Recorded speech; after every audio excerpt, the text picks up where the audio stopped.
Good afternoon. Hope you're all having a good day. Hope your Thursday is, you know, rejecting a good weekend. Um, Today we are going to, I'm pretty sure we've done everything story-wise, barring uh, going to fight Ganon. So we are formally beginning the process of grinding out the 100% things that I care about in terms of 100%. Those mostly include loading screen information such as shrines, Koroks, and light roots, and some of the things tracked on the Zelda Notes app. I have it pulled up here. This is just what I'm going to have for today because we're going to focus on getting shrines more than anything. But if you go to the play data, there are a bunch of medals here that you can get for certain things. The ones I'm most interested in are obviously the Korok ones, the Addison signboards, making sure that we get all of those, getting all the voice memories eventually. Explorer, technically, I think we're going to try for. I don't know that we're going to worry about it, but it is something that we tracked, so we'll see what we can do about that. These bottom ones don't really care as much because I don't care about the daily spins. I'm not going to share my auto build nightmares. Earning rupees, again, not necessarily going to worry about that. We can just sell all of our diamonds at the end and that might get us there, but etc. So yeah, the things you can track here. We're going to find all the wells, we're going to find all the caves because we need all the bubble frogs.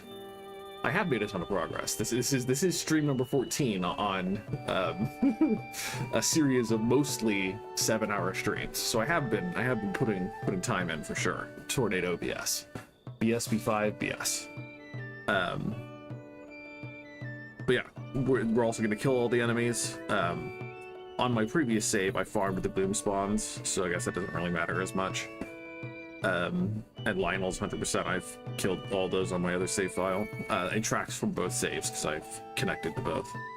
But yeah, we're gonna see as many things as we can get. But today we are focusing on shrines, and so this little bit here, I think, is where we're going to start. We're going to go to Hebra, because we can knock out as many of the frickin' cold and hot areas first, and then that makes the rest of it far more pleasant. So I think we're going to start going to the Thunder Plains shrine here, and then go across and go up. So yeah, that is what we are about today. So yeah, let's just start up here. I put it in the description of the stream. I'm probably going to go only for about 5 hours because I didn't sleep very well last night, and I am a little tired still from being sick. Yeah, Koroks, I mean, I mostly care about getting weapon and bow upgrade stashes. That's why I've gotten so many Koroks already. Just because it's such a pain trying to play this game without having expanded inventories. Yeah, if you haven't Switch 2, that's the first thing, but if you haven't tried the Zelda Notes app with the Switch 2, it is so convenient. It's very nice to have. I highly recommend it.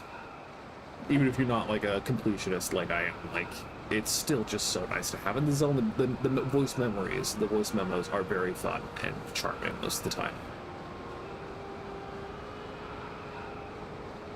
Yeah. Oh, you're a person. We'll help you. Or try. Hey, we got there.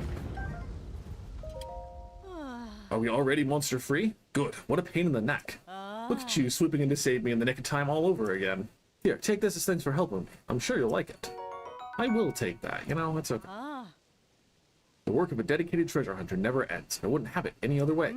As a legendary treasure hunter, I am more than happy to share some tips with you. The key to making new discoveries is being able to get somewhere high up. A cliff, ruins that have fallen from the sky, as long as it's high up, it'll work just fine. So get high up and look around. You're bound to discover all kinds of things. I better get going, but I hope we meet again. So work.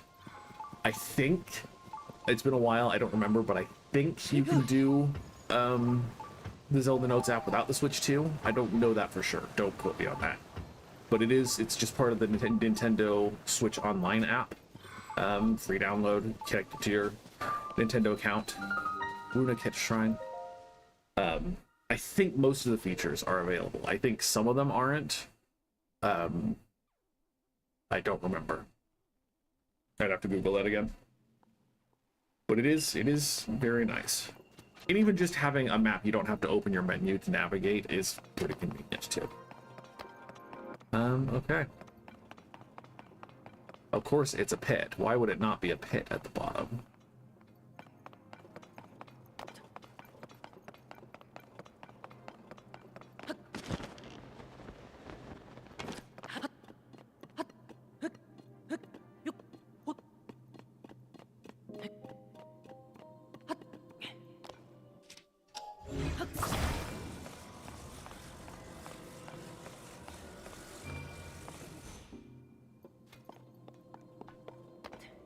Of course it slides, doesn't roll at all, it just slides straight forward.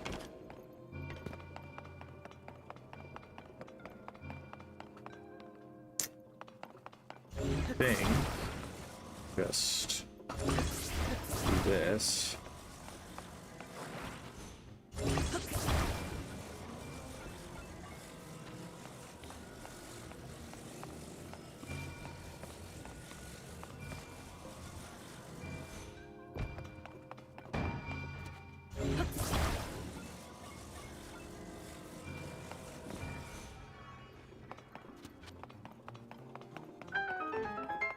See any treasure over here?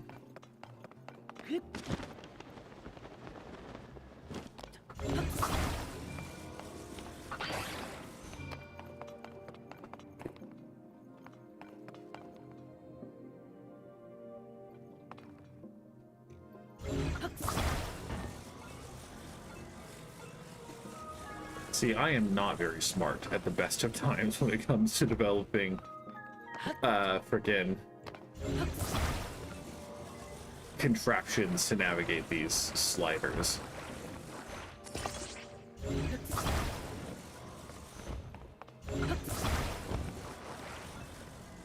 But I am also obsessed with getting all of the treasure chests in shrines.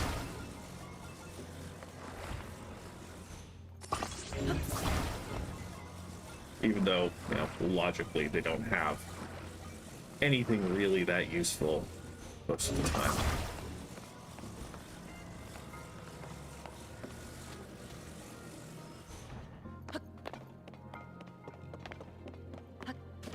So I don't know what I was supposed to do there, but it worked. And a mighty construct bow. Powerful bow for a captain construct, but still fireproof. It's more complex than earlier models. The bowstring is extremely tense. Requires great strength to draw, but we love that plus 10 damage.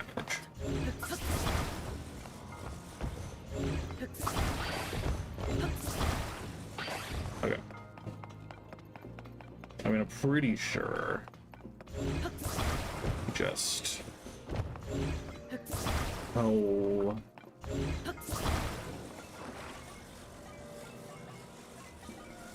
Do this.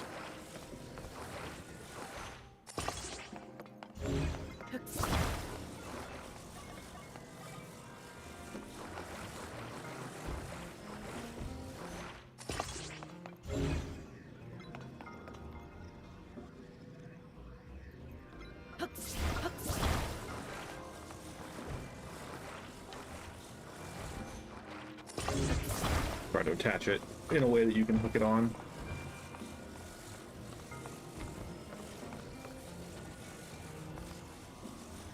I've been to one similar. We weren't carrying the big old ball, but we had to get across. There was the one where you had to build with the fans and blow across the things you needed. It was not my favorite, and we did spend a while there. But it is a pretty commonly repeated gimmick for these shrines. Because, I mean, Ultra Hand is the gimmick of the game. So it makes sense that they want to get their money's worth out of it. There are some shrines that I have been to before, though. We'll be able to just teleport to those ones, because they were mostly the trial by being naked and thrown into combat that I had enough hearts to survive. But we'll be much more prepared for now that I, you know, have enough hearts to get hit a couple of times. You're good. You are good. And I mean, no shade, but there are enough shrines that feel a little samey that it's easy to misremember. We have a Korok somewhere around here. Logic would dictate that it's up on this rock. And wouldn't you know it?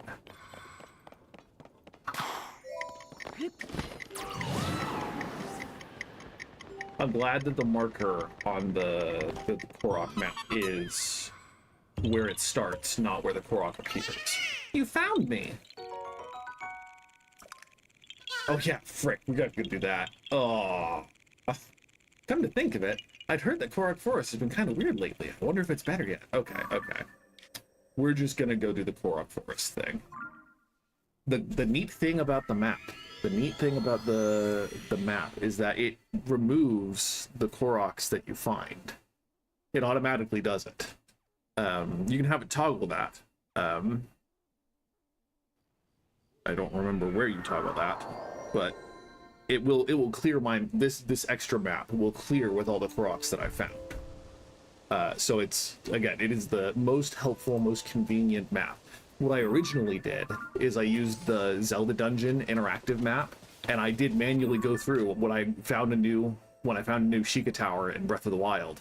I would mark all the Koroks with stamps on my map, because, you know, there are a couple of hundred, you only get 100 stamps.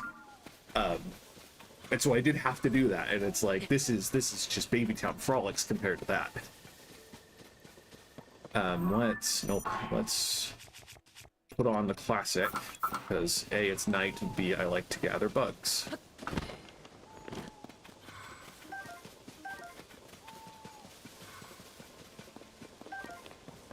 Okay. We are gonna, because I want to get Koroks on our way, so we are going to go do the meat arrows. You're gonna shoot meat arrows at me? Crazy. We're gonna go clear the Great Forest. Yeah, I mean, it's totally fair. The Switch 2 is, I'm not gonna say that it's fully prohibitively expensive. I feel like the PlayStation 5 and the Xbox Series X were prohibitively expensive, but it is definitely more expensive than most people can afford in our current era of stupid economy. So no shade, I'm very lucky to have had a birthday when the Switch 2 came out, and parents who were very, very generous, to say the least. Look at all these Koroks, man. Oh, say, are you looking for a path that leads to Korok Forest? We Koroks were unable to return to Korok Forest, and we found a weird hole, so we climbed into it. Anyway, Korok Forest is in that direction. The other Koroks went that way. Gaming PC is a great investment. I also, not recently, but when I bought a gaming PC, it was a big, wonderful moment in my life, because I'd been playing games on a laptop from 2017 that was not meant to game. And so being able to actually, you know, see more than 20 frames on newer games and not crashing, Deep Rock Galactic especially, I couldn't play it because my mouse would not register the pickaxe button, and so I couldn't even mine, and what's the point if you're going to play Deep Rock and can't mine? So, congratulations on the gaming PC. Great decision, in my humble opinion.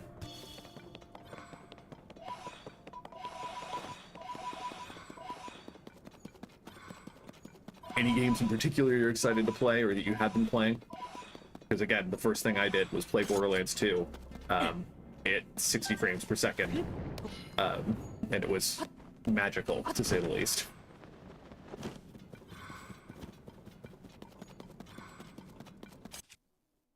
I'm gonna shoot a big bright bloom seed,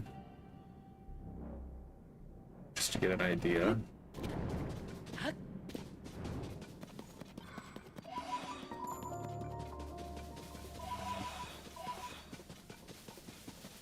Hollow Knight, 10 out of 10. Huge fan. I think that's a good plan.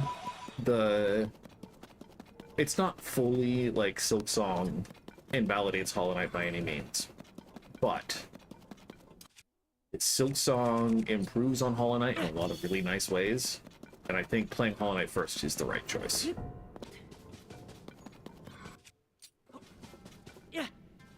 And congrats for seeing no spoilers for Hollow Knight. It is a prolific game, if not like, I don't know. It's hard to gauge the popularity of indie titles because it feels like they're the biggest thing in the world if you're a fan of indies, right? It feels like everyone loves these games, but then, I mean, peak concurrent for Silksong of just under 600,000 players was huge for launch day, and I think the number still has stayed roughly that high. But compared to other titles that regularly reach that daily, I'm thinking like Counter-Strike, like games designed to keep and retain people, and also some of the more popular launches. It's hard to have perspective on something, especially when you're a fan of the indie. I've been waiting for Silksong for about 3 years. I didn't jump onto the Hollow Knight train right away, but I was pretty quick on the draw. After I had a friend who showed me why the game was great. It is huge. It is. I'm not trying to say that it isn't huge. I'm just trying to keep perspective on, like, it is a phenomenal and long-awaited and very popular game. It's just also not. It doesn't do the same numbers as other, like, massive games. True. Voice chat is always so frustrating for me. It's one of the 3 big reasons I don't play competitive games with, like, random strangers on the internet.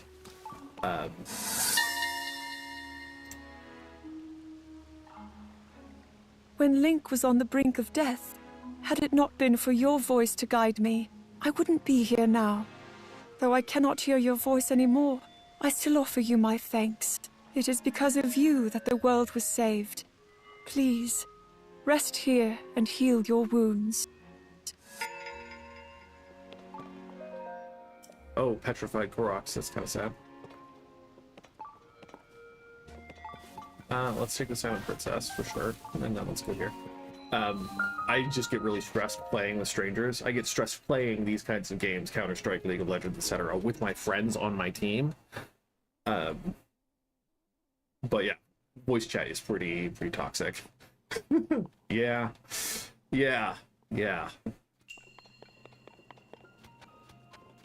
Musagno Kier Shrine and swing to hit.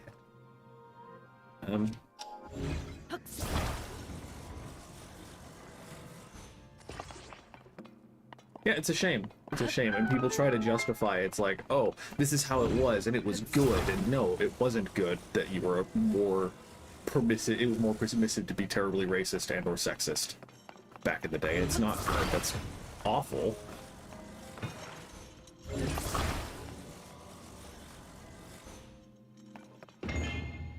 Yeah. And people just try so hard on competitive games. There's so much pressure that people put on themselves to be good at these games for basically no reason. Yes, there are numbers, and numbers going up is good, but like...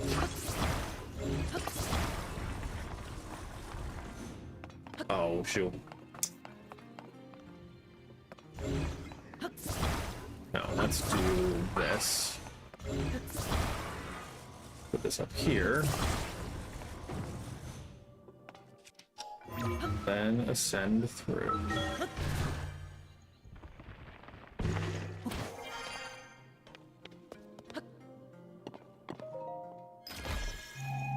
Moderation isn't cheap. That's the problem.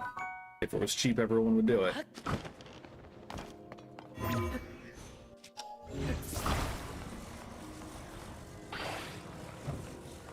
Please don't fall in. Thank you. What do we need?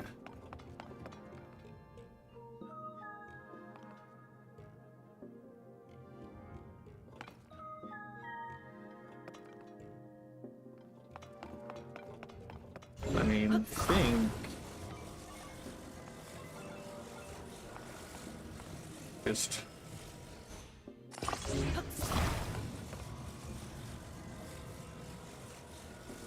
Ram.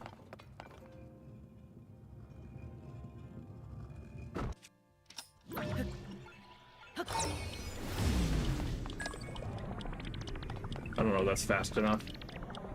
Okay. Okay, so we can't pull out a rocket. Are we just waiting? That's not a bad plan. I think we're supposed to apply weight to the... Can't get it any lower. Apply weight and then have it swing. Yeah. Bomb flower, yeah, that's a good last resort, to say the least.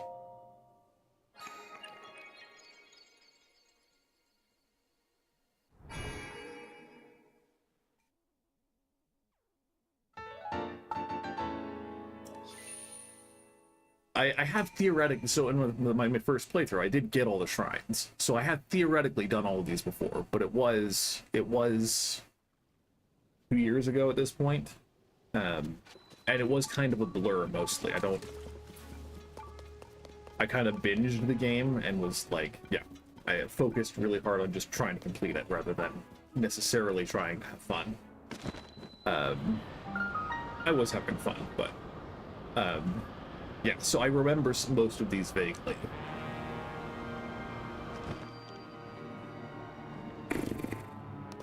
Get our dazzle fruits out.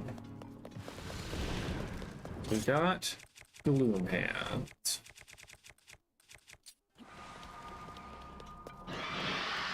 These guys were so creepy the first, like, 15 times. Hello, SpongeBob. I don't know that I've met you yet. Nice to meet you. Let's see. I only have one Savage line.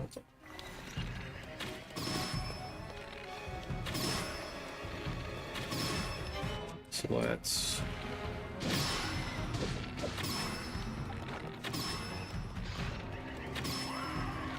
I'm glad this one isn't moving, like, at all. It's very nice that it is just letting me shoot it.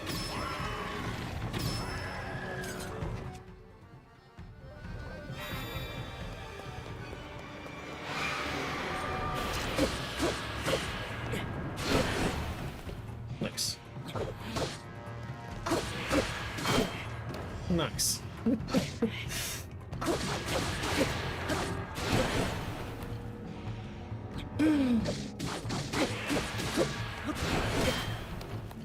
Okay. Okay, we're just not doing great. That was a full-on mistake.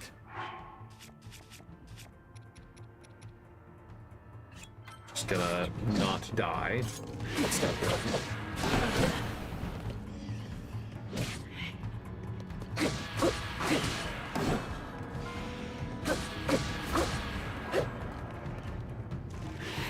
There we go.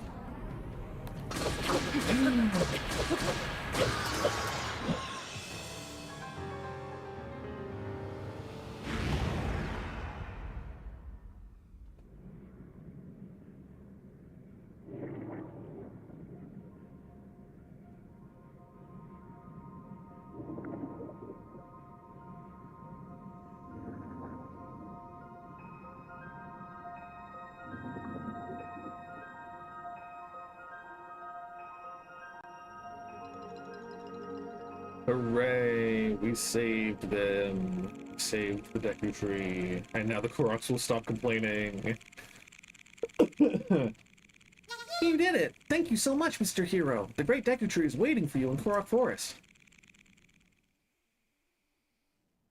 I was gonna say, give me my Demon King's bow. We can drop this. It's the Demon King's bow now is already at 48. And we'll always take a freaking sword. I don't think there's anything else here, so let's just go back.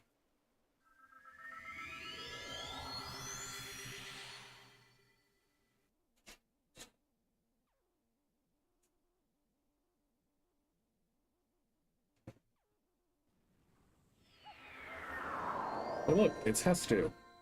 Usano Kier.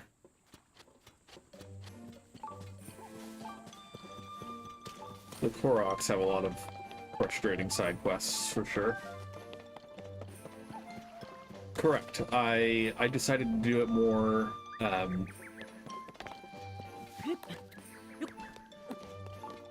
I didn't want to have to do all of this on the day that I was getting the Master Sword stuff. I have visited this place and the Great Deku Tree countless times, but the very first was shortly after I was born, when the Great Deku Tree blessed me with a cherry blossom bud. It bloomed above my head, proving I had inherited the power of the goddess. Though Father was joyful at this, Mother's reaction was mixed. There was difficulty and pain in the journey that lay ahead for me, but I am, in the end, happy to have been blessed with this power. Yeah, my last stream was getting all of the geoglyph memories, and I figured it was more satisfying to go through all the memories and then immediately get the Master Sword than it was to go to the Deku Tree first, do all of this, because I was also sick and didn't want to stream for that long, so... Ah, so it is you. I must apologize. I am still quite groggy, as though I am awakening from a bad dream. You rid me of that unpleasantness deep within me. Yes, you went to great trouble to restore me. Thank you. And it's been some time since last we spoke. Have you been well? Yes, the last time we spoke. That was when you came here with the princess to retrieve the Master Sword.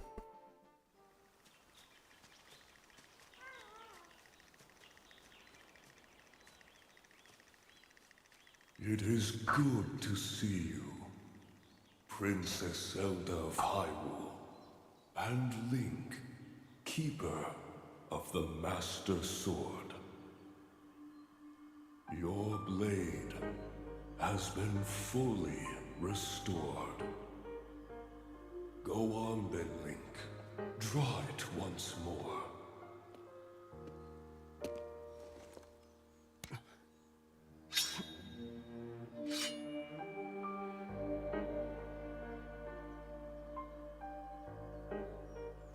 Great Deku Tree, thank you so much. There is no need for thanks. I merely watched over its renewal. It is amazing that a sword can heal itself, no matter how badly damaged it becomes. It can do more than heal. The sword will continue to gain strength if bathed in sacred power. The stronger that power, the more powerful the sword becomes. The potential of this fabled blade may well be limitless. Truly the work of a goddess. A sword that grows ever stronger. The Master Sword.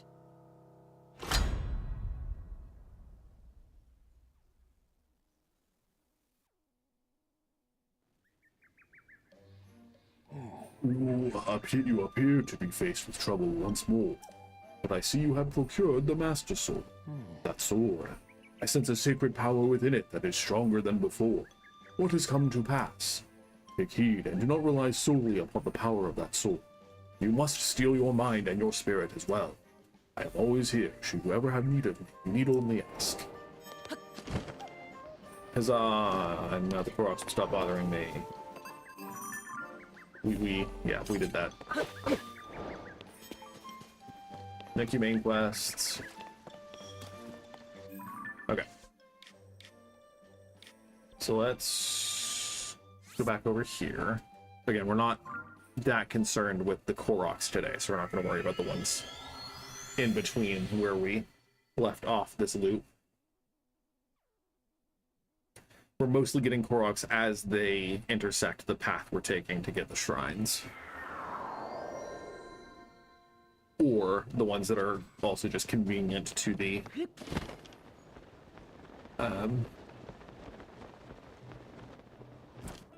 shrines that we are passing.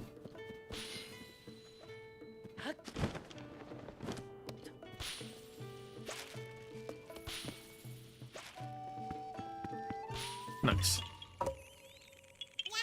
You found me. I'd heard the core. What do you mean it was all weird for a while there? Oh, okay. But I guess now it's back to normal. That makes me happy. Yay! So you're done? Are you the last one who's going to tell me about that?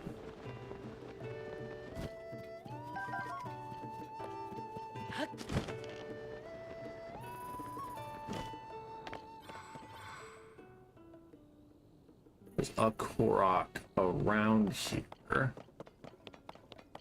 It might just be under the bridge. It might be over the bridge. It distinguishes between the ones that are above and below.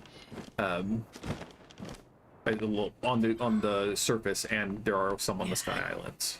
So it won't ever... You found me! Bye-bye! Yeah, it won't ever send you after one on the surface map that is actually up in the sky. Which is, you know, a very simple but very good thing that they did. Oh no. Oh, come on. Thank you, ma'am, for those rice balls. They really saved us there.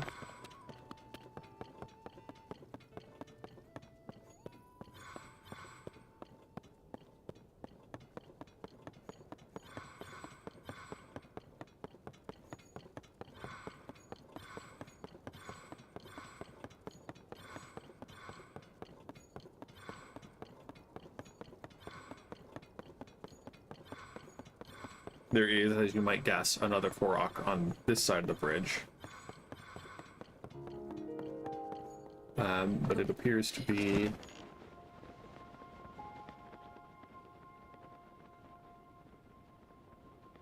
a little different. There it is. Can we shoot that high? Yes, we can. You found me! Bye.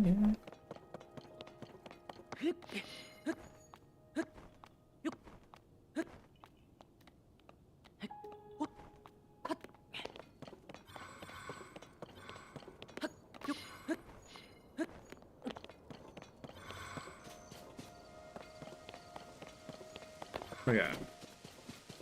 So let's go up this way.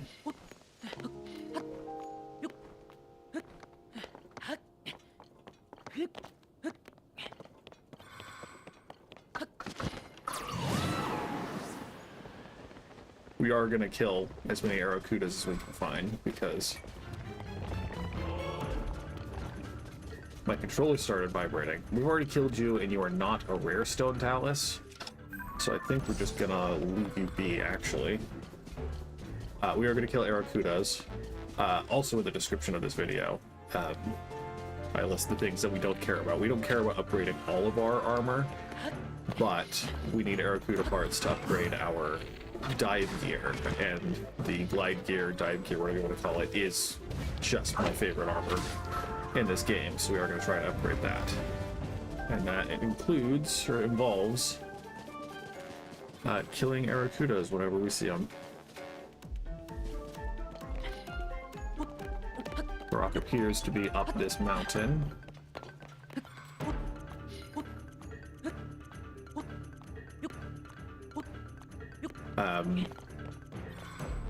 My sibling really got into Peak, and I think still is into Peak, the climbing game, recently. And the first time I played it, I found a remarkable aptitude for it. And I believe that aptitude comes predominantly from having spent hundreds, literal hundreds of hours scrambling up rocks and cliff faces in Breath of the Wild and Tears of the Kingdom. Okay, so where are you? Is there a cave down here? I am stupid. There is a cave down here. Okay, what do you guys want? Do I strike you? No.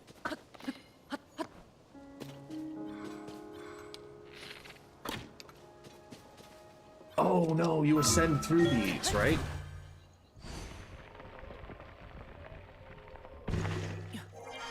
Yeah.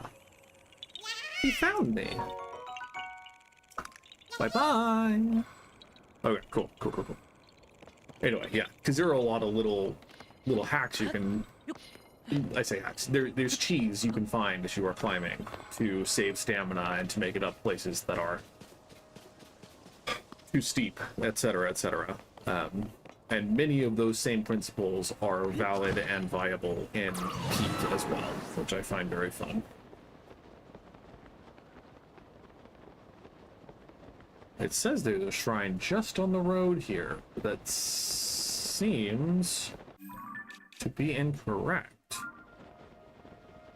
It doesn't seem to be up. My Sheikah sensor is going off, though. So, let's find the cave. Where's the cave? Where's the cave indeed, man? Hi. Hey there. You wouldn't happen to be after Misko's treasure, would you? I've walked up and down the roads in this area and I haven't found any caves at all that might hold Misko's treasure. If I need to look further off the beaten path, that'll be tough with this outfit. Finding Misko's treasure or sullying this one-of-a-kind outfit. Life has presented me with quite the dilemma. Okay, so we're just gonna show where the cave entrances are nearby. And wouldn't you know it, we are talking way off the beaten path.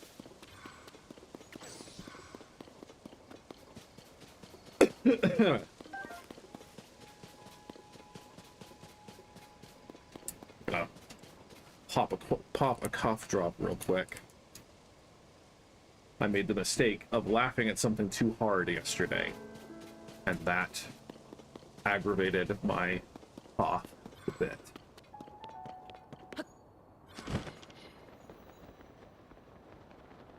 Yeah, there's our good old friend, the Loopy, telling us, oh look, there's a giant cave here. Okay, we're just gonna, this is gonna hurt us, but sometimes that's okay. Because sometimes Kisu eyeballs and Kisu wings are worth the pain. Not every time, don't try this at home, kids, but, you know, sometimes a reasonable amount of discomfort can lead to meaningful benefits.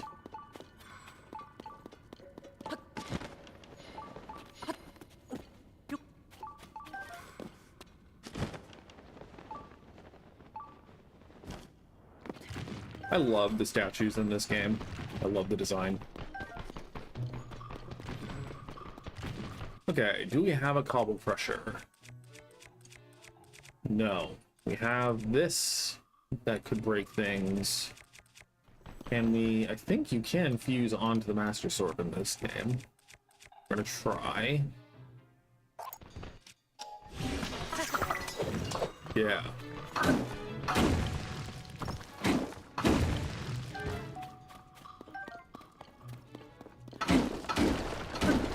Don't know if I should have committed to the full silver moblin horn here, but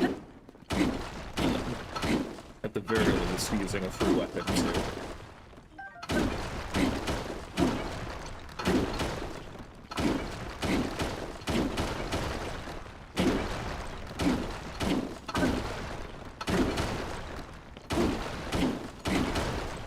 I think my general verdict is that these rocks you can break are a cool mechanic, but I just get sick and tired of them sometimes because the hitboxes are so wonky.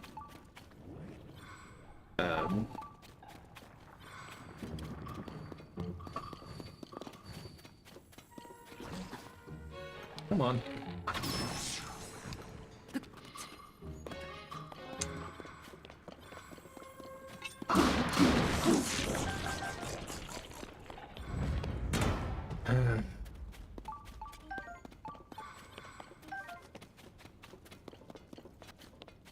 Something good, I hope. Hunter's shield. Nope. I think we already have a picture of that because we've, you know, duck into people's houses, etc. Okay. So we'll use the Master Sword to completion. And then I guess well, that was break this. And And we'll use this.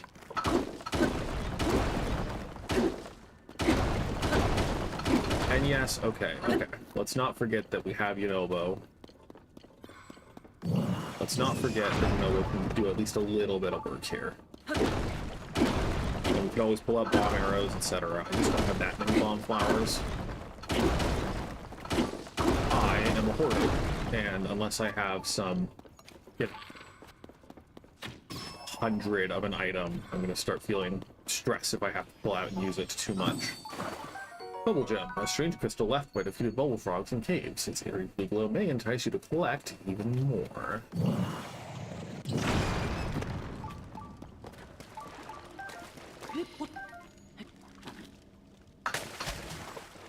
Usually they also drop a bunch of claymores for you too.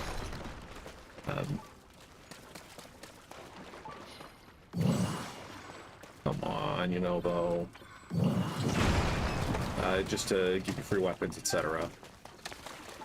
Fairies! Oh yeah, we love fairies because we die a lot.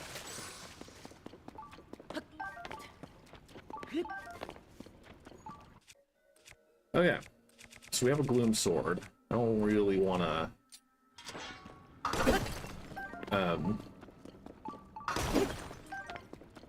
take gloom damage from that, if I can help it down here. We use the Traveler's Spear, but spears are the worst weapons for trying to break through these walls.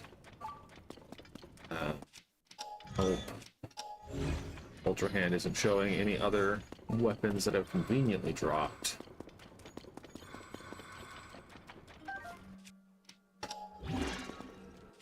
Nope.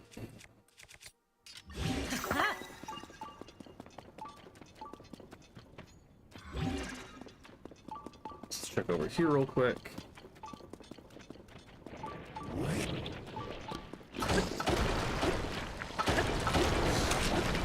Oh, hi, bud.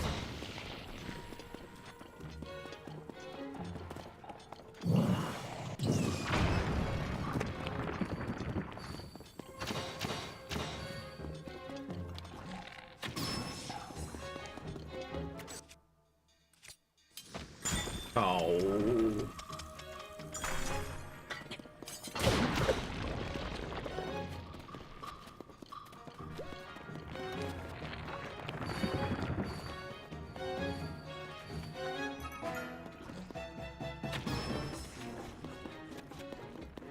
Nice.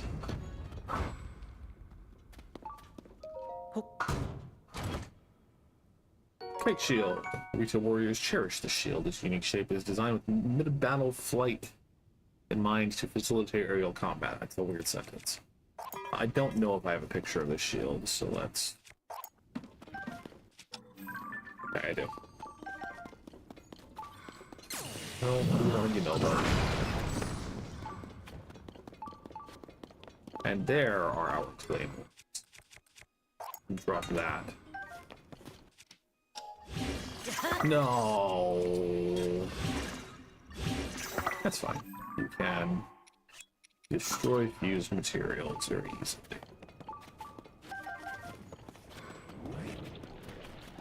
So my mental map skill is not 100% the best, but I'm pretty sure that that wall is the one that we disregarded in the other room.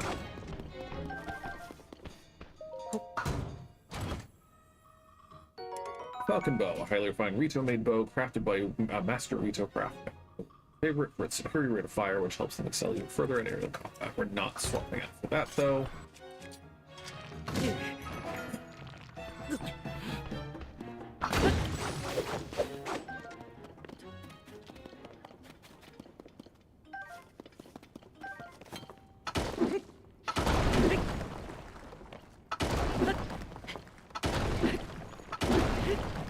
Yeah, just the hitboxes of the boulders are rough enough that it's more inconvenient.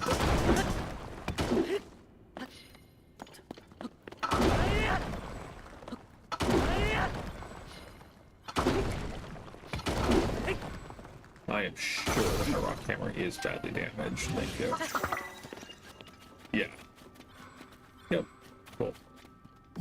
At times and in seasons of my life, I destroyed as much of this stuff as I could because of the hope of it leading to more gems. And I do think that the blue rocks do drop more gems than the brown ones, but it's not worth it. You can just kill Taluses much more efficiently if you're trying to get gems.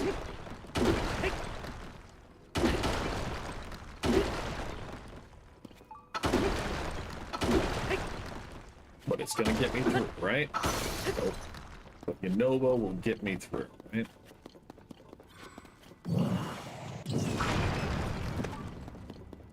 Close enough. That's not what I wanted.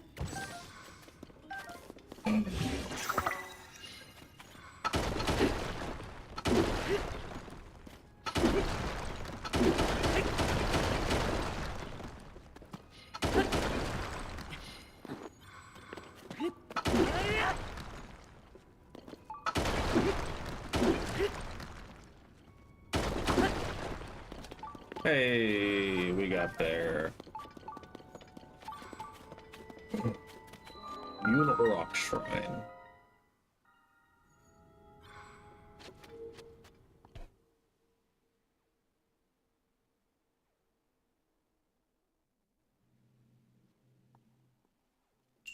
The right roll. It's damaged, so we're just gonna get rid of it.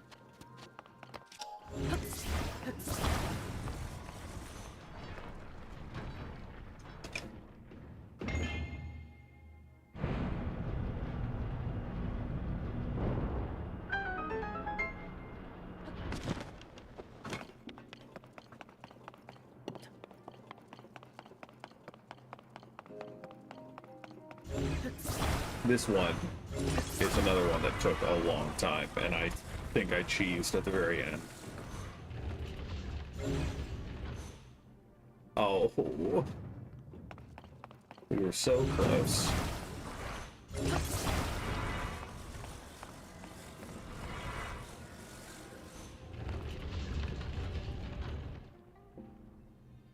Hey.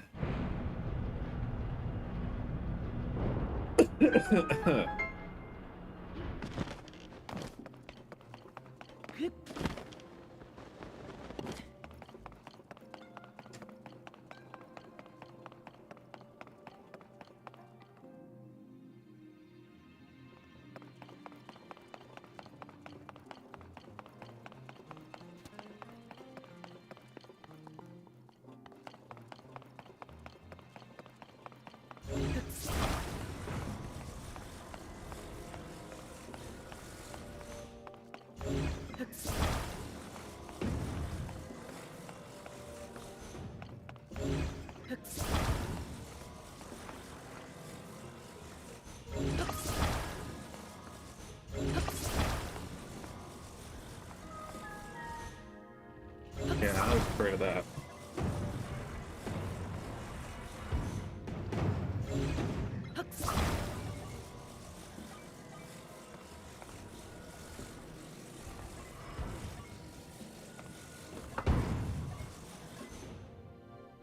Yeah. Can we ascend through that smallest one? We can. The cheese, it works every time. Arrow times 10. A bundle of 10 common arrows. The shafts of these arrows were carved from the wood of a sturdy tree. Definitely not an invitation to use bomb arrows for this one. Certainly not.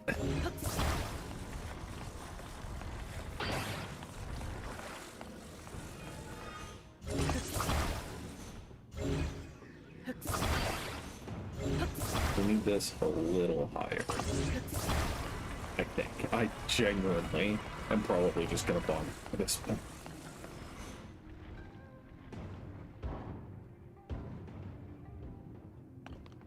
Oh, we were so close, though.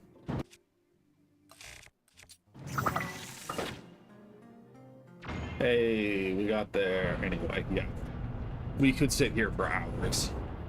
with me banging my head against this, and I don't think that makes good for good television, for good streaming. Maybe it does. It's sometimes fun to watch people crash out, but not today, fam.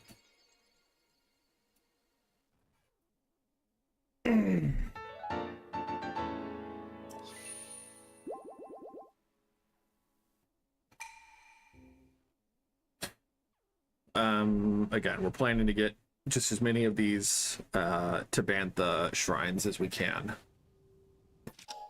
For the time being, is there an easy ascend out of here? Maybe not easy, but we can at least climb up. Bantha first, and then then I'm not sure where we're gonna go. There are 3 shrines in Korok Forest we're gonna have to get. This loop does lead across to Eldin, and be a pretty convenient continuation. So I think that might be our goal. How many rockets do I have left? I have 26. That's... We're running low, but I mean... There's a lot of climbing here, and I don't want to do it, so...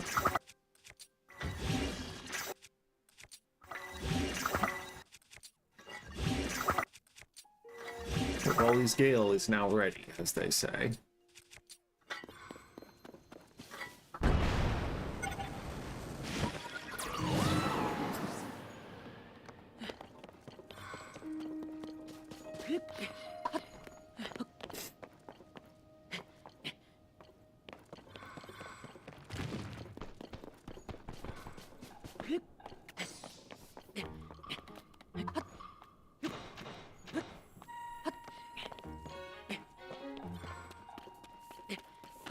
The minimap makes this look like a significant mountain, so I'm wondering if there's some monster here I can fight too. The time bomb. It's very convenient of you. Thank you, Nintendo, for not requiring me to have a bomb flower or Unobo or any number of other solutions. Ow!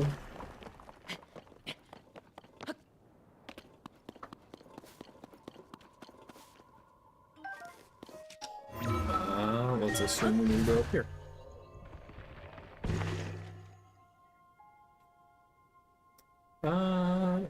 No, it doesn't look like we need to go up here. But we need to take 3 steps to the left.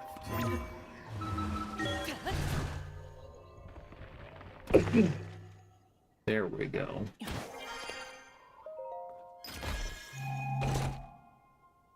Large zone I charge.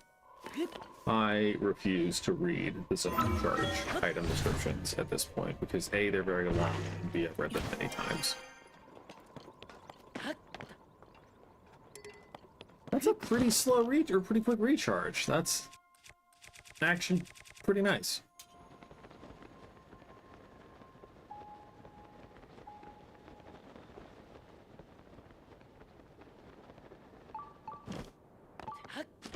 Yeah, there's a shrine of light nearby, but there's also a Korok nearby. Interesting that I wonder... Okay, obviously I haven't gotten all the Koroks yet in this game. Not tried it, so I wonder, but of the Koroks I've seen, I've not found any of those before. And I guess that makes sense, because, you know, they're kind of hidden underneath things. But interesting that 2 of them were so close to each other. The shrine is just over there, in that cave, I think. But there's a little loop of Koroks we can get to. And I'm not going to say no to Koroks. Unless, of course, I need to go get a rock from somewhere. No, okay, just right there. Going through and undoing all of the roll the boulder into the pit ones. Retrieve the boulder and put it on this pedestal that happens to be here. You found me! Bye!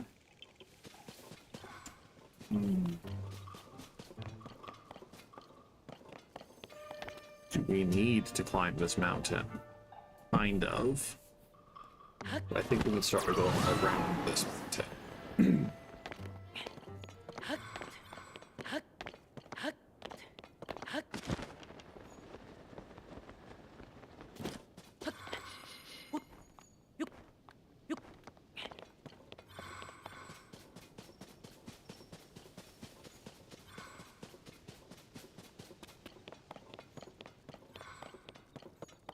I mean, that large pillar sticking out of the ground is looking mighty suspicious.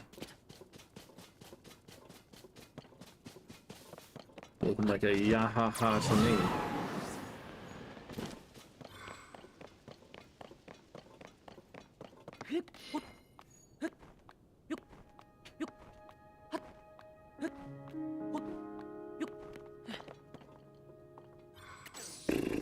Okay, okay.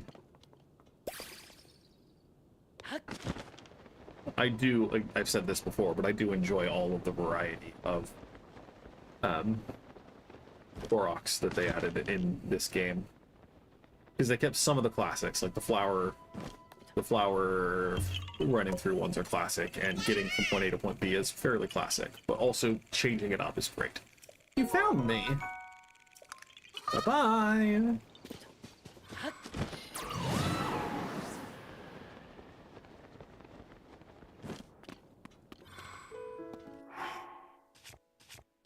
Good thing I obsessively pick up everything that I find.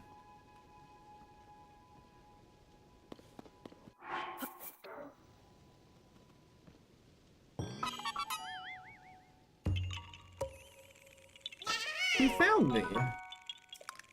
Bye-bye! I don't say the yahaha because they say the yahaha for me.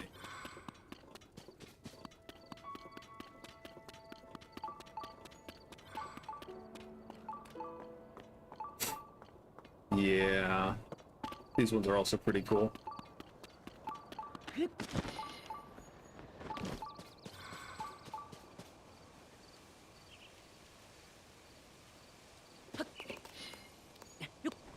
You see up in the tree. Yes. You found me. Bye-bye. Okay, and then Shrine of Light.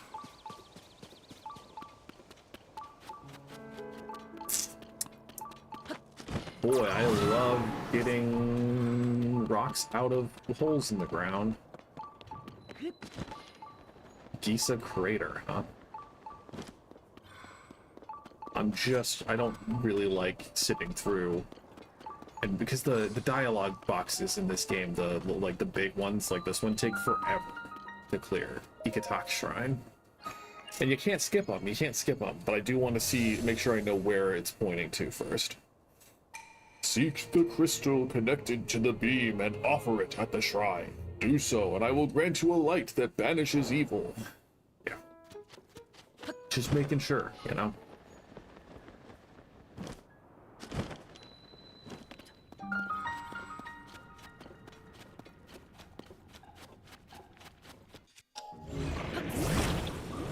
I'm pretty sure you can't lift it out, but they have rockets there, so we're good.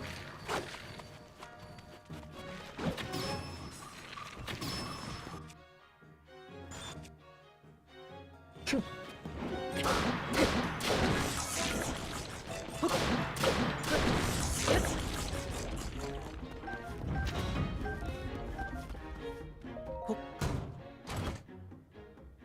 Feathered Edge, double-edged Rito sword with a decayed blade. Swinging it produces a strong wind. Ow. Hunter's Shield, favored by hunters for its rabbit design, which is said to bring luck on hunts. It's easy to use, but its durability leaves something to be desired. I don't really like the Feathered Edge.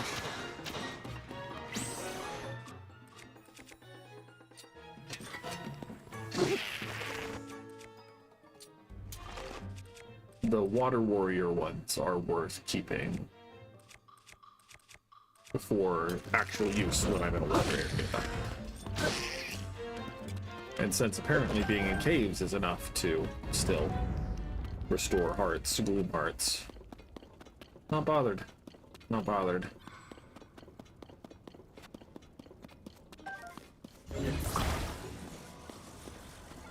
Okay.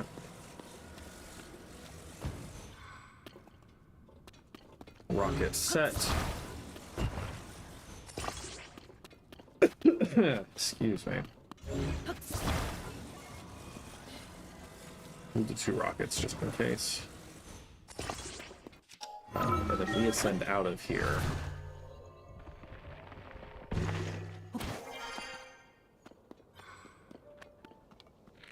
Shoot one of the rockets. Yeah? Rip.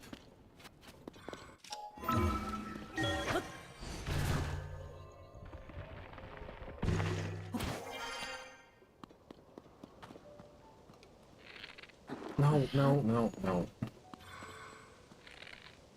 Shoot one of the rockets. Shoot the gem?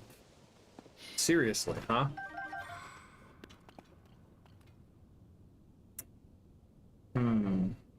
I guess I can just recall it if I can't get up there in time.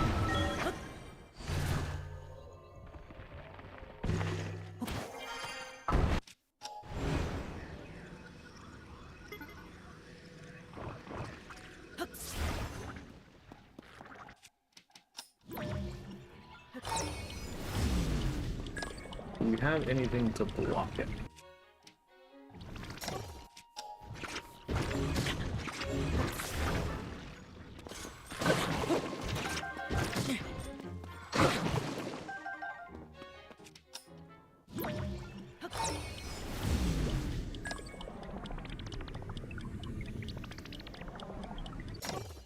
Nope, not what I wanted.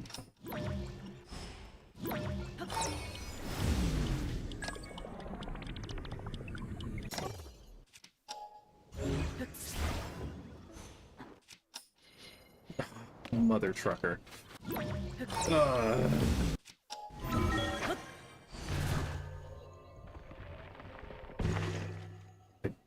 I don't see any casual platforms used to block the hole.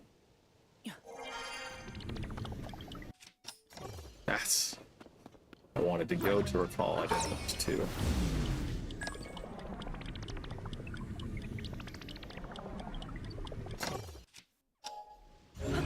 Come on, why doesn't that work? What do we do?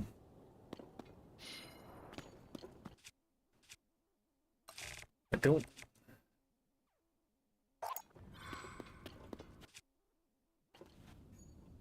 Can you just attach a balloon to it? Is that gonna work? Should have more than enough flamethrowers. No. No, sir.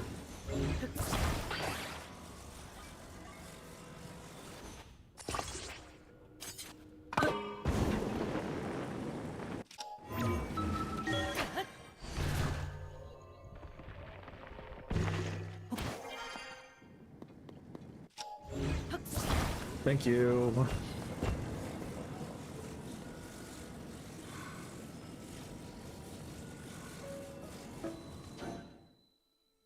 Goodness gracious. You can skip this at the very least, which is, you know, nice. All the freaking combat tutorial shrines are the worst, though.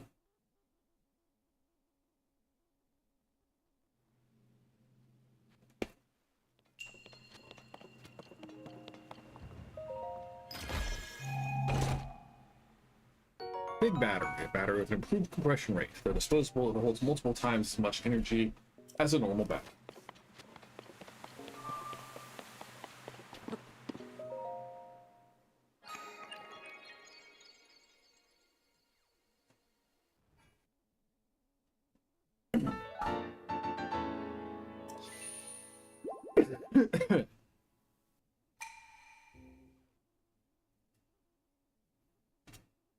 Okay. Believe it or not, there is a Korok at the top of that mountain. But also, believe it or not, we don't care today.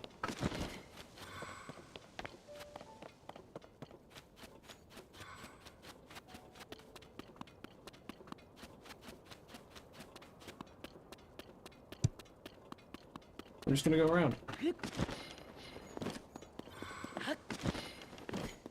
This might be a great time to pull out some kind of zone out of ice to increase our travel speed. Don't know if I have any good auto builds.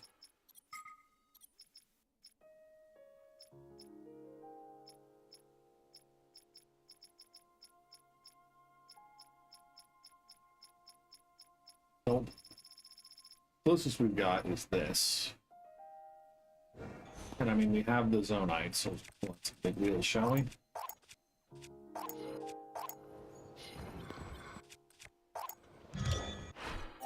We're gonna have a little fake Korok right along for the ride.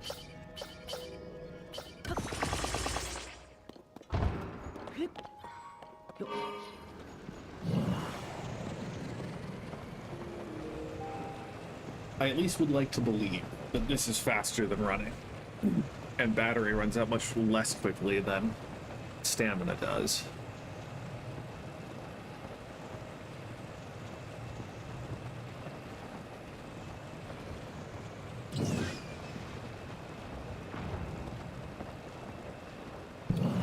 Okay, where are we looking?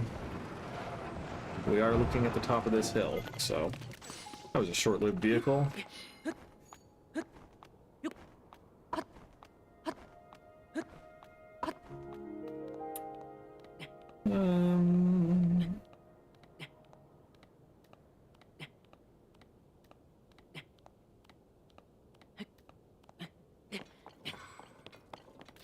A lot of the little slopes you can just run up a little bit if you're willing to just drop off prematurely.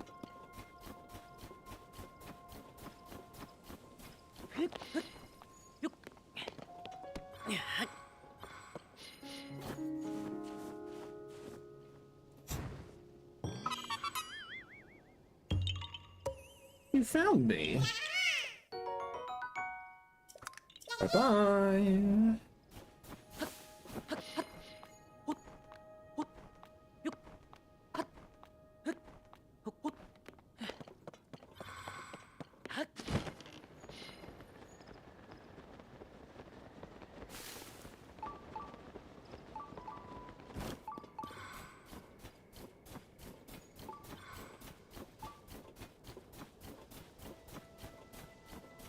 Tree looks like it's going to have a little hollow for an oak nut to shoot, but I guess it's just a rock. You found me. Bye-bye.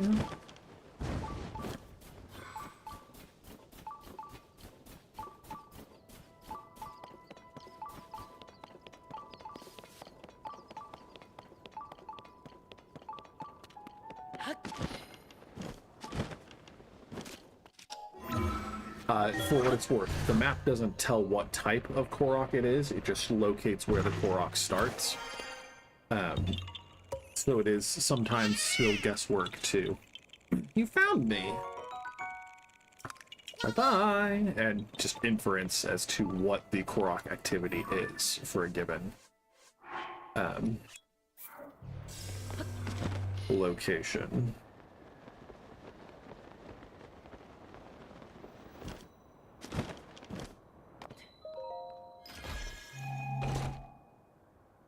Rocket ×3 is on a device that produces powerful thrust. It packs a punch but burns out quickly.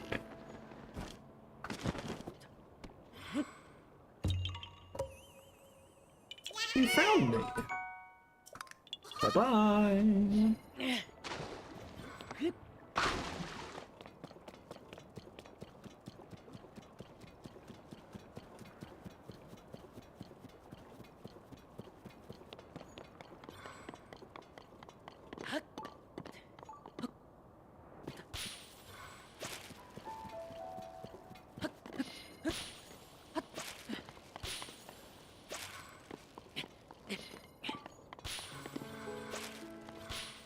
A very short one.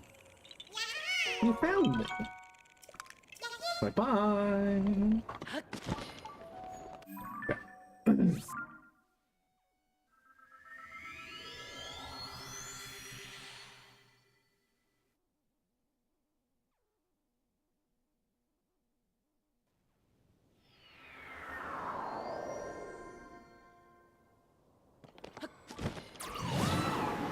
Okay, so now we're cold.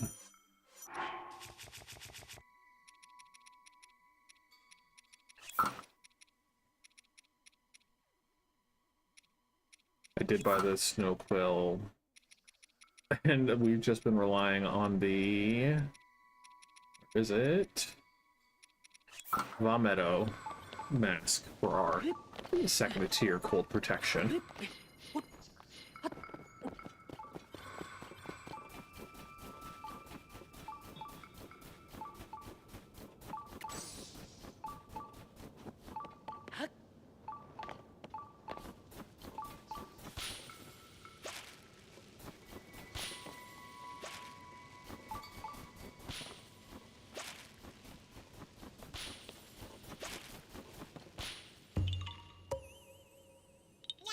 You found me. Bye-bye.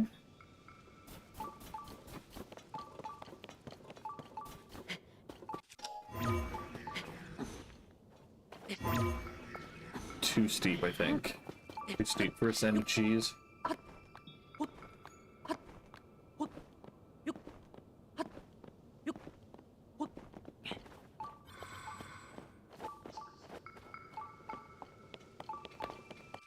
This looks like a rock to carry with me for some Korok in the future.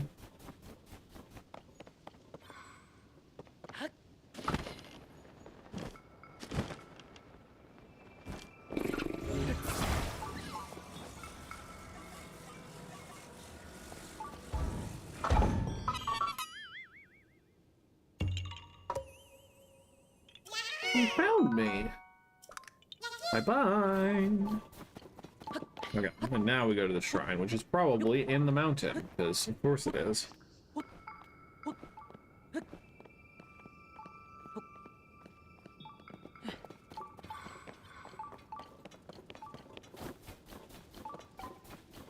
Yep, down below. Okay.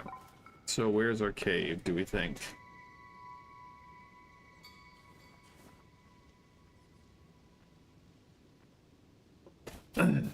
Over here.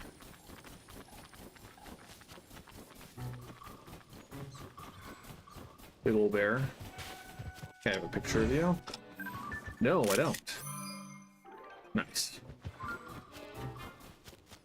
You can buy Hyrule Compendium images, and at some point, I will probably end up purchasing a number of them. But until we get to that point, I'm still trying to take all the pictures I can. You found me! Bye-bye!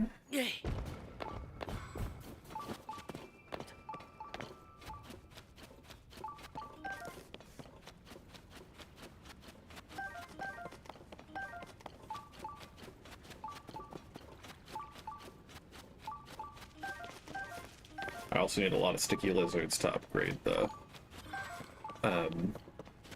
clingy gear or whatever it's called. Wow, Ox Shrine. But where is my bubble frog?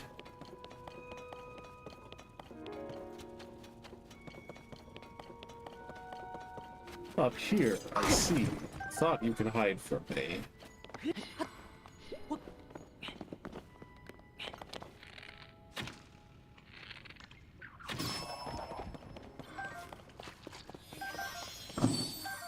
A bubble gem, a strange crystal left by defeated bubble frogs in caves. Its eerie blue glow may entice you to collect even more. I did not try to find all of the caves in my first playthrough of this game. And so, honestly, Kilton's story is the one I'm most excited to see reach its conclusion. To see if he actually gets... Well, Colton, I think, is the one who's eating the gems. See if he actually gets his dream to become a bubble frog. Or whatever the blue... I forget what they're called. Whatever it is that he wants to become. Lever power.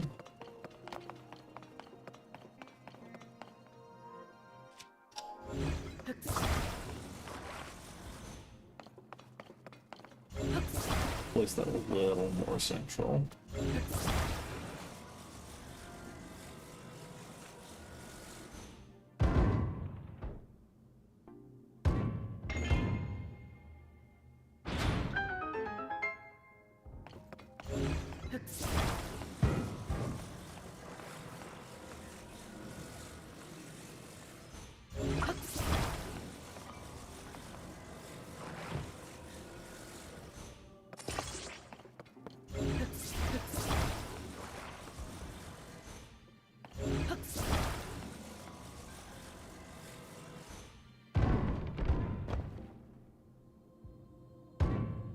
Almost, huh?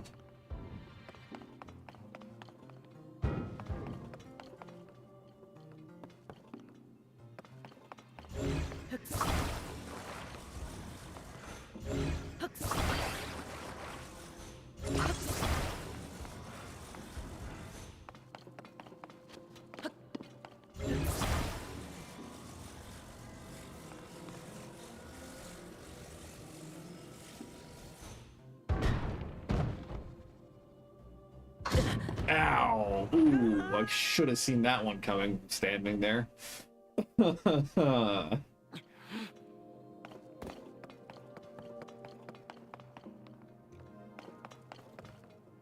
Also, I guess we get up there by flinging ourselves high.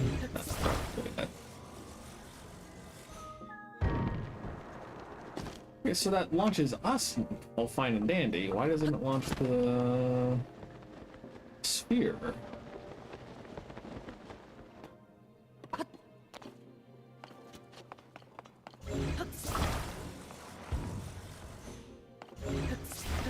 Does it need to be like a full straight on?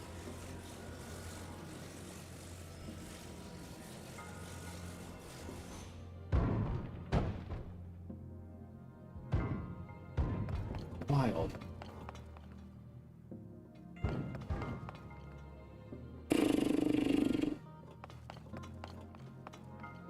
I mean, as always, the easiest solution is just going to be a rocket to get up there.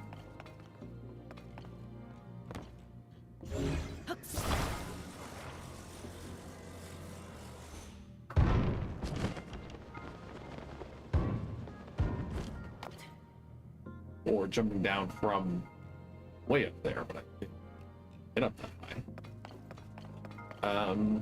I also just am a little concerned that the rocket isn't going to get. Cool. Worries. Unimportant.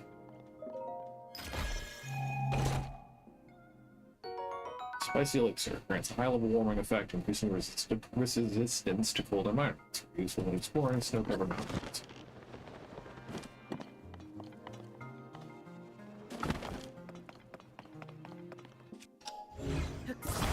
So what if we put it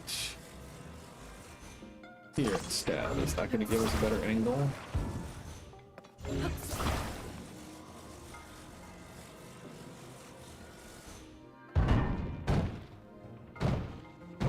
No, that just goes even more.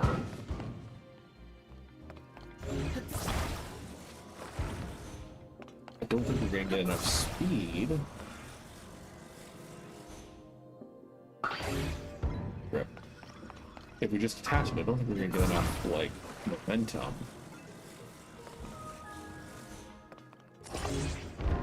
Yeah, not a solution. Again, we can always just bomb it. We don't need to figure this out. I am curious.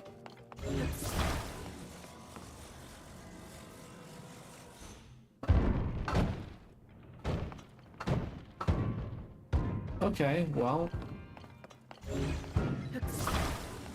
so it's got to be just the angle at which we make contact with the bottom, right?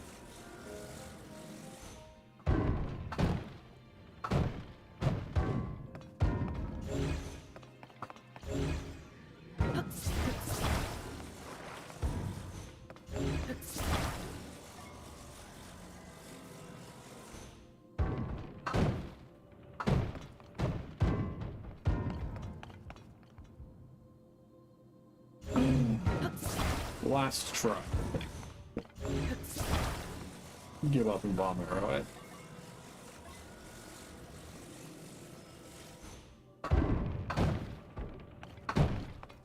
Oh. Oh, come on. Okay, I lied. That was close enough. We're just gonna give it one more try. Yeah.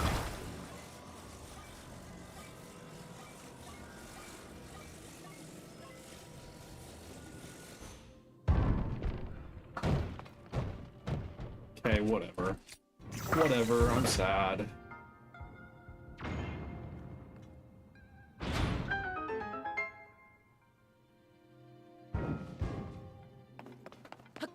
And I'm not even sure if we're gonna be able to launch ourselves over there.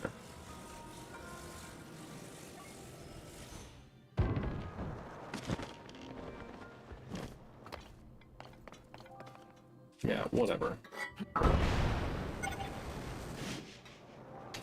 Come on.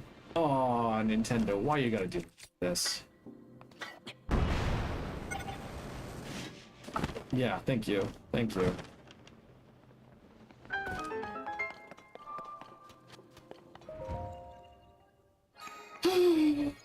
It's fine. We're fine.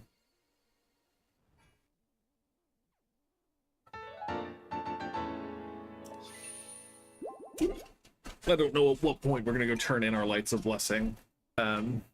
Maybe at the end of each stream. Because I think it's gonna take at least 2 streams dedicated to getting... Hello? Is there anything up here? No, okay. It's gonna take at least 2 streams, maybe even 3 dedicated to shrines alone to get them all. Because I've only gotten about half, a little over half. We'll see next time we have a loading screen. Okay. Next one is way the heck out in Pearl.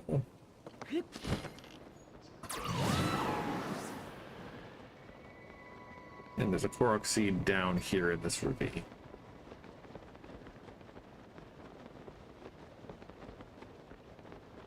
Honestly, there's a Korok seed over here, higher elevation first. We're gonna get that first, and then we'll jump down. Maybe get a couple more down there.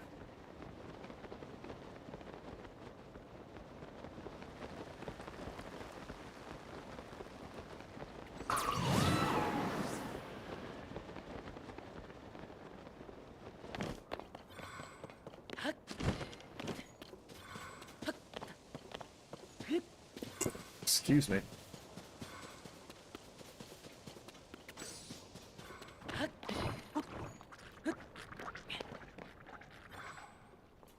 Okay, so we're talking in the air somewhere.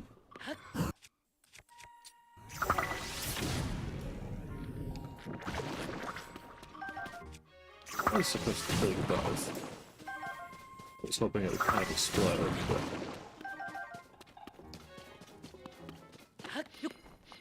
Climb up the rock here, and... There it is. You found me! Bye-bye!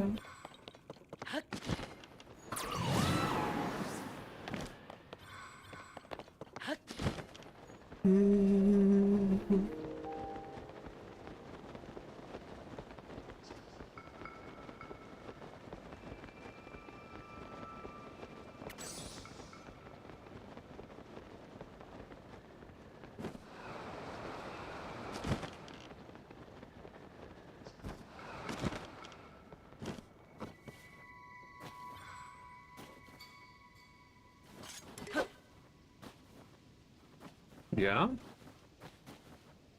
Just 3 dudes hanging in a hut? No strong indication. Wait. Maybe what they need is a roof over their heads.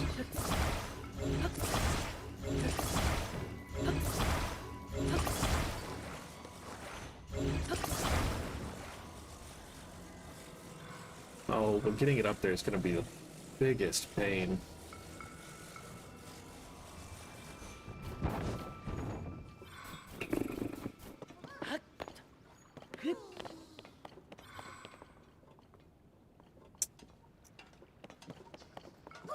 I don't want to do this. is we can lift it like it's a cheese strat. You can lift with Ultra Hand and then recall, rewind, whatever it's called. Yeah, recall. Get up somewhere high. Yeah, you're not gonna let me grab that. Lift it up as high as you can. Drop it. And then hit recall. Get up higher. Because you can target recall from very far away. Oh, but it doesn't stack like that. I would have to wait to recall it. That's fine.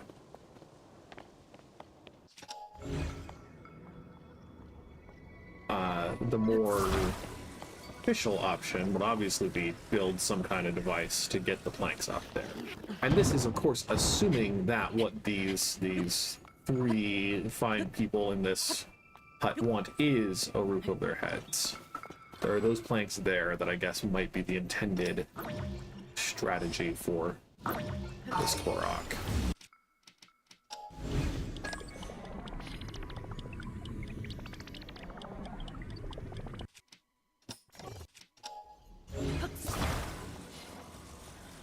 So yeah, that's another cheese strat that you can use.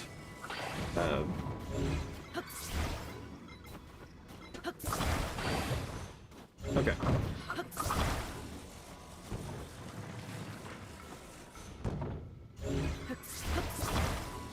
So we need just one more long.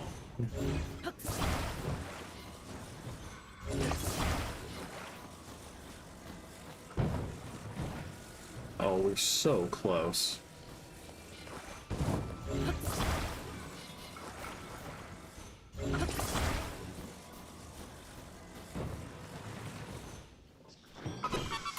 What a weird Korok.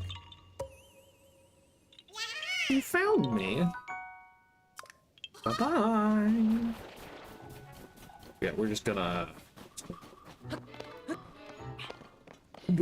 We're not doing the travel Koroks today. We're gonna do that later after we've gotten more Zonai parts.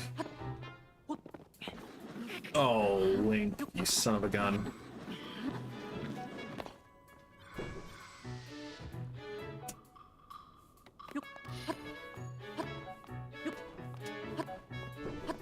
We're gonna save those as some of the last Koroks, just because A, they're kind of inconvenient, and B, I'd rather do them all at once rather than piecemeal them.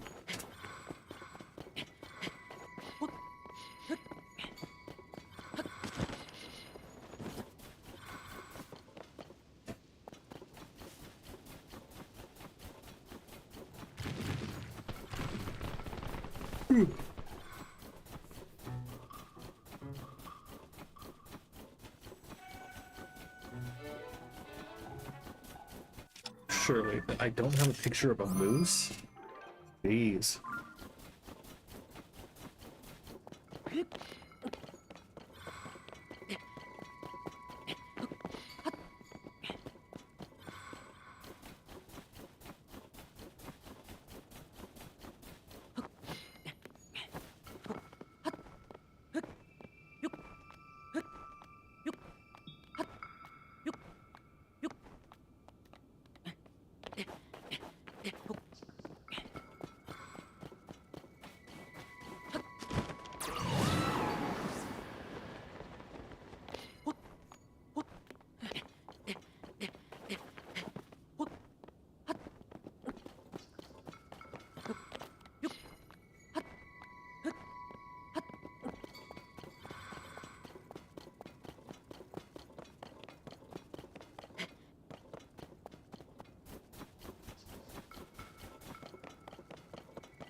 These ones are kind of a pain, if I'm being honest.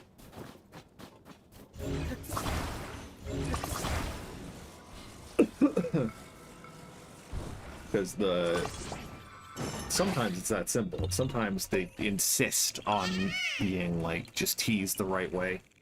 You found me! Bye-bye!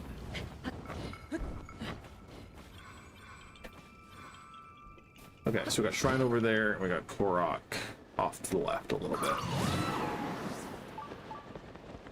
I'm gonna turn off my AC, because it's just a little bit too cold.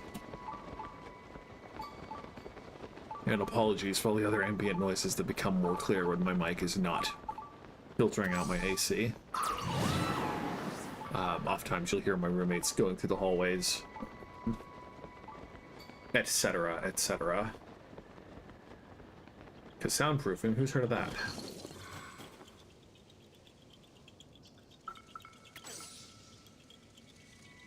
There you are.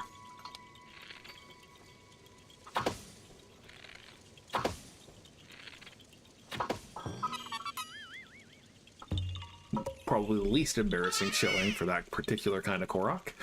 You found me. Bye-bye. I could not obviously point you to the particular stream or the particular minute, but there were a couple of these that I have just absolutely embarrassed myself on, trying to shoot and missing the stupid little the balloons.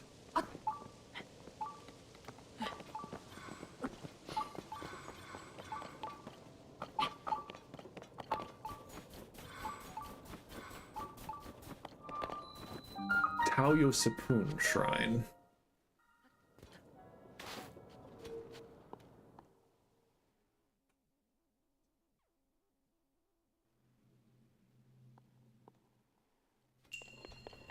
Forward or backward?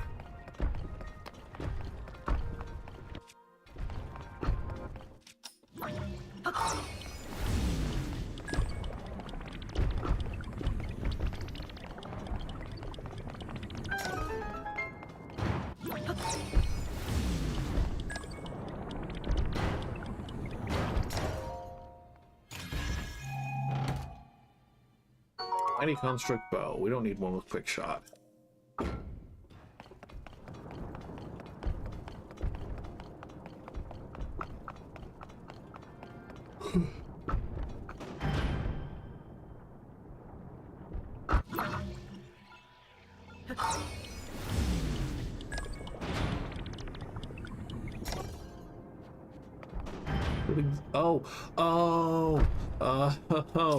Oh, I get it, I get it.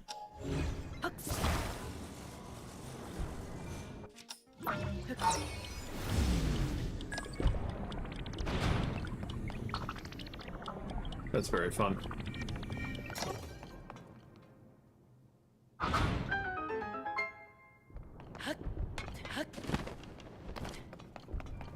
Okay.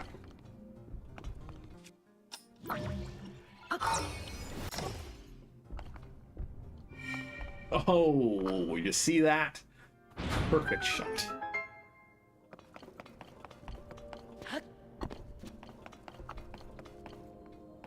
And now there's a chest in this room, okay? Sometimes there are two in a shrine. Yeah, I remember what you do here.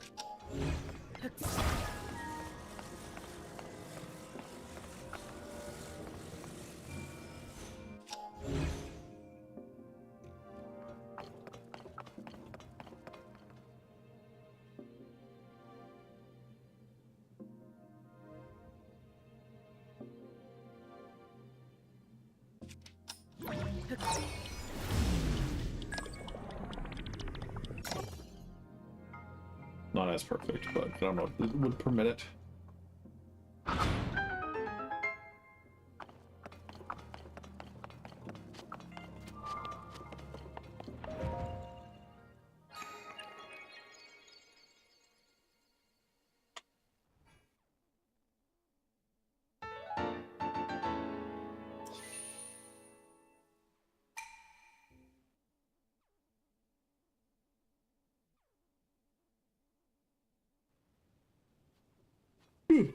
Okay.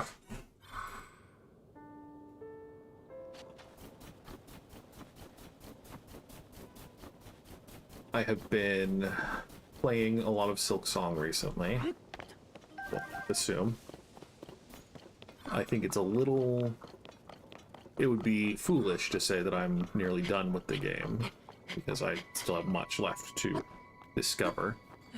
But I have rolled the credits. I have beaten, ostensibly, the final boss. There are surely multiple endings. I don't currently know how to trigger different multiple endings. And the base form of the final boss was one of the only boss fights that I only had to do once.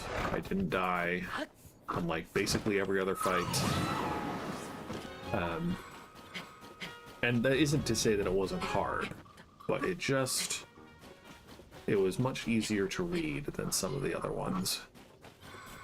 But it's, I mean, every time that I think the map is complete, every time I check and I say, wait, I don't have the achievement for find or get all the pieces of the map. That's so good.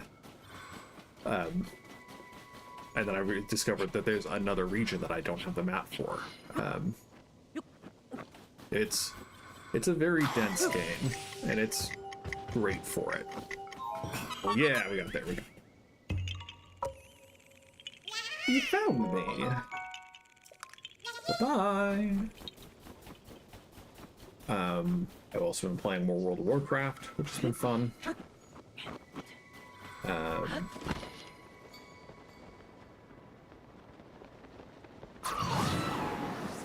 I got on another kick of watching Dungeons & Dragons live shows, Let's Plays, whatever you want to call them.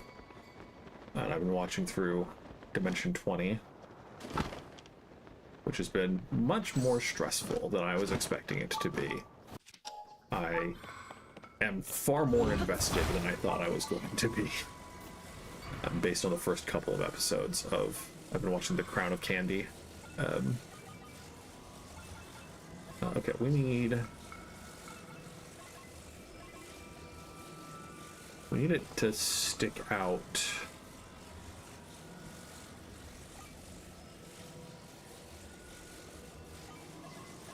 Yeah. The first few episodes of Crown of Candy were fine, but it just kind of felt like he found me. It felt like no one really knew what was going on, and I think that's just because they're not mentally prepared to deal with the high politicking that Brendan Lee Mulligan wanted to put them through. But once the plot starts, it gets pretty good. Deku Scrub, this is... Can I check my save file, I guess, to see? No, it doesn't. It's just show playtime. We have done all of the story bits, all except for going to fight Ganon. You can see what our map looks like in terms of, like, completion items. We've done all 4 regional disturbances. We're probably 60 hours in. I've done 13 streams prior to this, and I think 9 of those have been a full 7 to 9 hours, and the rest have been 3 or so. Maybe fewer than that. I've been 9 or 12 hours, but this is my second playthrough as well. My first playthrough was 160 something hours as well. So I have played a lot prior to this particular playthrough, but I'm playing again for stream and for getting 100%.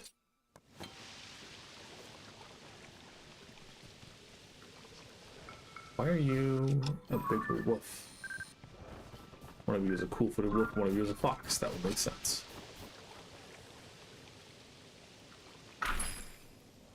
Nice. You found me. Bye-bye.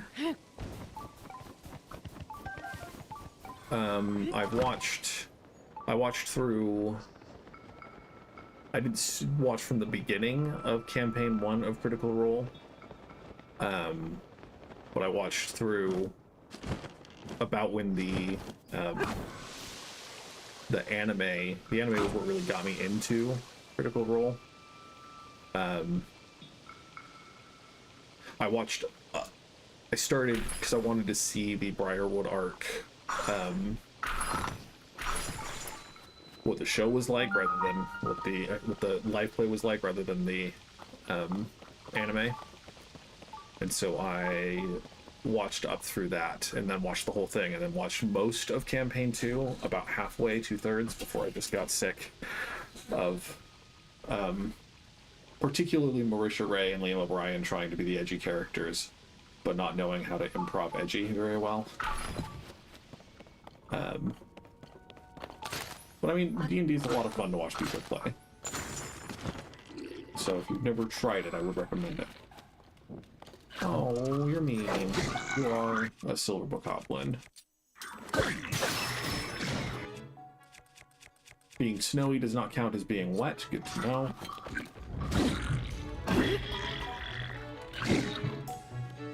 You don't have a shield anymore, so let's...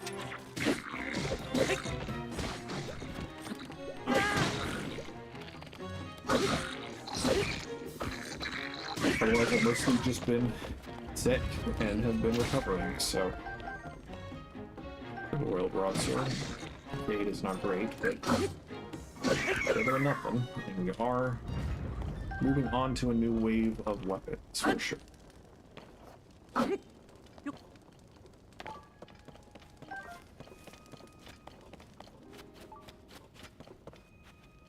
This doesn't seem to be not easy since we can't break those. Does this open to another? It does. Holy cow.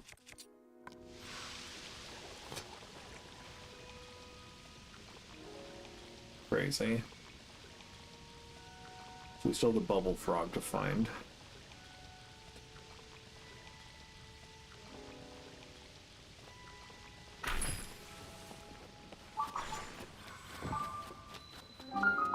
Otak Shrine.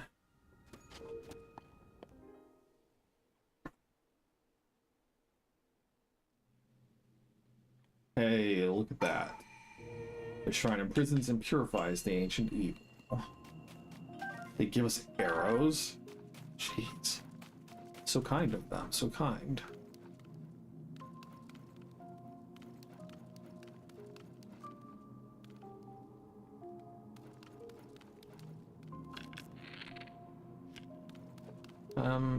Usually they go to investigate disturbances, so if I cut one down...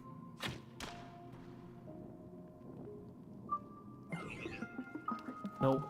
I just got caught. That's fine.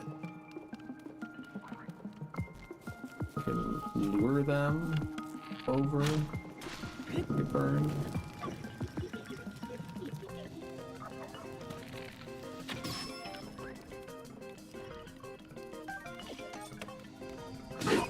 Ow.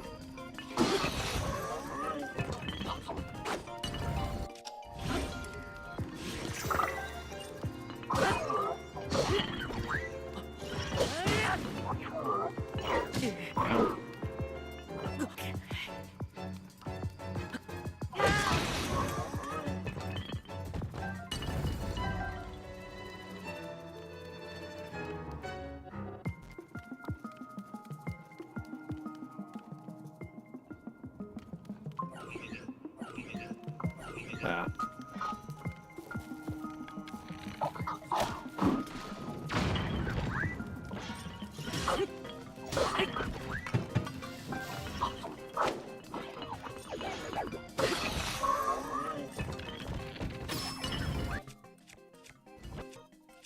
Yeah, I figured that was gonna be a little stronger.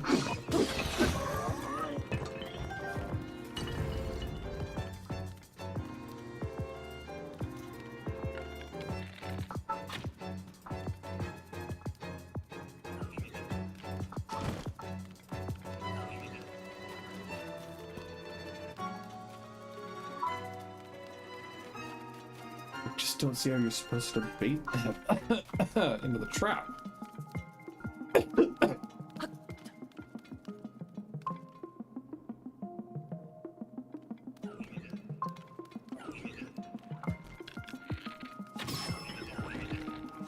you just to snipe them.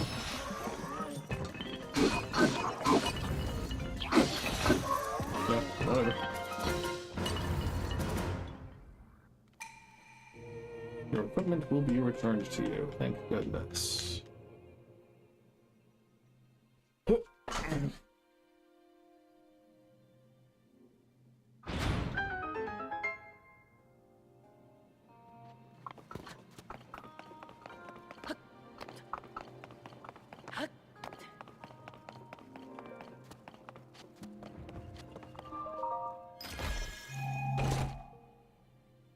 Mighty Construct Bow. Third Mighty Construct Bow we've picked up today.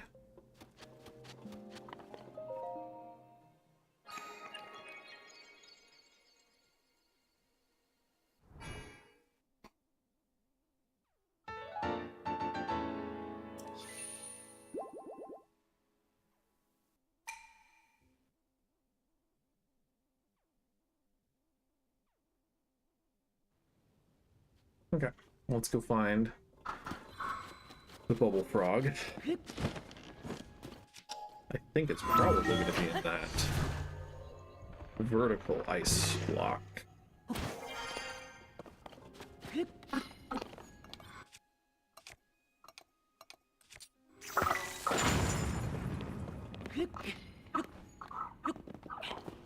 Because, of course it will.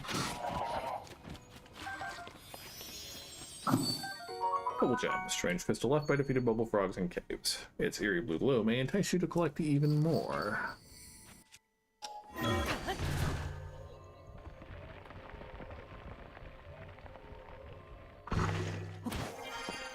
Okay. Looks like we're just gonna climb.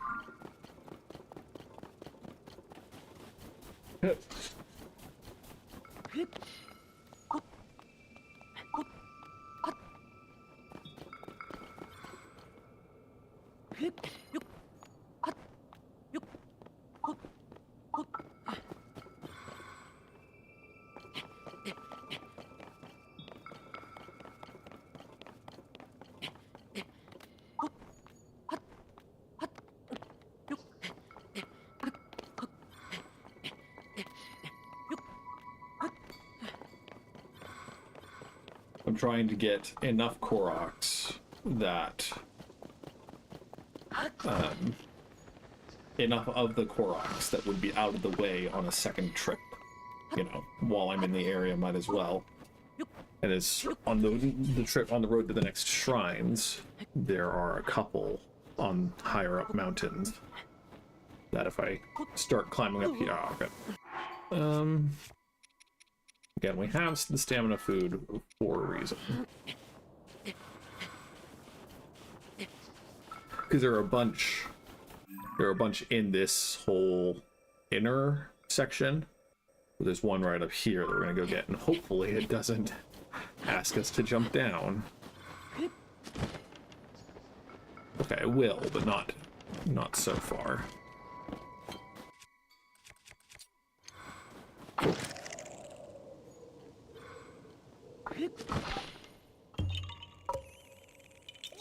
You found me. Bye-bye. Okay, and now we can go along the mountain peaks instead.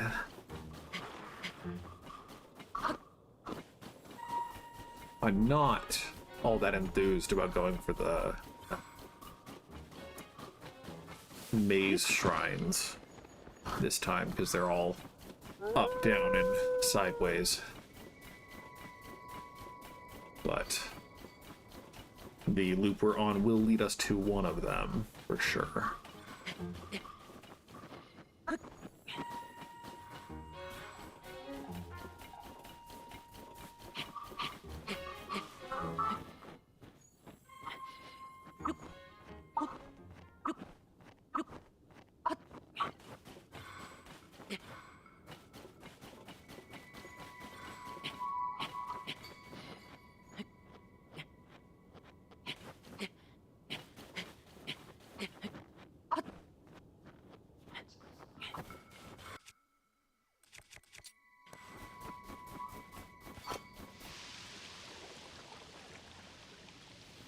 Good old classic Korok hunting gameplay. Watching ice melt.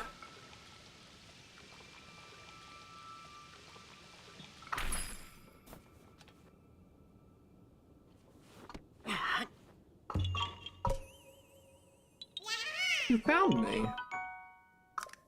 Bye-bye.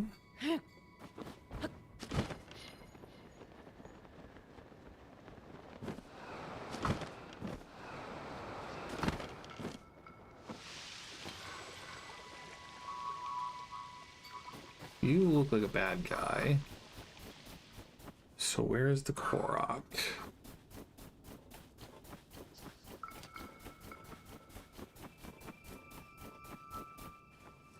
Mayhaps the Korok is frozen with the Lizalfos. Seems the most likely, unless it's another one of those underneath ascend up.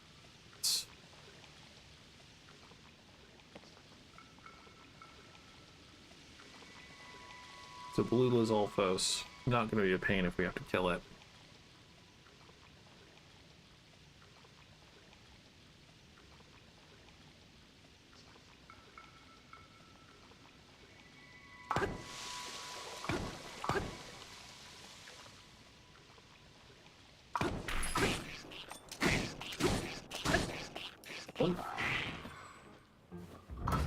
So where are you, bud?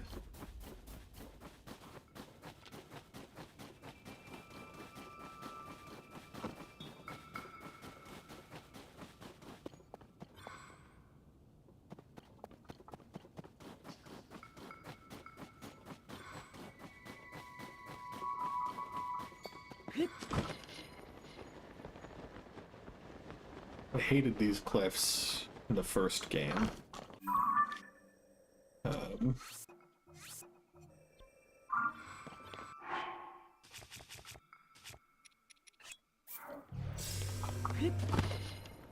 Because there was a lot of this kind of ambiguity.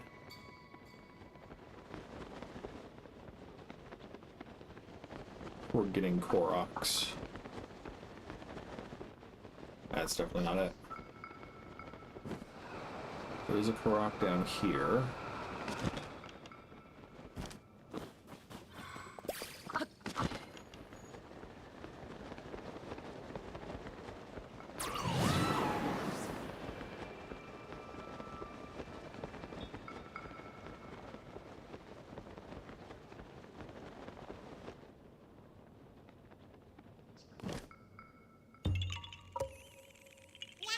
You found me. Bye-bye.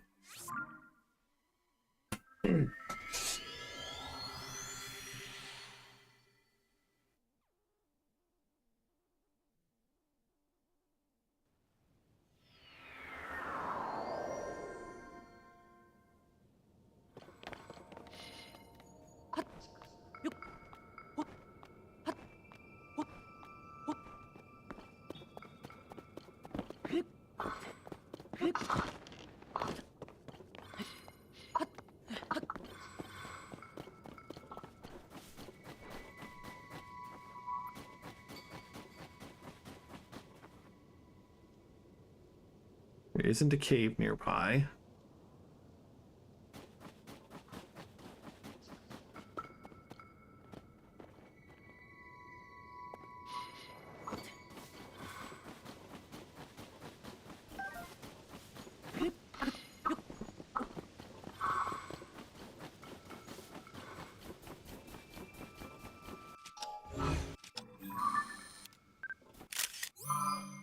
Birds are the worst to try to get pictures of because they scare so easily.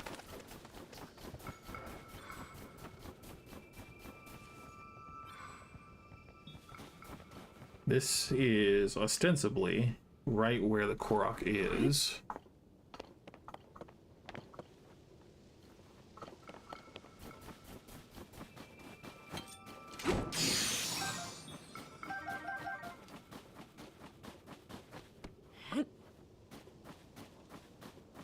Let's try melting those other ice blocks. They look like they have enemies in them. They might have some hint.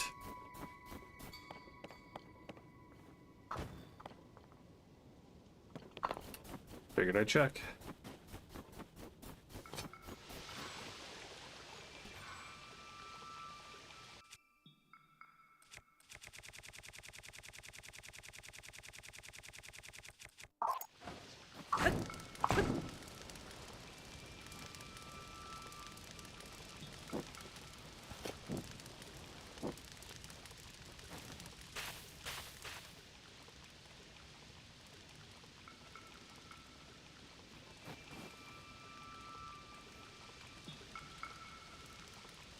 They're a full-on silver moblin, man.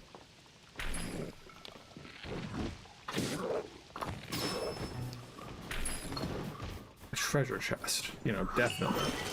Definitely.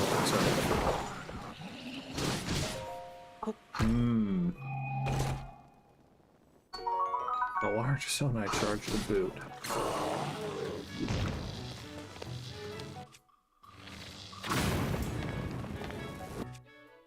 Hey, I am wet. Thanks to Sidon.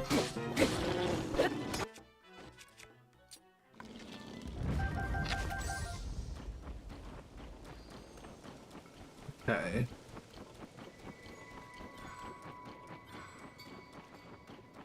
The other one is just like right here.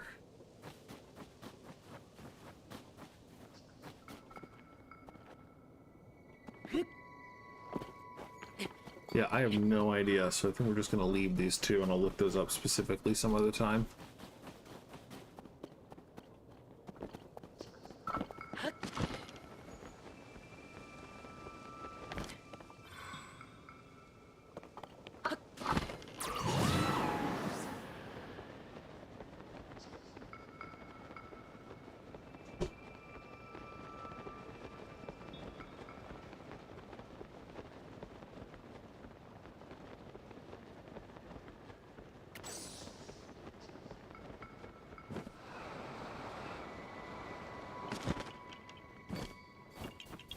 Got him. You found me. Goodbye.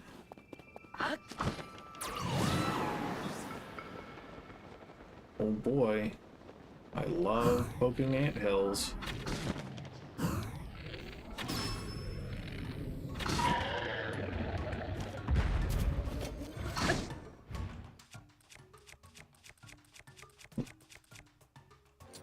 No, we just want to drop and pick up some better weapons.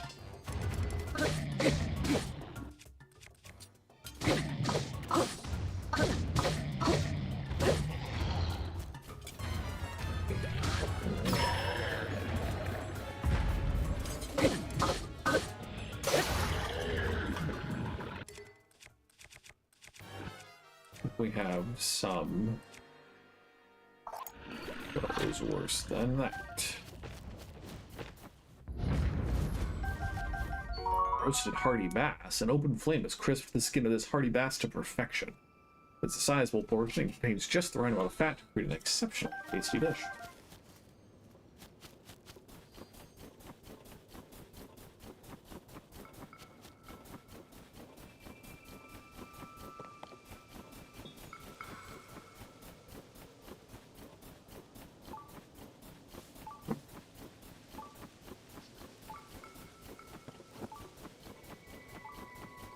The shrine is up to the right, but we're here for a Korok that might be in this snowball, or might be right here.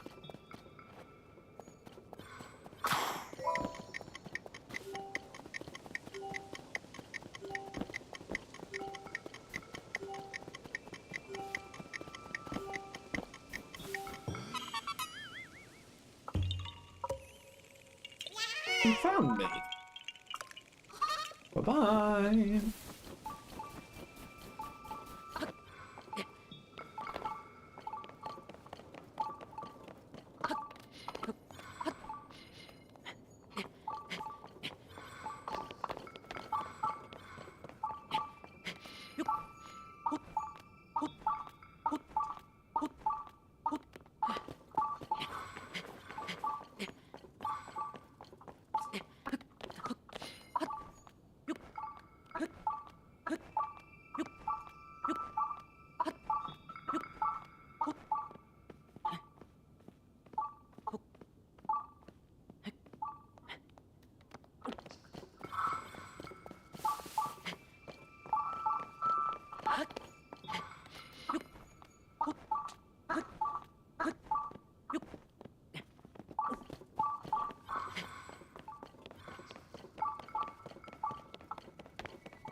Hey, it's not buried in the mountain somewhere.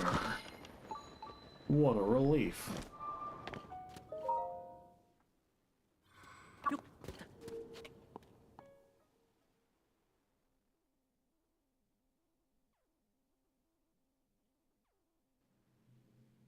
Oh look, another...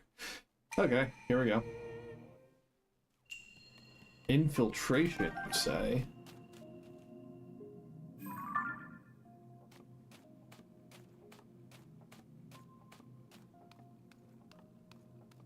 Is stealth really gonna help me here?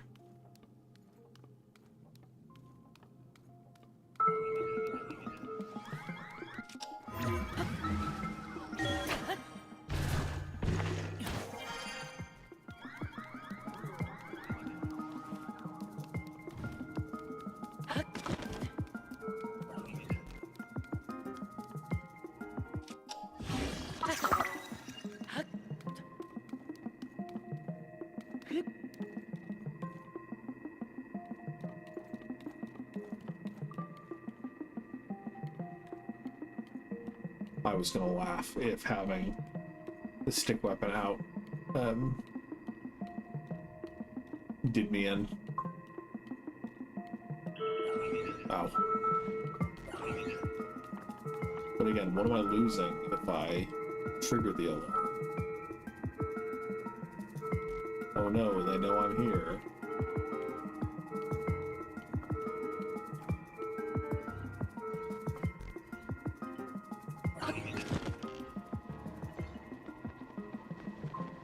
And now they don't know I'm here.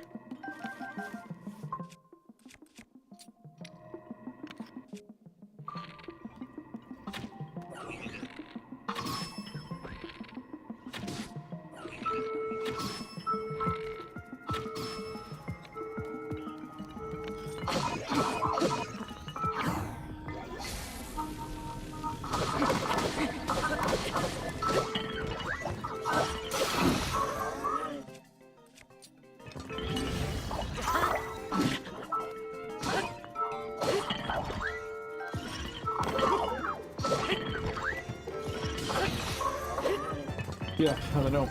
Maybe more playful people would have more fun with this challenge.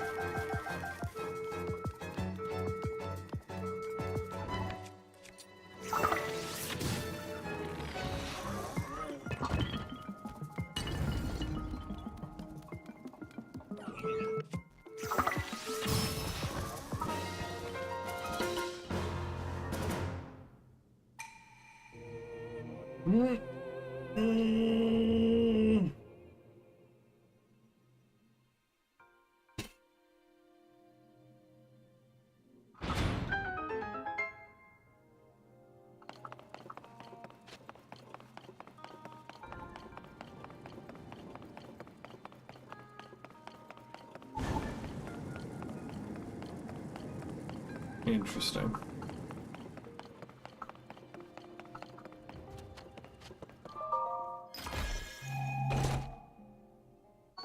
Sapphire, precious blue ore mined from natural rock formations. Sapphires contain the very essence of ice.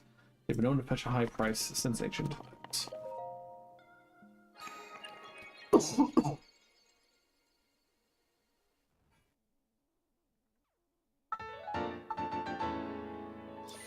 Nice. There are 2 Koroks in the hot springs around here, and then it's a bit of a trip to the next shrine, so we might just teleport to a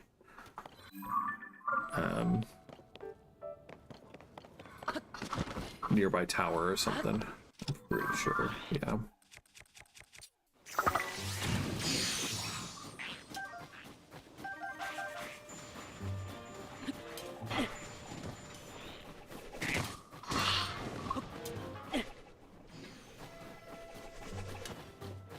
Okay.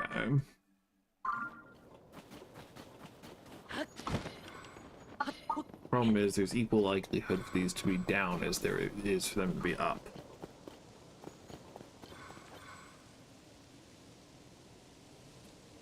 But map suggests that they are both up. You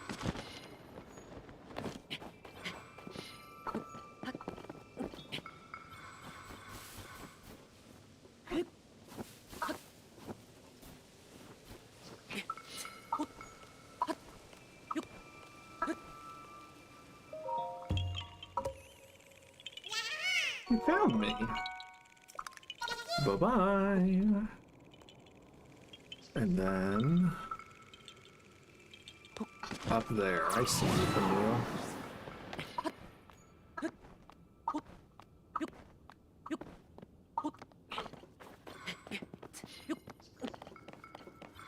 You hear the dog barking in my neighborhood?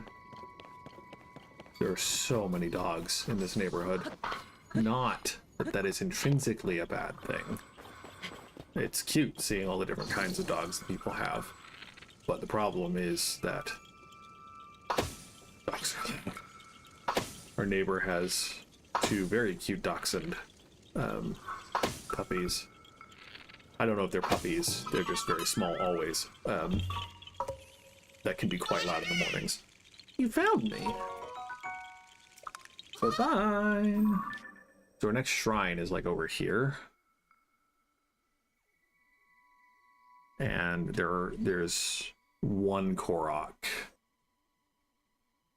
in between two. Okay, two technically, but we can get to this one. There's one apparently up here. Right above the cave here. But like again, we can get that on a more dedicated Korok stream.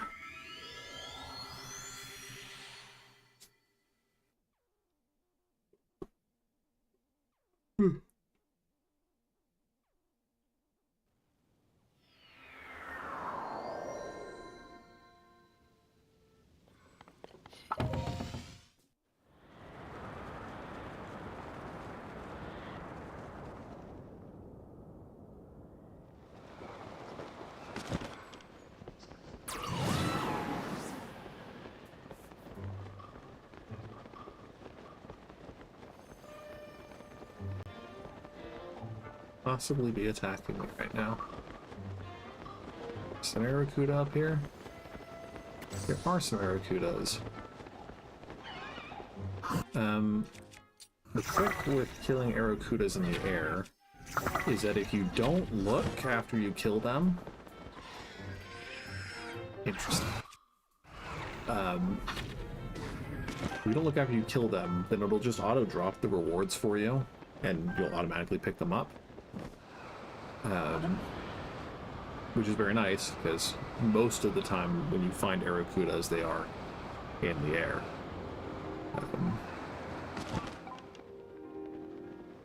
You look like a suspicious rock, but you don't contain a Korok. There you go. There we go.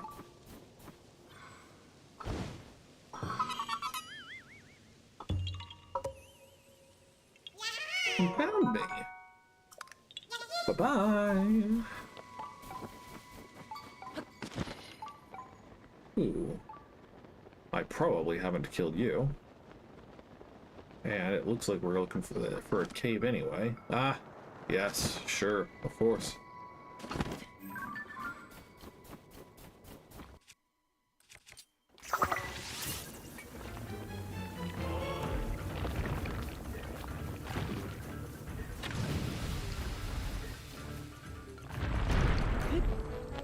Okay, we've established that we don't really have many good rock breaking weapons, but we are just gonna, since this leads to a shrine, it's not gonna hurt us any to lose a couple of temporary hearts.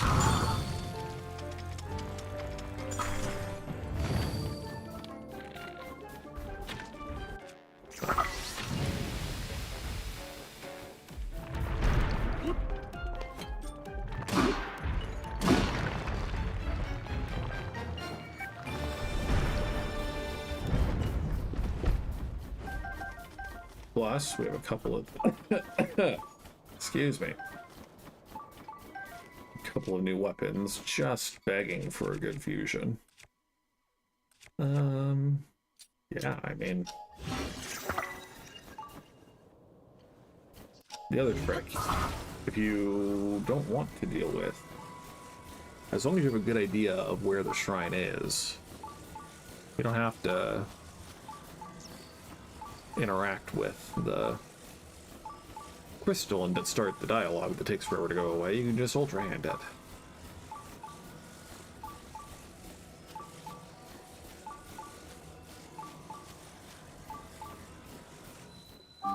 Sisuran Shrine. I guess you do have to interact with it. Whatever.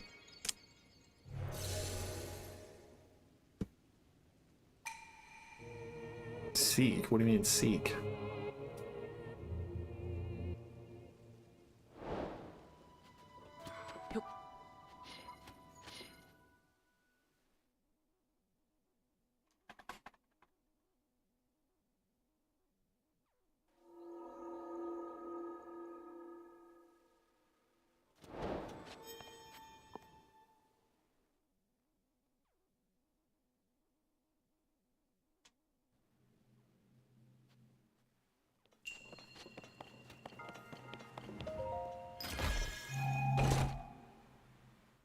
Sapphire, precious blue ore mined from natural rocks. Sapphires contain the very essence of rice. They've fetched a high price since ancient times.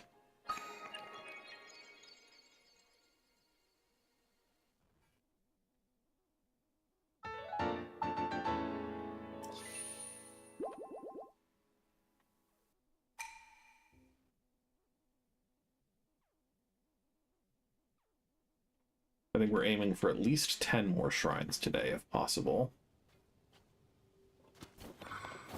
It all really depends on how long all the sidetracking we do takes.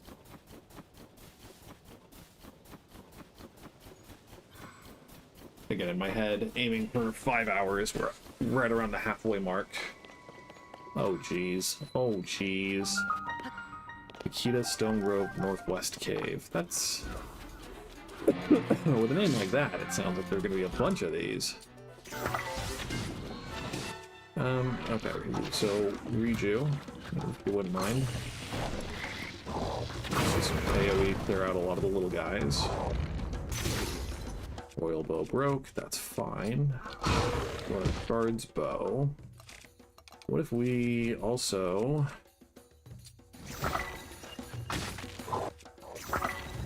give Dobo into the face or two.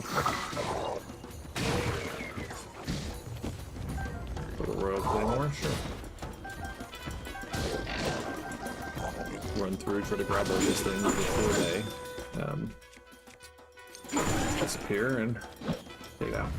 I mean, it's kind of just how the game has to be with the weapon level and durability systems, but it's just some of the enemies are so damage spongy that it's just frustrating.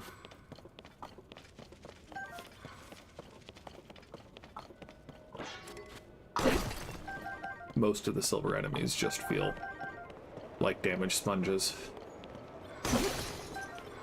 even with good end game gear. And obviously you kill more silver enemies to get more silver stuff to get stronger weapons, but okay, so surely there's going to be some subtle rock face here that will reveal the bubble frog.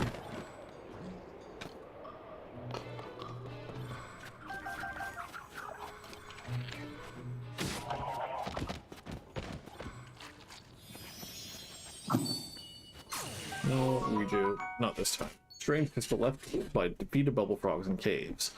Its eerie blue glow may entice you to collect even more. So the other question, is there anything in this cave? There's no shrines around here. We already found the shrine. Is that a Misko's treasure? Misko? No. It's just a chest.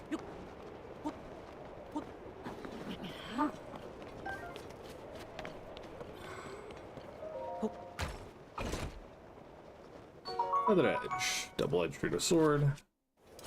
That is good for discarding.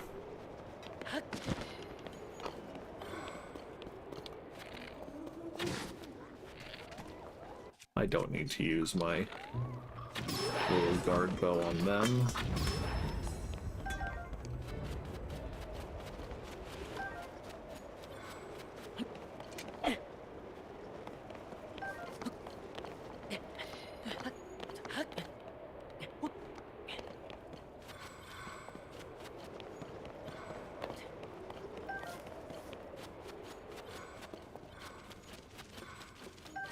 There are multiple entrances, you say?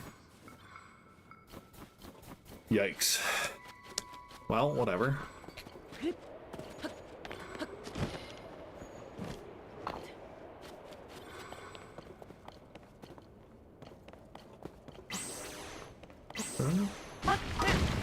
I guess it does technically work, but it is a slow process, too. You got that. Oh, let's just get out of here.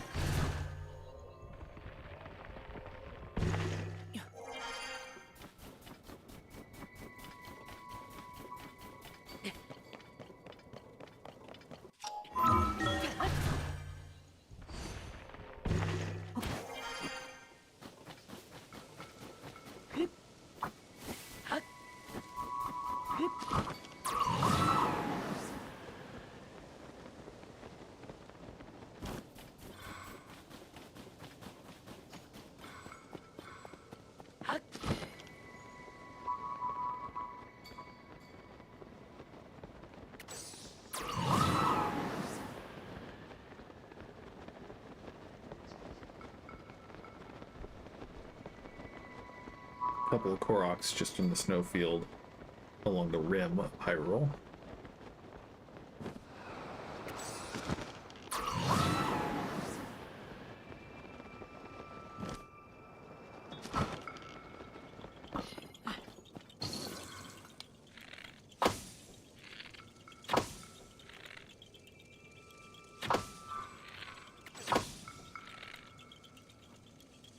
No, too strong.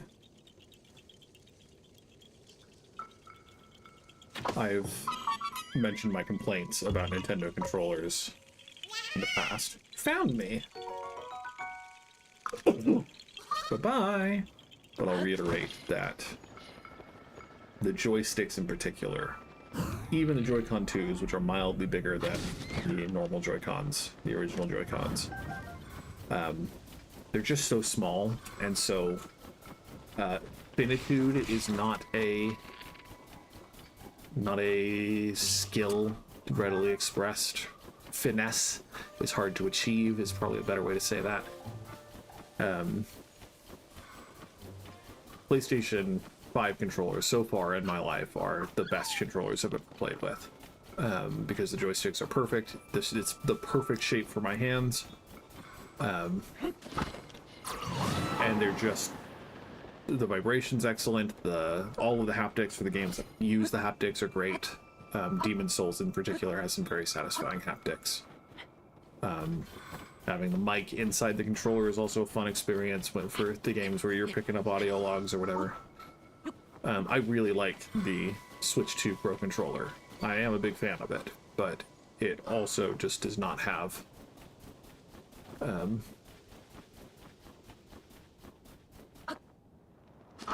great joysticks. So this is very similar to that other... I have no idea what we're looking for here. So then we might just give up on this one earlier than the others, unless we're like supposed to make a snowball or something. That'd be wild. Nope, there is just a rock here that we didn't see.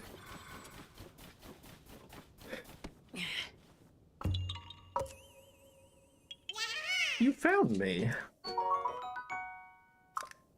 Bye-bye. Okay.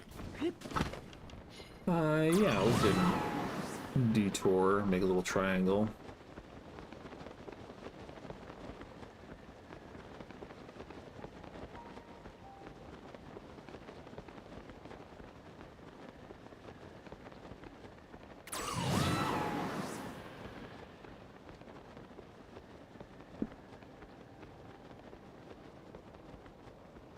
So, assuming that the Koroks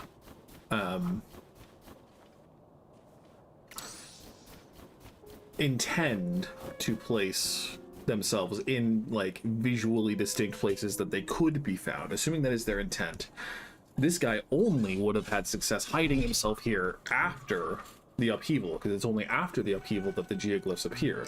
Therefore, it is my current theory that the Koroks, this is cute looking, the dog, the wolf. It's my current theory that the Koroks chose to go into hiding again only because they inferred that Link was going to go on another adventure and therefore was going to find them again. Because surely there was no timing thing for them, like, oh, Hestu's had his maracas for long enough. Surely there's no way for that. They knew that Link's whole inventory system was going to be completely reset. And all of his hearts were going to be gone, everything was going to happen. They knew, based on the upheaval. Maybe that was a little dramatic. And it didn't even kill it. Wow, party bear.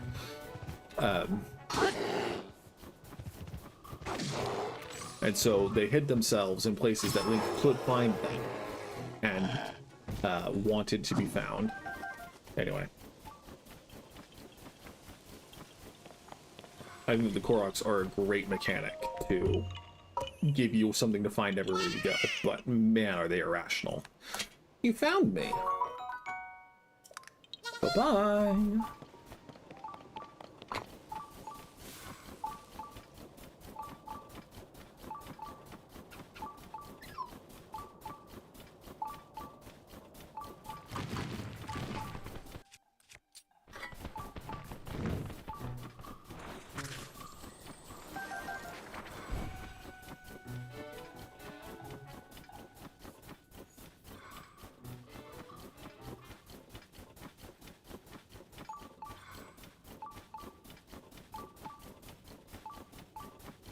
I am curious if there's... Doesn't look like there's anything in there. Oh no, whatever shall we do?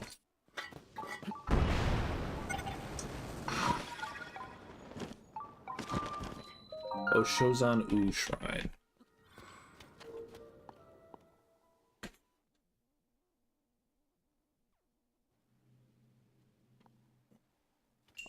Mallet Smash, you say? I'm confident this is another one that I just used the rockets to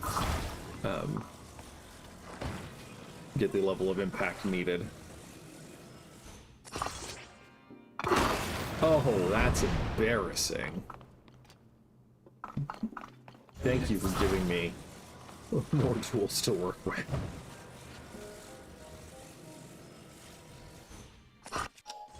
Man.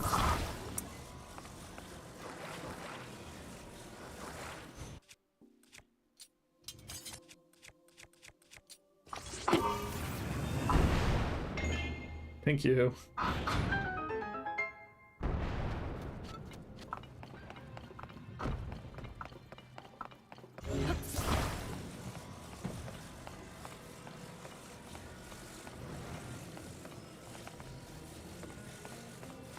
I just ascend through the... Hey, you can ascend through logs? Sure, why not?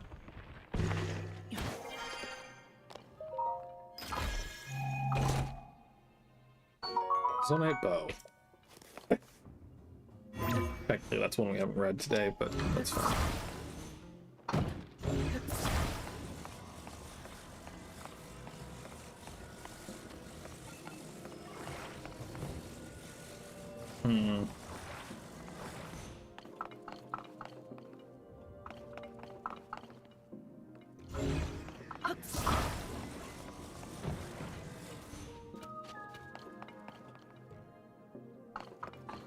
I think the easiest way is gonna be...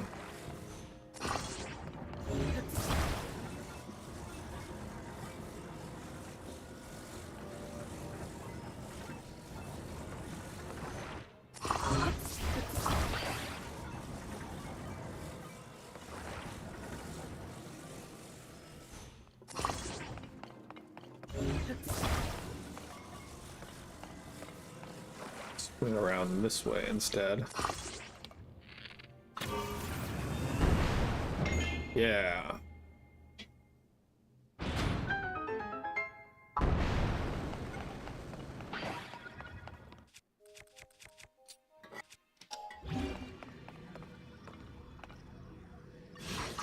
Who am I to turn down free rockets?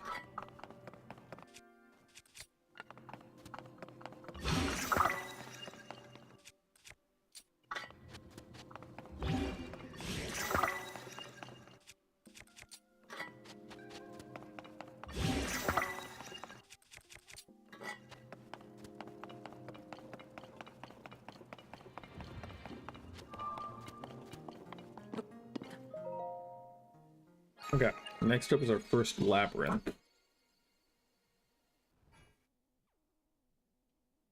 I think we're gonna...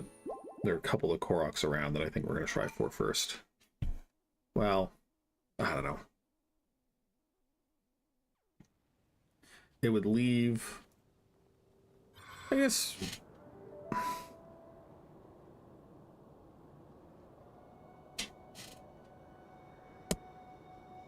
No, I think we can get those Koroks another time. Because I think once we get the shrine, we can just teleport back there and have that be a starting point for getting those Koroks and other ones in the area.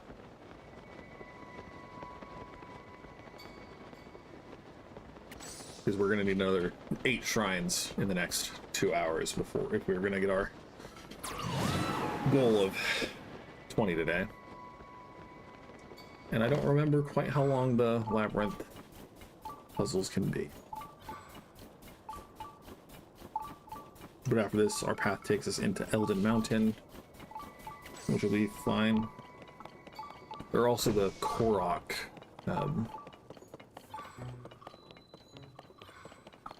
Korok Forest shrines we could try for, but those ones are puzzles and not my favorite.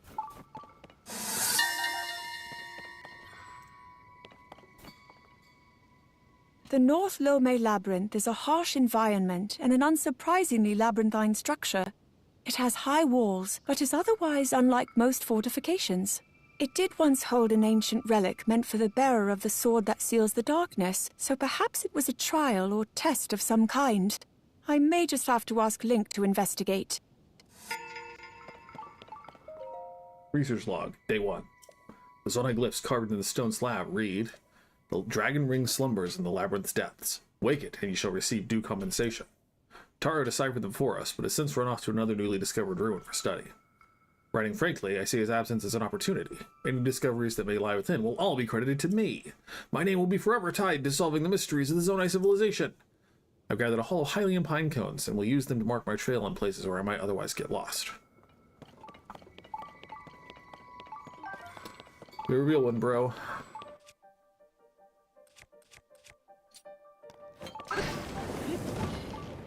Because, as we all know, Hylian pine cones give you a lot of air, to say the least.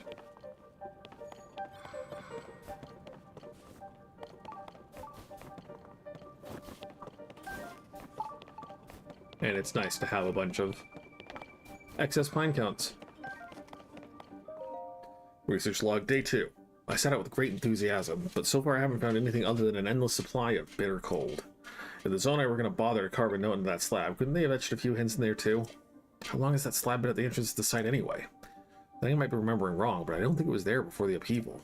True.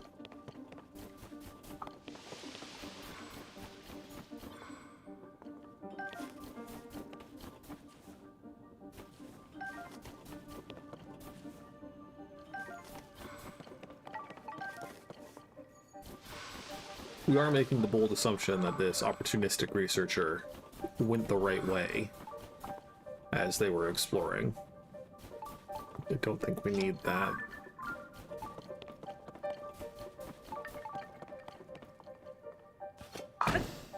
Rip.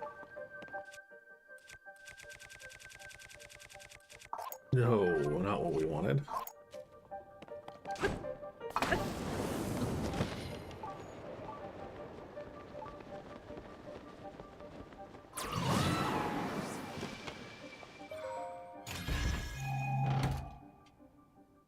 Zonite bow. Zonite bow that draws power from your energy cell. Replace it with the durability one.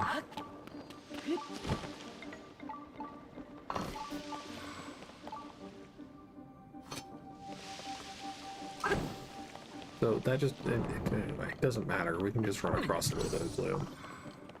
It's fine.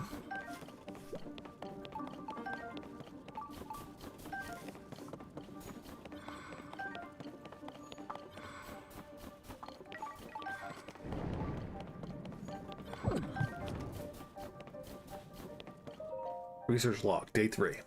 After shivering in the cold and cowering from the gloom, I finally made it. This pathway leads to the center of the ruins. There's a trail of lights here that's almost beckoning me in. It must lead to that due compensation this lad mentioned.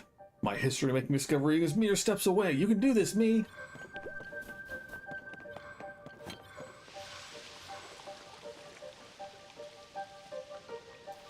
There is a labyrinth up above. Yeah. Yeah.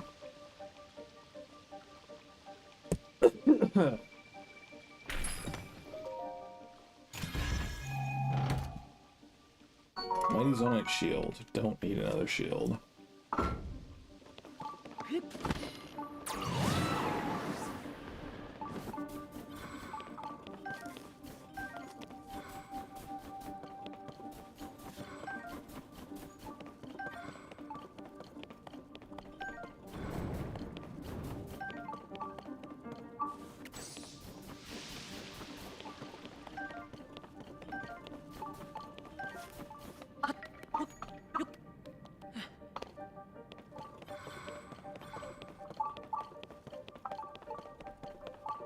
Good stuff. Research log, day 4. I've done it! At long last, I've done it! I found a relic of the Zonite civilization, though my euphoria is short-lived. In the hours since my discovery, I've tried touching, hitting, and yelling at the relic, but it remains unresponsive. I'm starting to fear that I may not unravel the secrets of the Zonite after all. The thought makes the cold even more bitter.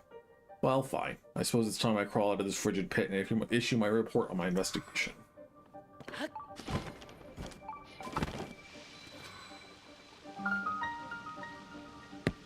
Good stuff.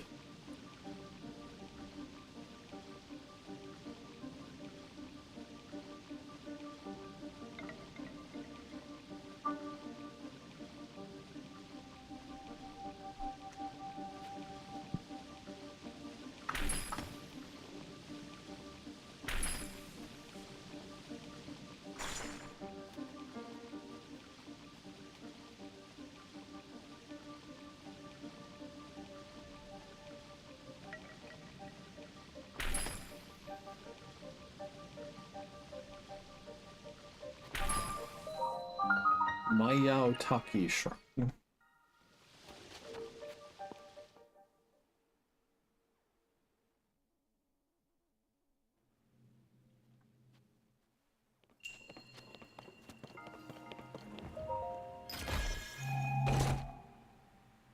Diamond, the most precious ore one can find. Its signature sparkle is charmed by brilliance for generations. As such, it is sold for a very high price since ancient times. I think, I'm not 100% sure, but I'm pretty sure every Raru's Blessing Shrine chest has either a diamond, a large Zonite charge, or a big battery. I think those are the 3 things that will always be in them.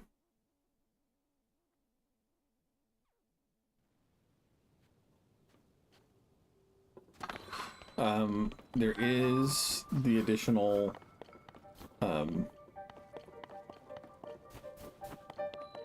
chasm experiment, whatever, words are hard.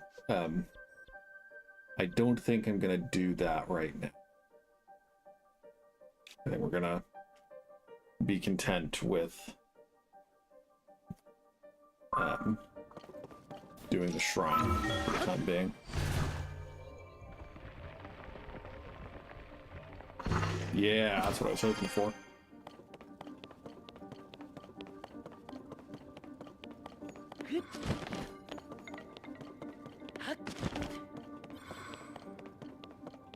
So there's a Korok on the opposite chasm.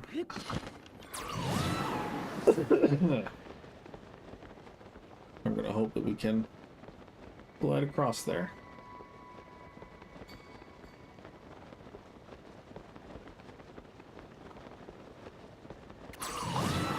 there are a number of Koroks in the, I always want to call it Rallaloran, because that's the Stormlight Archive, City of Darkness, that still hasn't been explained as such. But in the ruins, Typhlo ruins, I think, there are a bunch of Koroks there. I have all the sages, so I would theoretically be able to solve all the puzzles. That's a side quest activity rather than a shrine stream activity. So we'll do those later. You found me.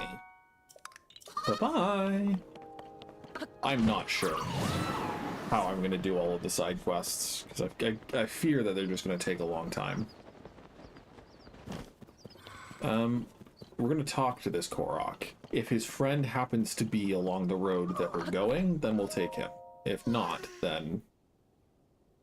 yeah, no. You're up the way. We're not going up the way.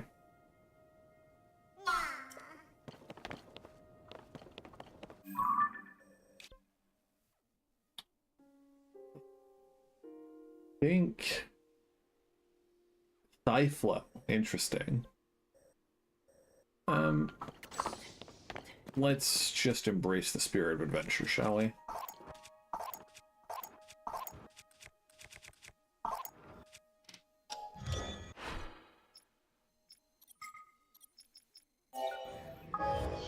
Go off-roading for a bit. Technically there is a road, but whatever.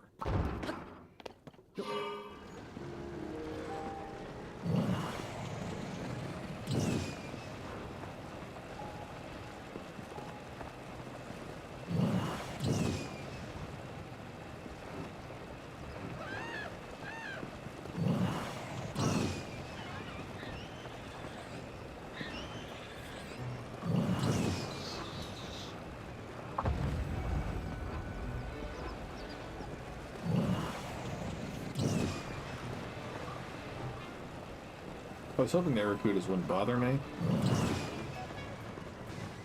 Here's... okay, they're backing off.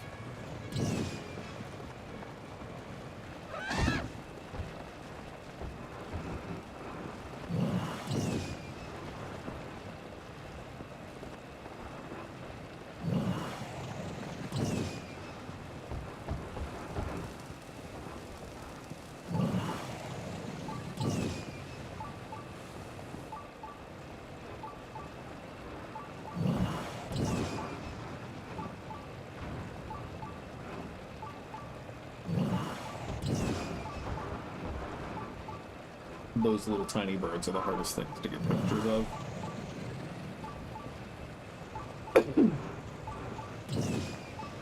Looks like another underground shrine. Yeah. Bastards. I think we're close enough into Eldin that we're gonna need the fireproof suit on. Yeah, I even thought about going down this way, thinking, oh, this would be kind of fun to go just shoot them up a little bit, but...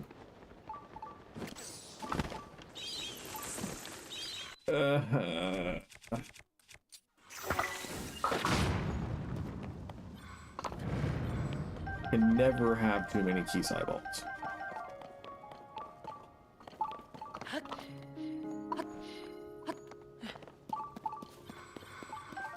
Okay, what nightmare awaits us? Total darkness? Total darkness? Are you saying I finally have an excuse to wear one of my other favorite armor sets?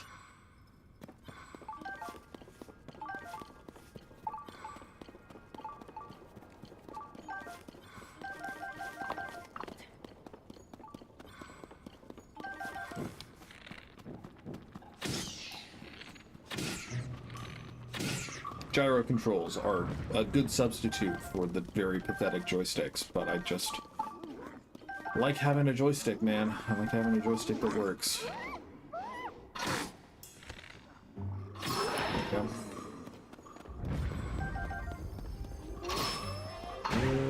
You are silver-hooded one.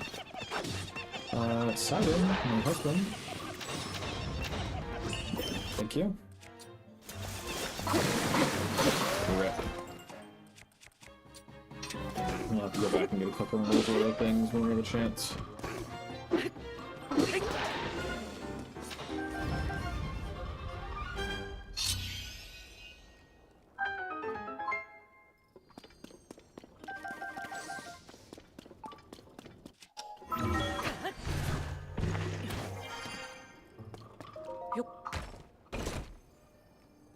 Forest Dweller's Spear. Korok Spear with decayed tip. It's still full of vitality. Bursting materials attached to the spear can be reused again and again.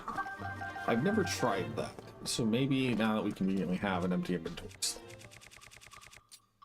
Like Choo-Choo Jelly comes to mind immediately as the best burstable thing, but also, I mean, does this work how I want it to? I would obviously need to be able to hit something for it to work. And we don't necessarily want to try to attack the Forest Dweller's Spear, but did we not?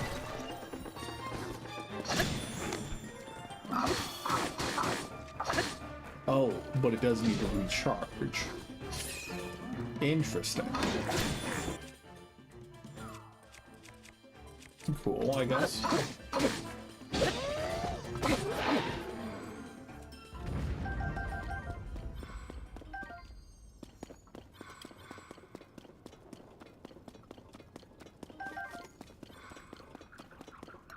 Bye, bud.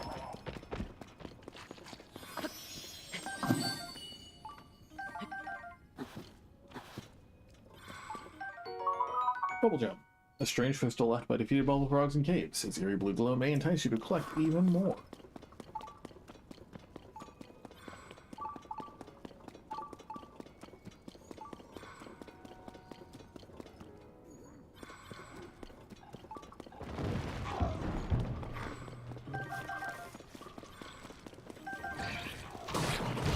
Oh. Thanks, Tulin.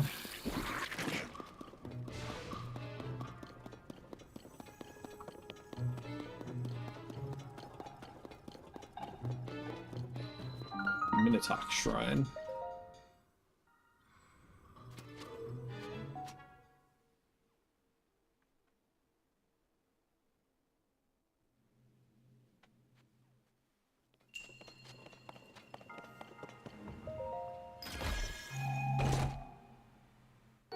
Battery. Battery with an improved compression rate that disposable holds multiple times as much energy as a normal battery.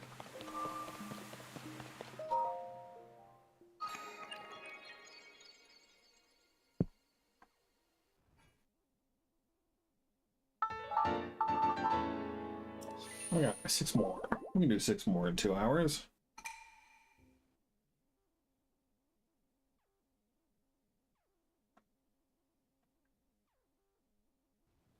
We got 1 mildly out of the way Korok. We can get on the way to the next shrine.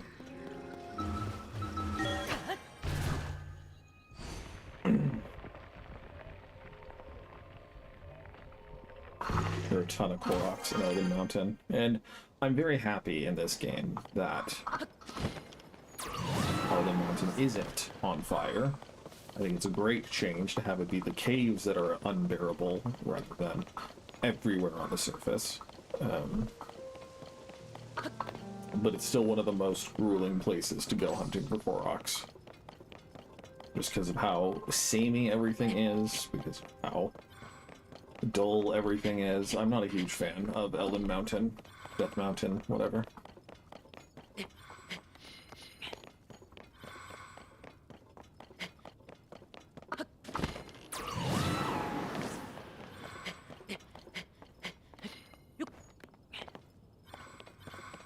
I genuinely don't know what I like about certain environments over others. Because, again, I've been playing Silksong. A lot of the environments give off the same vibe. It's not... I mean, in Hollow Knight, they all kind of give off the same vibe as well. And it's a slightly different vibe in Silksong. But, like, there's only one or two environments in Silksong that I've played, and I've been like, wow, this is a good vibe. This is a cool place. And even in this game, it's like, I don't really love any of the...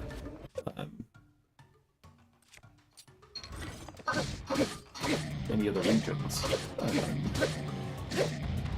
Either through gameplay or through aesthetically, because each of them has something I'm just a huge fan of.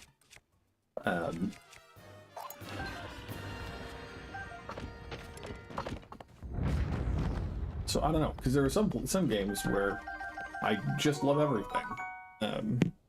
It's your prime steak. Prime meat cooked over an open flame. The outside is perfectly brown, while the inside is mouth-wateringly juicy.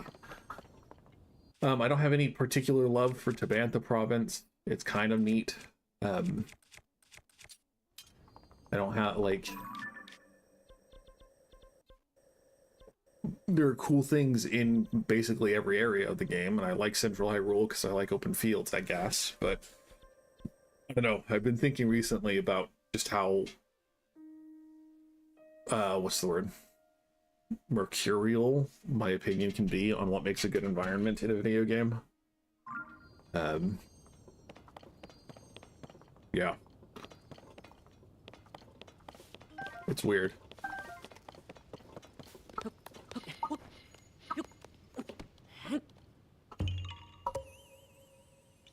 You found me. Bye. Okay, we've gotten a bunch of new weapons, so let's fuse a couple of things. Because we need at least one of these three to be... Let's have the durability up one be a bludgeoning thing. And let's take a Frox Fang, I guess. Why not? And I'm down to have another one be bludgeoning too.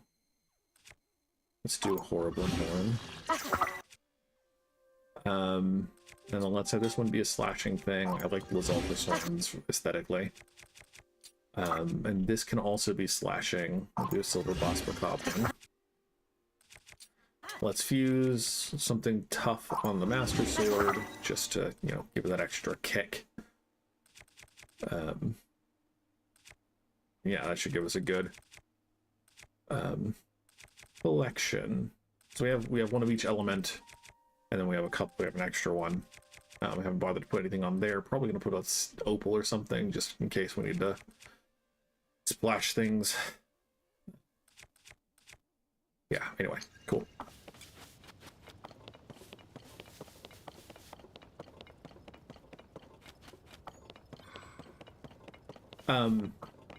The other game I've been playing most of my time, the other two games, I've been playing Like a Dragon Pirate Yakuza in Hawaii, which is still fun. It's still great. Still goofy, and Majima is fun.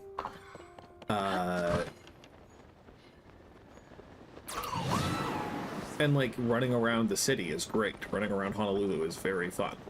There are a lot of little lost bastards around here. I don't like Madlantis as much because it just feels a little extra. Well, Honolulu is great. And all the different shops and whatever. It's cool. It's a different type of video game experience. Most of the video games I play tend to be fantasy.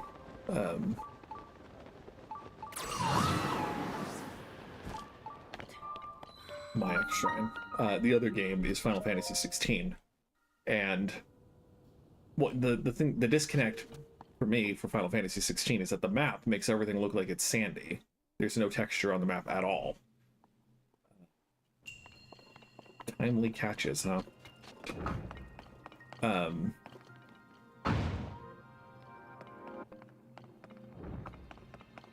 But most of the environments in the game have been really cool. And bright and colorful, etc., etc., etc.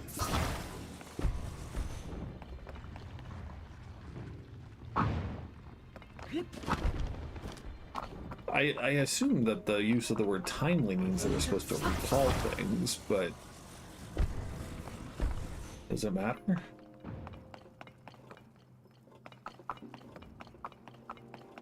Oh, because I didn't even bother to hit the switch, did I?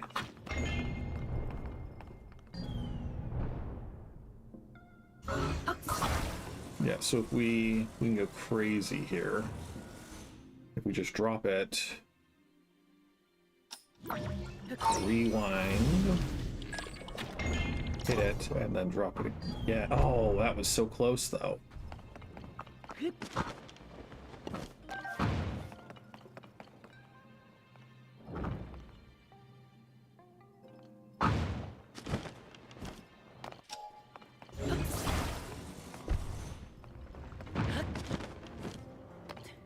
Yeah, I don't know what makes a good video game environment, unfortunately.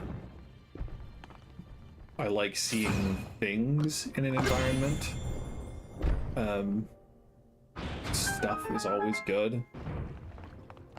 But I don't like meaningless stuff is just annoying if it's just for the sake of giving you collectibles or whatever. It's gotta make sense. That's one of the reasons why Tears of the Kingdom Breath of the Wild is so great, is because like all the little huts are presumably belonging to someone. All the stuff that happens in the space is intended, at least, to be inhabited.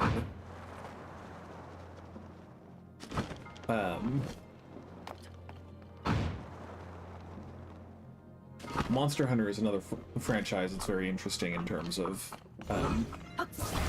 environment design, because especially the earlier ones, you usually had 5 environments, period. Oh no.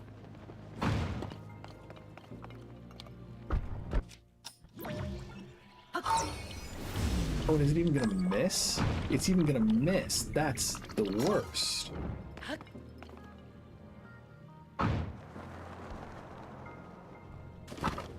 Okay, anyway.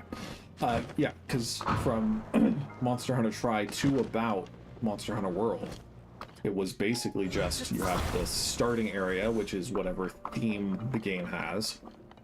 Tri, you know, it's the island shoreline area. 4, it was all the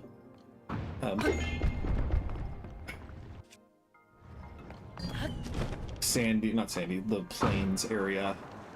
Or if that was 5, I don't remember 4 and 5 very well. But in World, it was, you know, let's make an ecosystem. Let's make a whole series of environments. And generally speaking, they did a really good job making them look unique and interesting and fun to be in. And Wilds did another attempt at that. I didn't love the environments of Wilds generally as much. Just because they were all pretty, like, dim, hard to see in.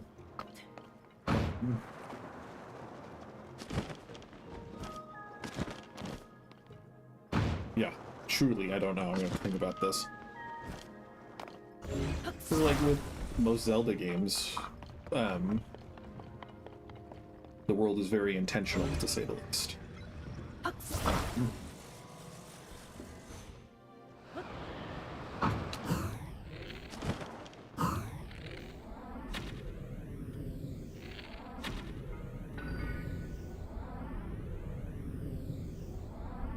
Hey, got him.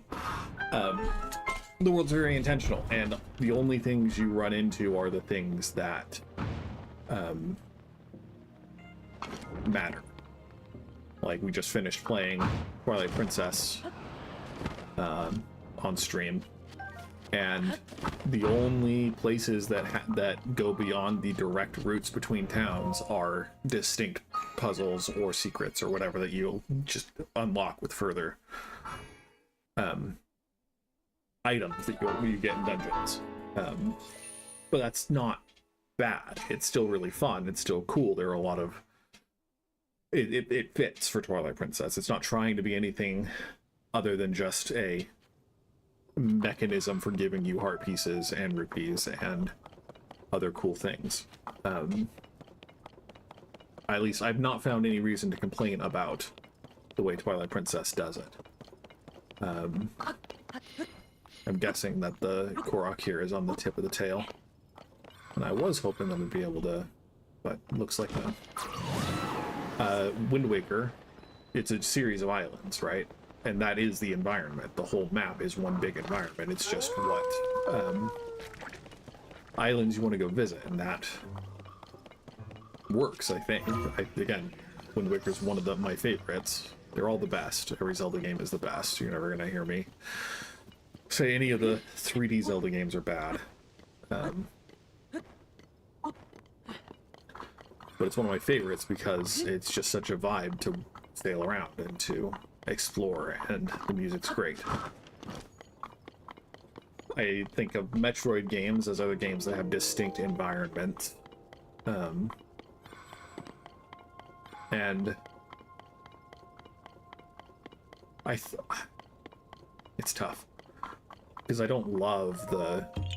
I'm thinking of Metroid Prime 2. You found me. Bye-bye. I'm thinking of Metroid Prime 2. There's the one environment that is just all the black and white, and it's very hard to see in. All the things are, I guess it's mostly just black. The sound environment. But like, I don't know, it kind of fits the game. So maybe a large part is just how well the environments fit into the game. And I don't like, I feel like Elden Volcano fits in Breath of the Wild Tears of the Kingdom. I think it's fine. I just don't love it because it's bland, in my opinion. But I know for a fact that there are some people out there who love Rocky Mountains and whatever. I generally just hate desert biomes.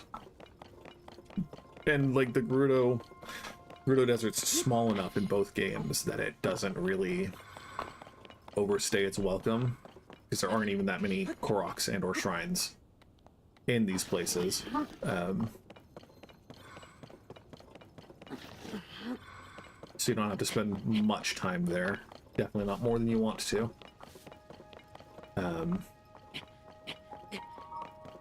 I didn't like the desert in Ocarina of Time. But that's just because it's very puzzly. Getting through it is a puzzle and whatever.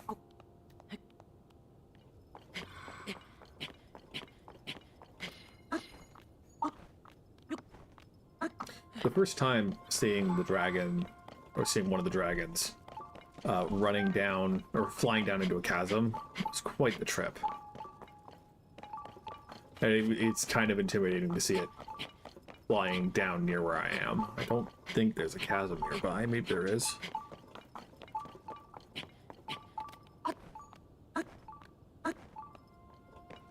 The other reason we're not gonna try to upgrade all of our gear is because farming dragon parts takes too stinking long. There's like an actual timer that you have to let reset. It's like 7 hours in played time before it resets or something. One of my friends was telling me about it. I hold no grudges against anyone. I think you're fine if you wanted to do items. If it's worth it to you, if that's what makes your game go more smoothly, that's fine. Similarly, I don't really care if people want to mod their games for various reasons. Down below, screw you. All this climbing.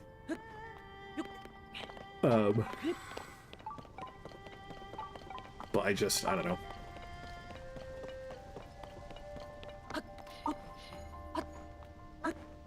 For me, it defeats the purpose to... The reason games are fun is because they give you a constraint of rules to adhere to. And play can only happen within the constraint of mutually agreed upon rules. It ceases to be fun and enjoyable for me to play a game where the rules have been shattered. And that's what At least item duping for sure, and some mods do. I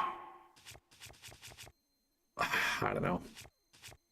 There's got to be some discourse going on about the Hollow Knight Silksong damage. I've seen people complaining about it. I've seen people looking for alternatives, and there's already a mod for making it so that nothing can deal 2 masks of damage in 1 hit.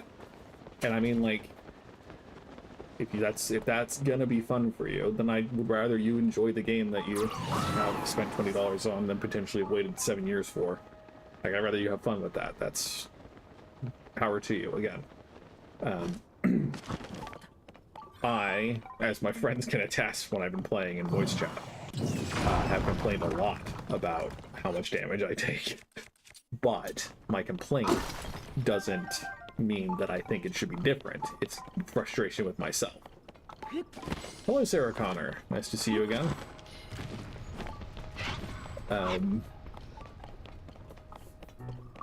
And so yeah, it's, I don't know. It's just an interesting question.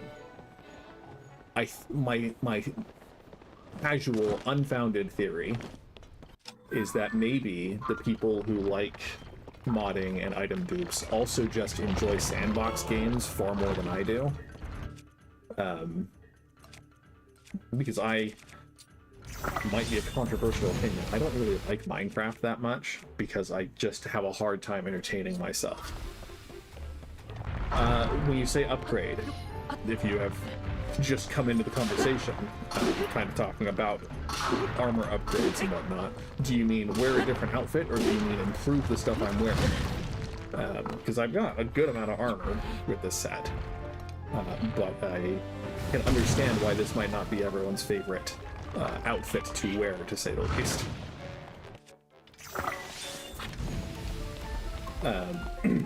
But I feel like people who enjoy and are good at sandbox games are better at making their own rules that then allow them to engage and play with the games. I prefer to have things structured for me.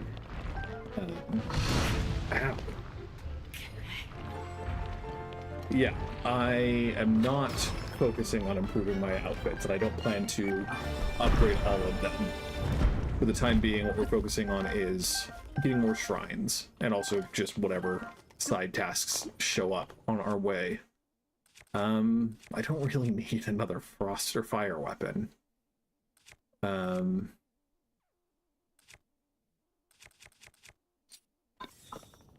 because I think ice is better. Don't know if it's... I don't know if the fuse recycling is really worth it compared to just having more damage.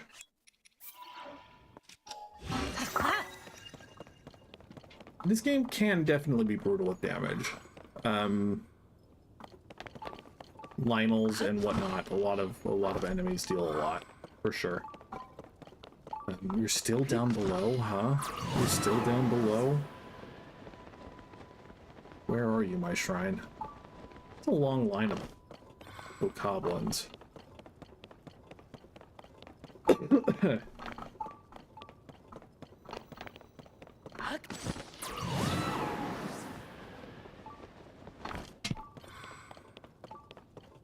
There was the shrine quest. I don't know, it's not shrine quest. I don't know if it was a shrine quest. There was the quest for the 2 lizard lakes that might connect to here, because the shrine we're looking at is essentially right here. So it might be, let's just see if there are any cave entrances. There is a cave in between the 2 lizard lakes. There's a cave on the Isle of Rabak over here.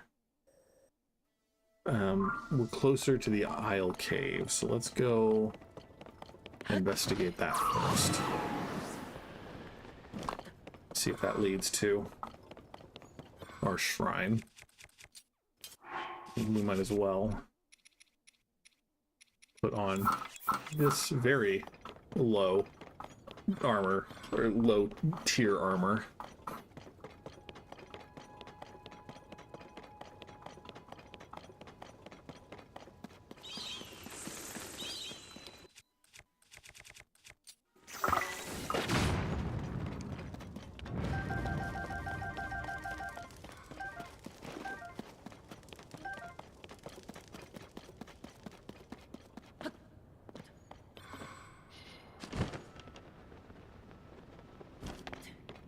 You have a minecart, and we have a fan. Look at them. Look at them being so kind. That is one of the best parts of Tears of the Kingdom, is that when they have little games for you to play, they almost always give you the materials you need to play their little games.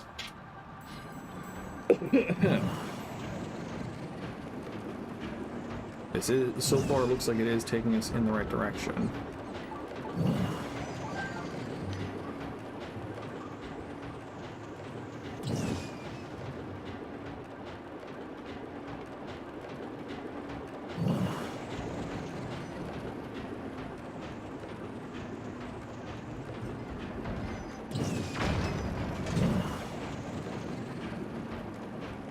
Probably that's what we needed to do.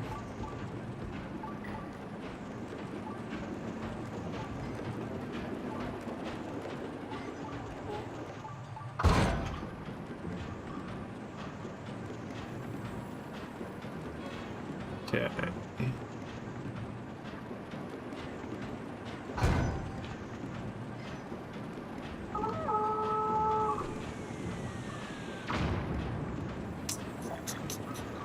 Okay, there's another cart over there. Did not mean to jump into his cart, that's for sure, but that was a funny accident.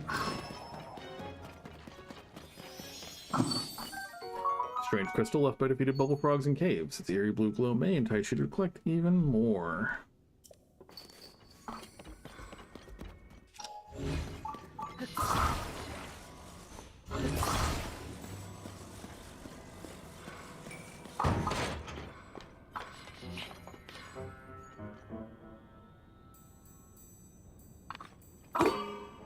We'll see if this has unintended consequences. And if we just run into our previous card, that would be quite funny. I am here for it.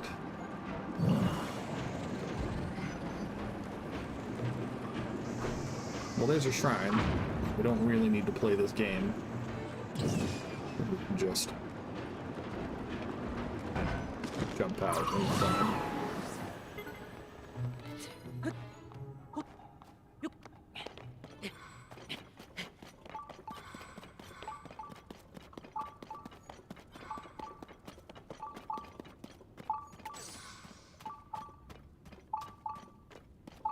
A lot of rocks. Be a good number of light gems. Geotok Shrine.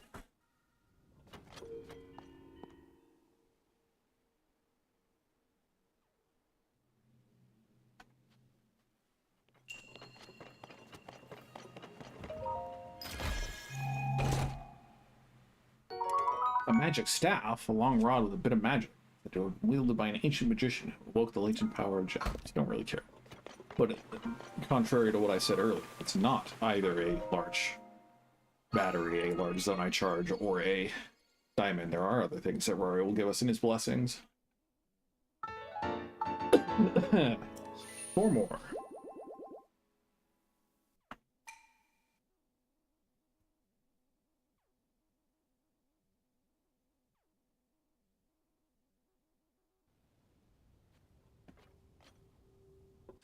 Let's just head out, shall we? Assuming that there is a appropriate assigned point.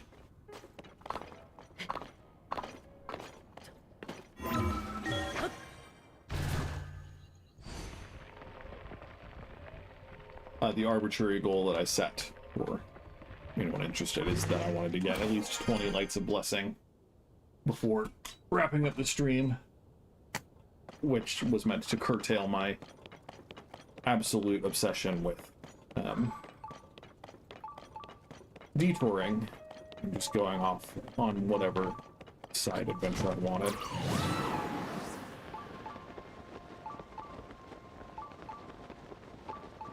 I did turn my AC back on, so apologies for the changes in sound quality. There are a couple of caves around here that might be where we need to go to get to this one, but I'm gonna wager this is as likely a guess as any. Unoboko HQ East Cave.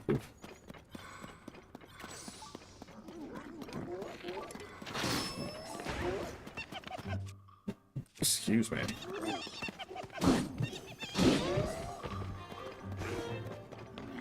Where are you?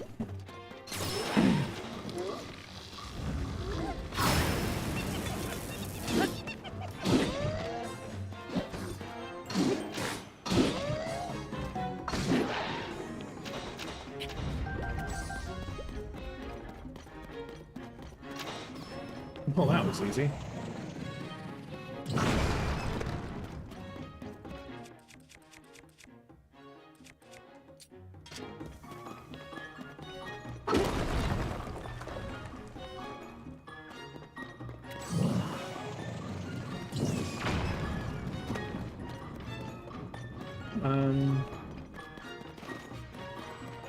Don't think I just want to... Oh, yeah, because bombs. Bombs don't work here, do they? Or perhaps one could say they simply work too well.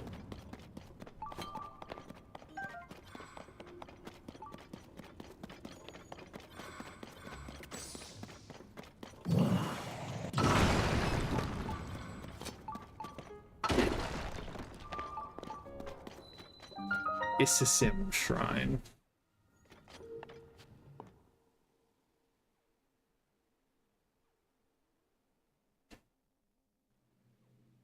Oh dear. In reverse, you say? That sounds like a clue.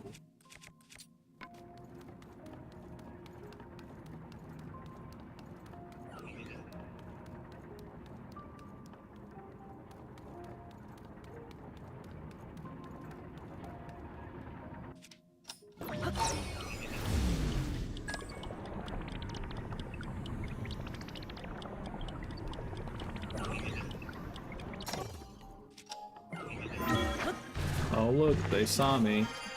Shucky darn.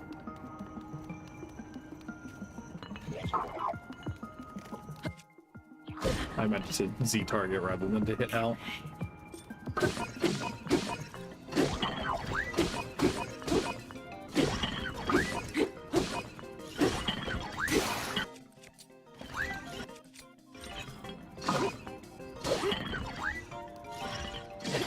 Just bug him in a dark alley.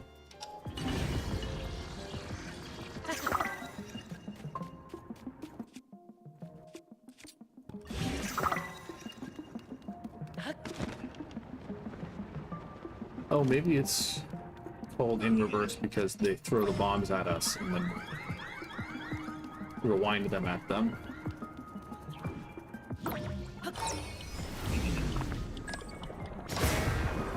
Yeah, that makes sense.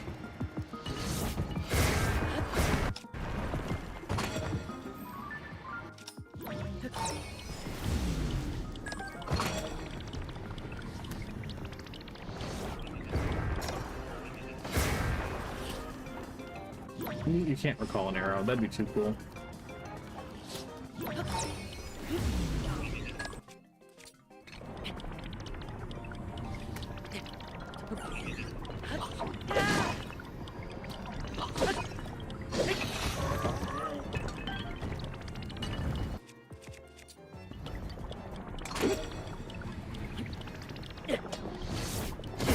Ha! Deserved.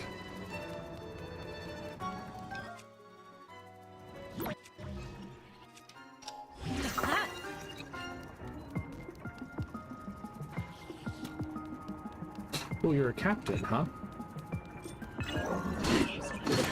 Ah, yes, that time bomb sword, huh? Ow. Ow.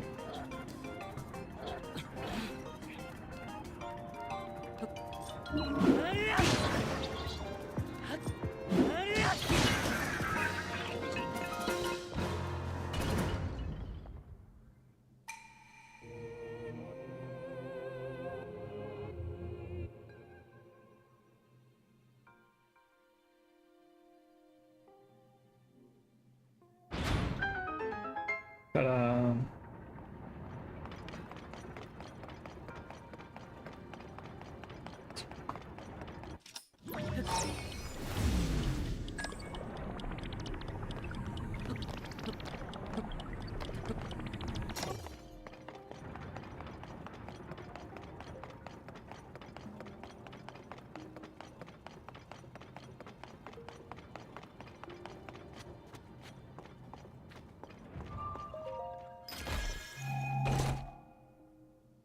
Magic rod, a small and intensive magic rod. It is said to be wielded by an ancient magician who awoke the maximum power, latent power gems.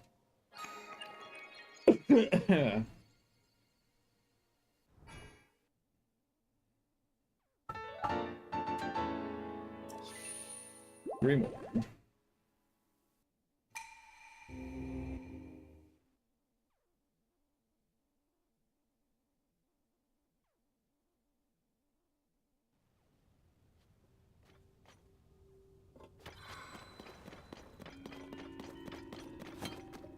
Okay.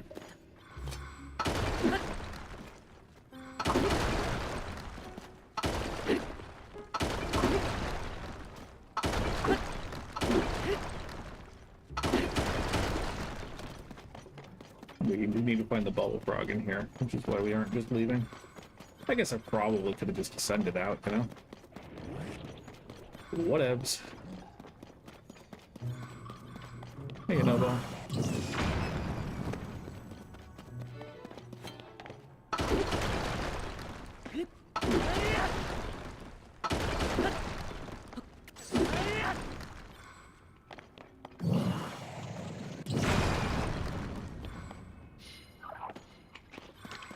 Man, who'd have thought the bubble frog would be in here? Okay.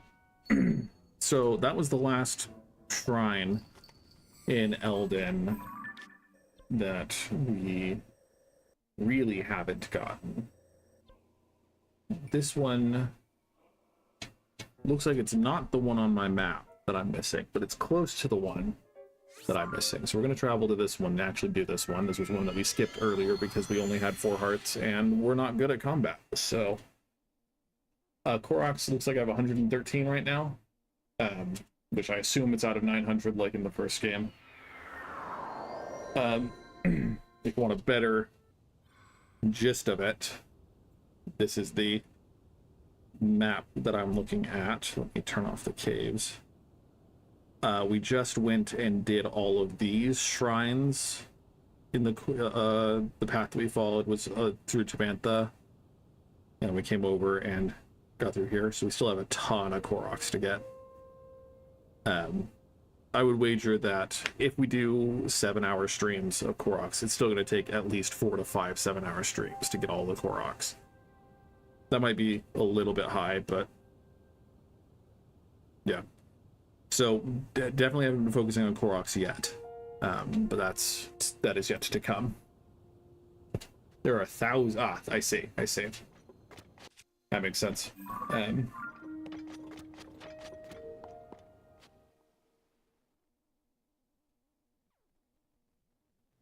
I guess it's a good way to do it if you're gonna have the Koroks.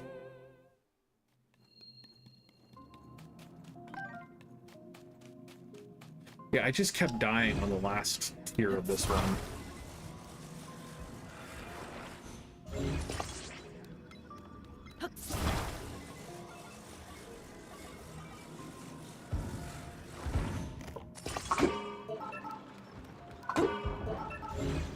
Go, my angry death Roombas.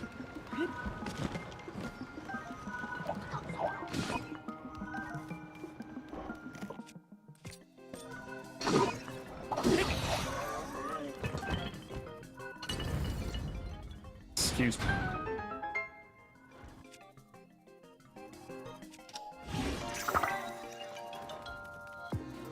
Yeah.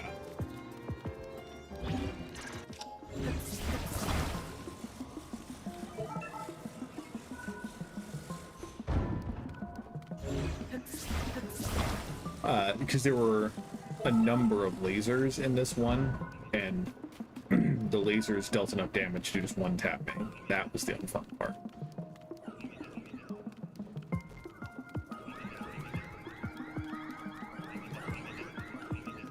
Because these guys are all pretty high tier.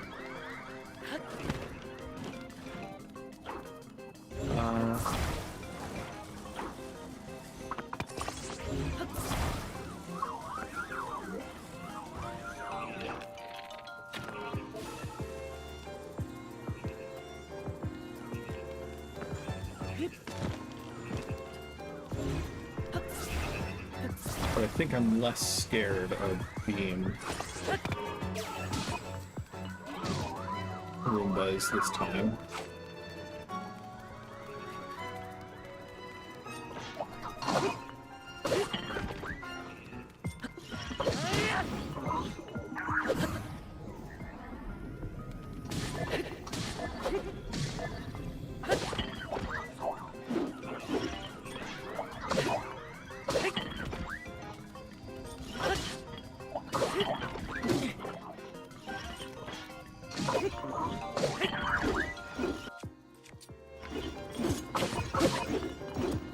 Spears are the worst.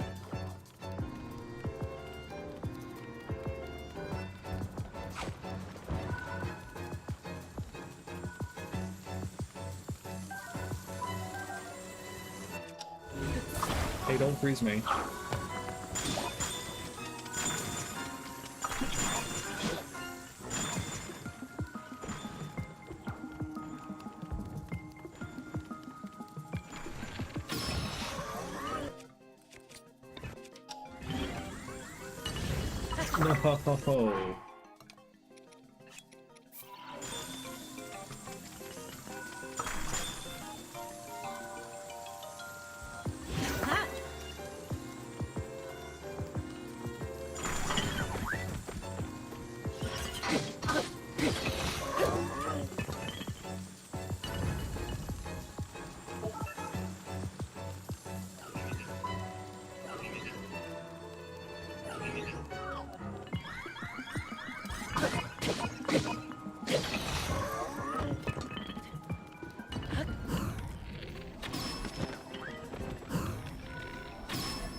No. Amazing what having a dozen and a half additional hearts will do for the difficulty of these shrines.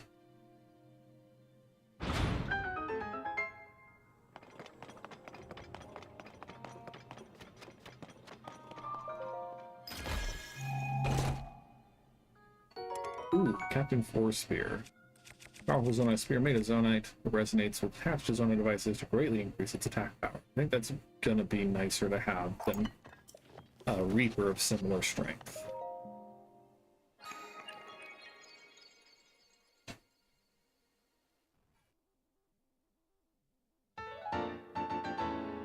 Light a blessing.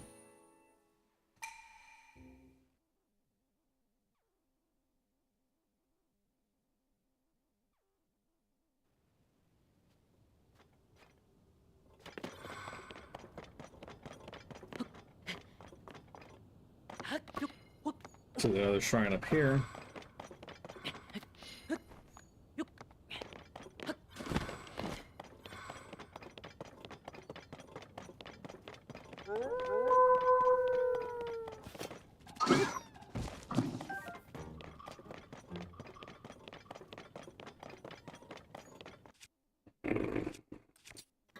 Just gonna take the quick way up. Of course, it's probably going to turn out to be another cave that we have to go into, but...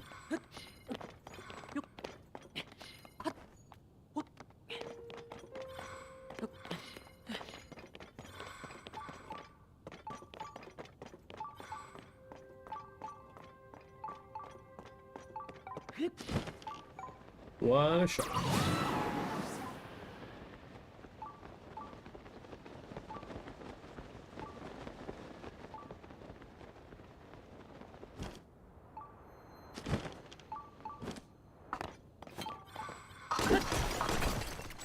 Ooh, that was actually lucrative. Rare deposit. Yeah, there's a Korok somewhere here. I see, I see.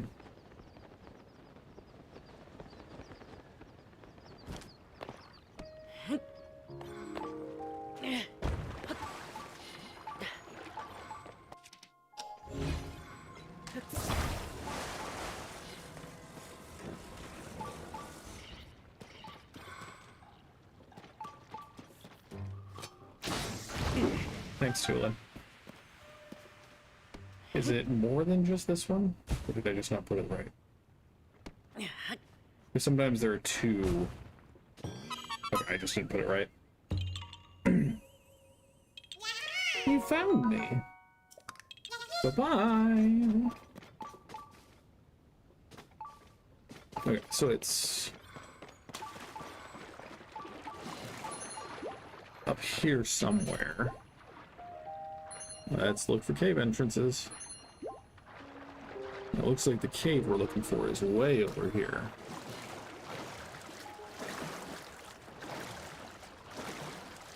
Oh, surely this isn't the... I think I already did the cave, because that was one of the reporter things, with the guys who Zelda told us to go in without wearing clothes, and we're gonna have to do it. Link, can you show us how it's done? I think I already did that. This looks suspiciously similar, though.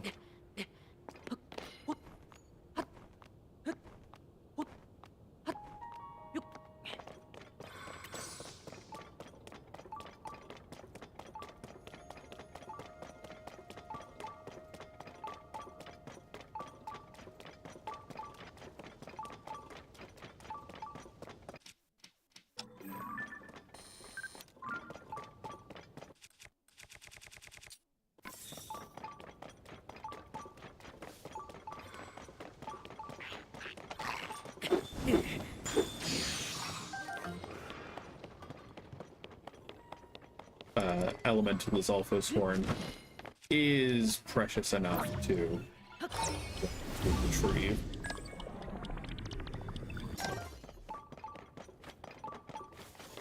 Because aside from Gleeok horns, they're basically the best elemental monster weapon piece words.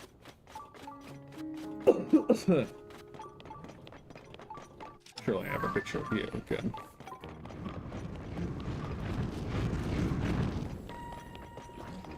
So this doesn't count as a cave, you say?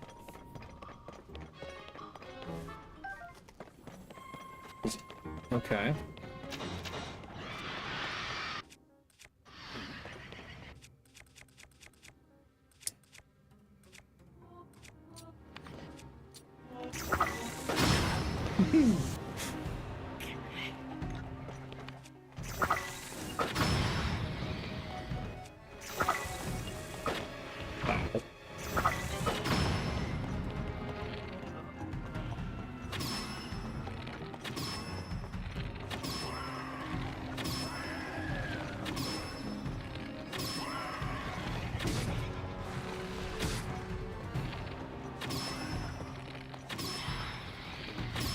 Thanks for absolutely nothing, guys.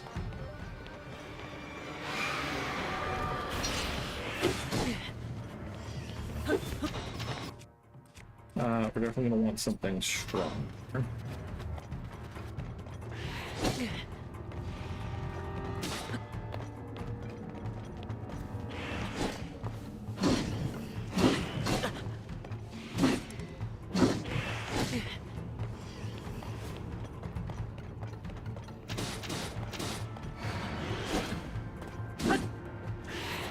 There we go. Oh, nice. Classic. Classic. We'll take a Gloom Spear, though. It's fine. And, of course, another Demon King's Bow is always an upside. Okay, so the cave entrance, ostensibly, was a little bit further back.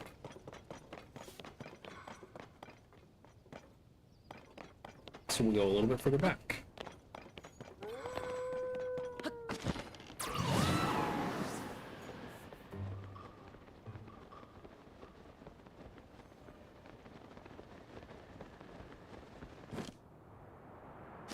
Ah, I see, I see. Let's hot springs a little bit.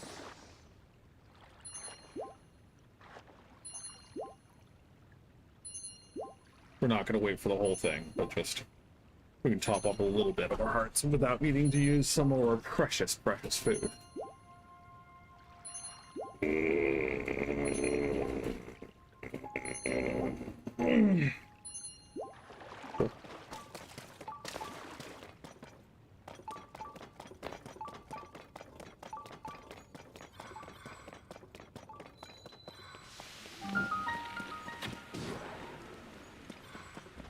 Lake Intinok. Intinok.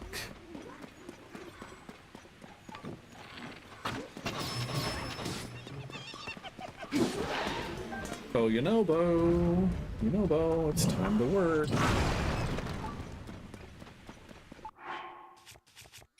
If we put on Varudania's helm,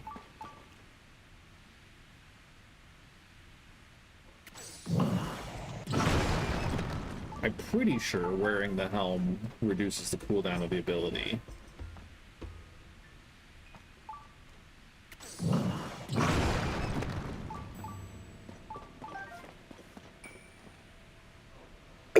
I'm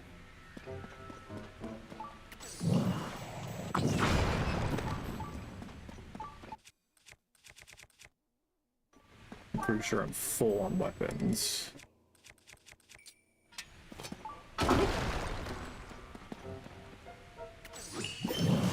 Thanks, Sidon.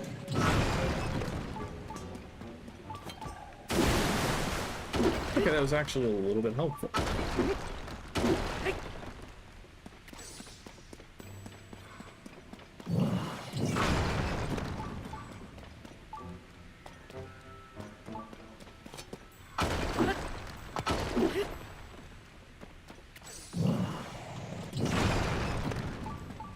Oh, great! My favorite.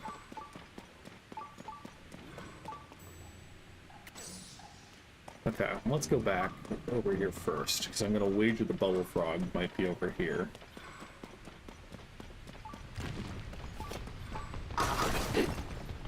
There's a chance that it's going to be back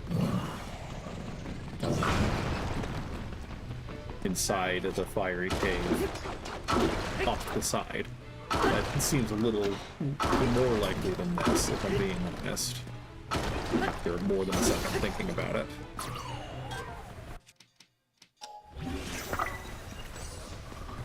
But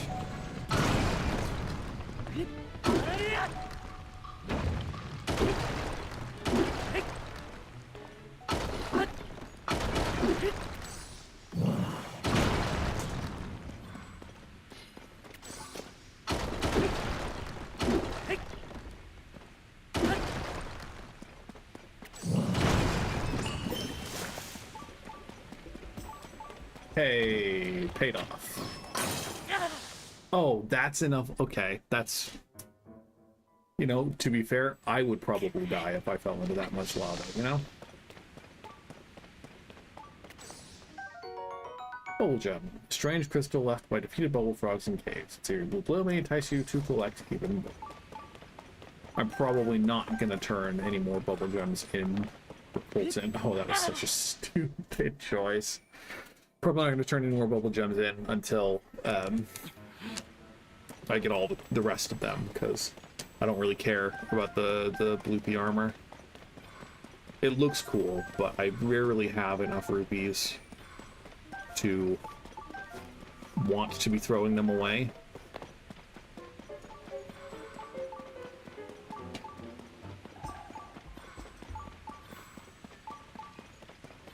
Fireproof lizards are so hard to catch. Okay. So it seems like I'm gonna need to build some kind of boat. We need a little bit more damage than that, please. Thank you.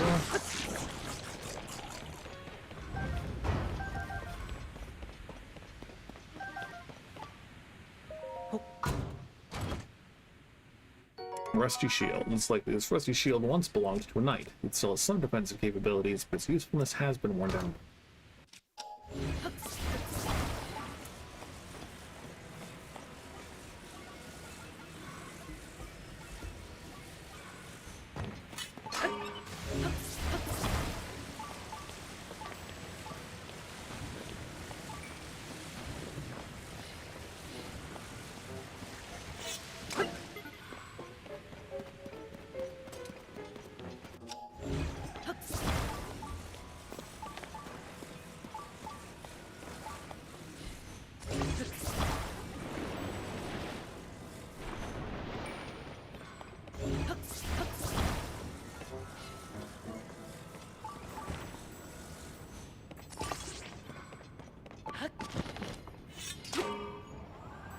So it looks like there's the cave. It looks like the cave continues behind that waterfall. Lava fall. Don't at me.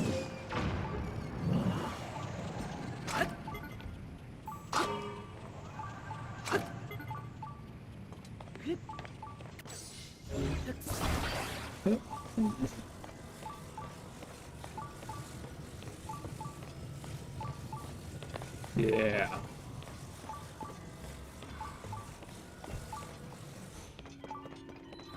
Moshapin. Moshapan. Just checking to see if I do have to actually trigger it, and I think I do. Follow the beam to its end and offer the crystal there. Do so, and I will lock you light the banished seal.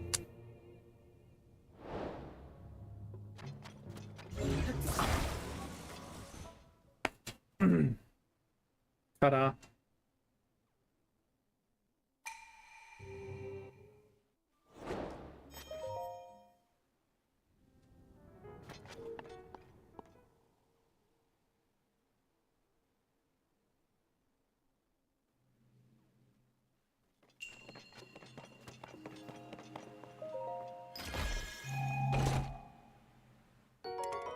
Don't need another Mighty Zonite shield.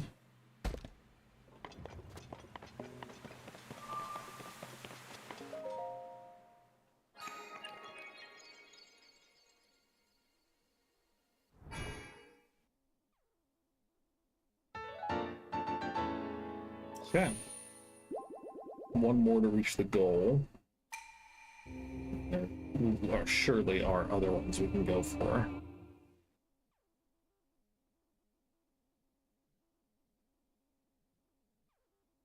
Let's go. There's one over in the Gerudo Highlands that we didn't get. I tried to get as many things as I could in the Gerudo Highlands so I would never have to go back. That's why I got all the shrines in the desert already. Probably don't need that anymore. Let's go over here.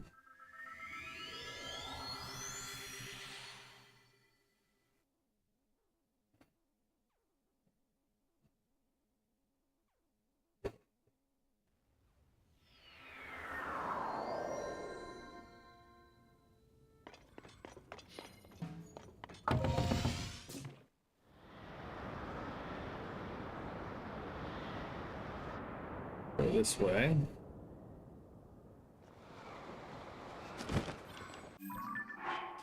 Put back our frost resist gear, except we want the proper boots. Yeah, this shrine is apparently just above ground, which is nice. It's always nice when it's not another nightmare to find the cave entrance and the depth of the shrine.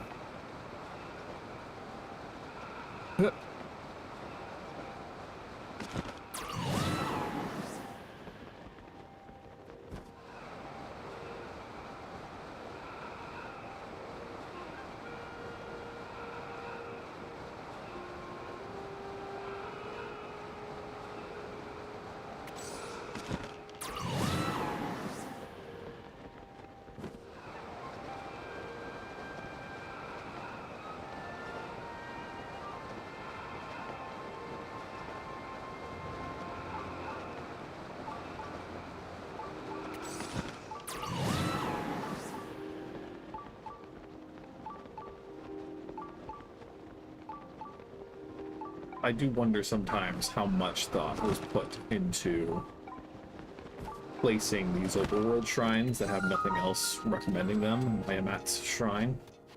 Because like 60 to 70% are hidden in some way. There's some puzzle associated, they're in a cave, they're underneath some rocks, whatever.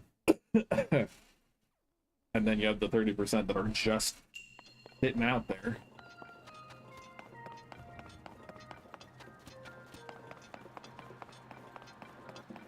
A root for a ball, huh?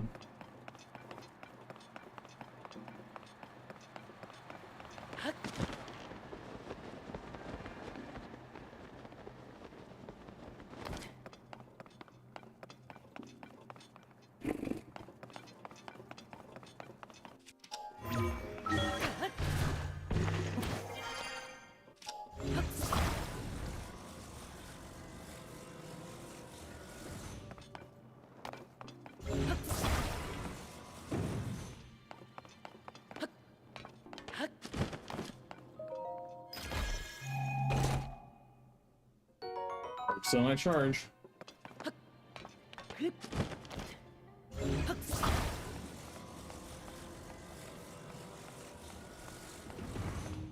As I recall, it needs to be one of those specific Sheikah balls to qualify for pushing buttons and whatnot.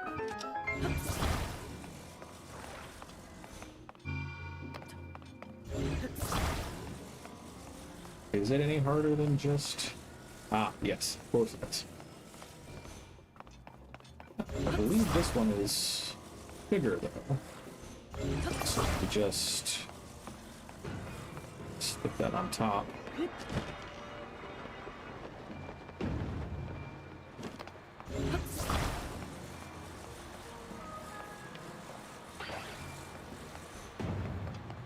Yeah, you're not gonna roll in from there. We're just gonna... Oh, that's fine.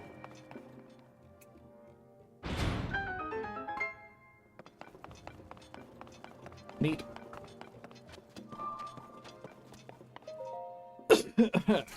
Okay. Is there anything else we want you to do besides getting shrines today? We've gotten 20. There are enough... I think there are actually enough that we do need to get a couple more today, but if we want to get the rest in a second stream. Could be wrong. It also all depends on how much teleporting I do. Because if I teleported from shrine to shrine, then yeah, it's going to be no trouble.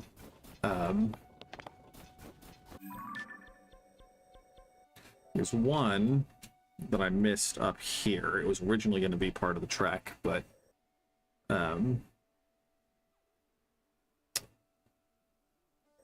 let's go up here.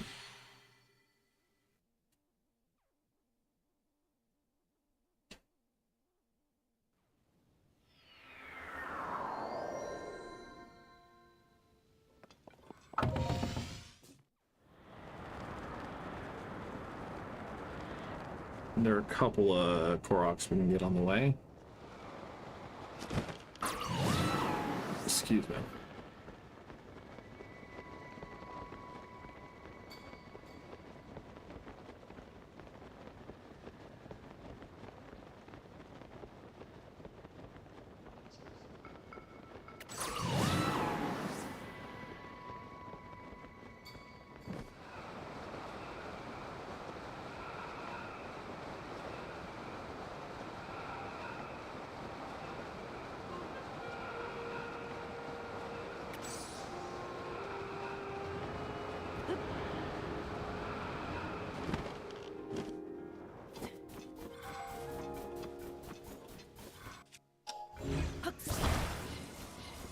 I'm not saying I would actually pay for such a game, but I would play the heck out of a game that was just a series of try to fit this block into a pattern to make a shape in a greater series of objects. Because that kind of, it tickles my brain in a good way to try to fit things in places. You found me. Bye-bye. I would play it. I don't know if I would buy it, but I would happily play it for free if someone in my Steam family wanted to buy it. If such a game exists.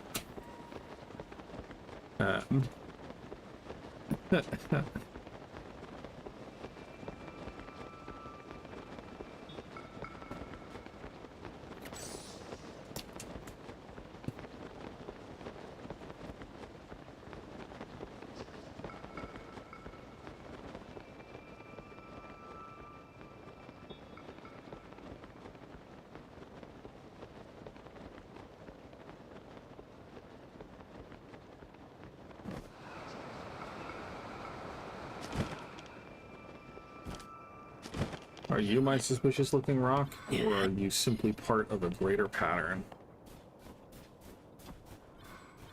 Wouldn't you know? Oh, come on, Link.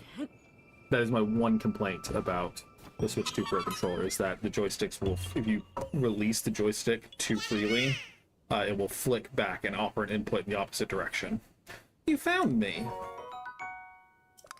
Bye-bye. Like, this is me. Just drop it, like, intentionally trying to flick the joystick. And it's a mild inconvenience. Overall quality is still at least a 7 or 8 out of 10. I would definitely try to get it on sale, because $80 is steep for any kind of controller, but...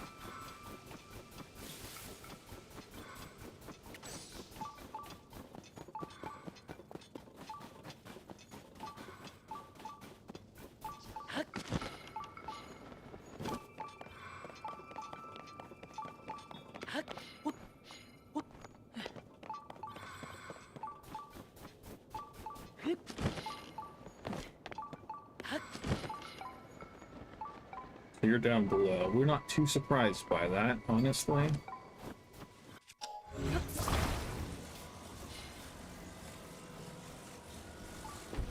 Given what we've been through today, we're not surprised by having a shrine down below. You found me. Bye-bye.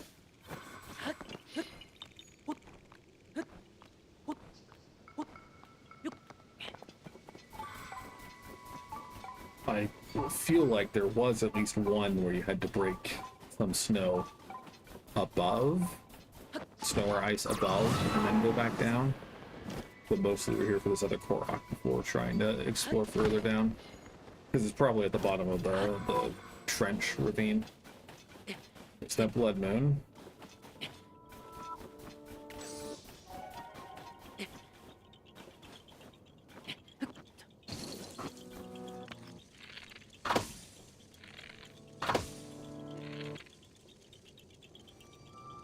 I'm waiting to see how dramatic we can get the Korok. Maybe we could have held it a little longer, but... Oh, interesting. You found me!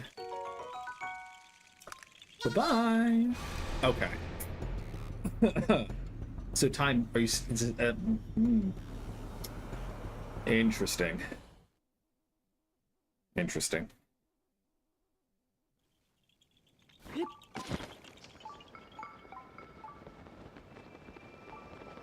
Okay, so this looks like the shrine where you need to roll snowballs in the right spots. Assuming that that was lifted wholesale from the first game. It might not need snowballs, but we're gonna check first.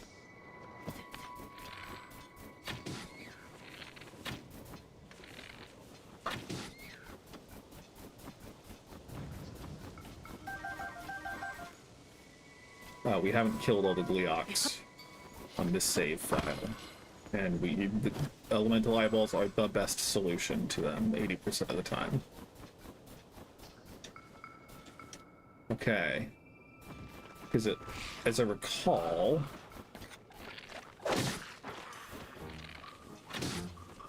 Jeez.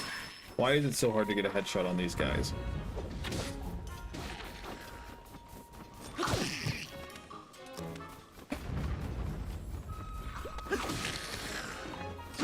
As I recall, you need to block the path here and get the snowball to roll down here. It looks like the door's open now, so...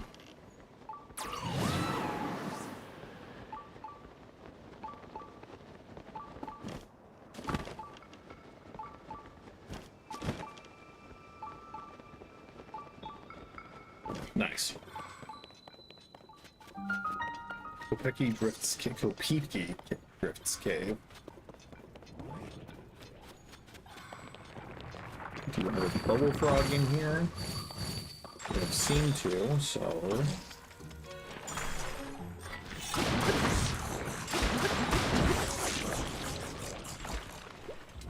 But perhaps you're here to give us an ice thing so we can freeze water on our path. Feathered spear. Spear used by Rito soldiers. Its point is now decayed. It still boasts quick attacks in midair and it produces a strong wind. Not my style.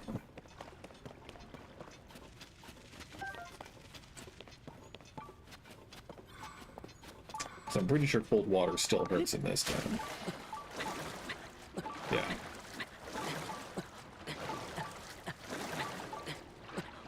In this case, though, we have a bunch of hearts, a couple of fairies, and Noda Shrine.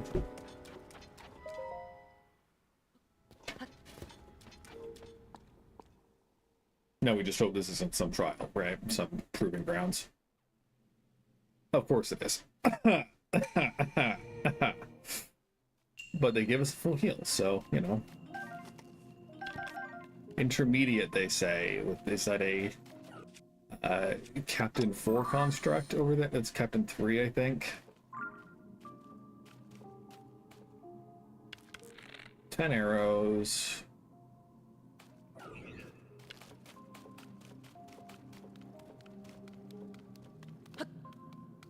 Can't climb those, of course, of course.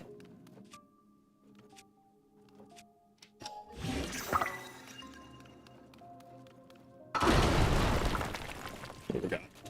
Traveler's Claymore. Oh, man.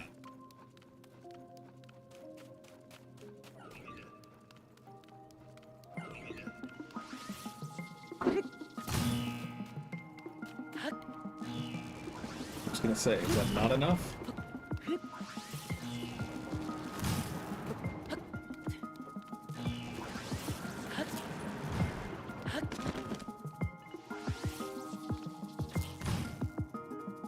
Interesting.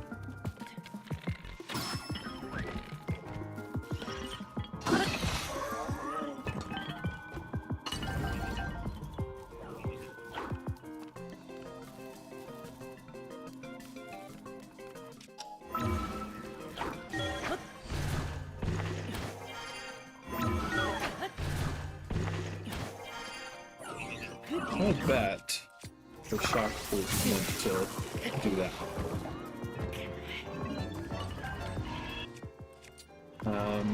Let's get these spiked iron balls. That's like a good beat stick. What's that blue?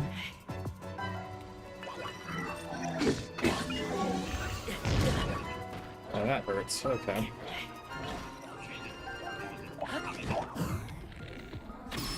Let's finish off some of the small fries.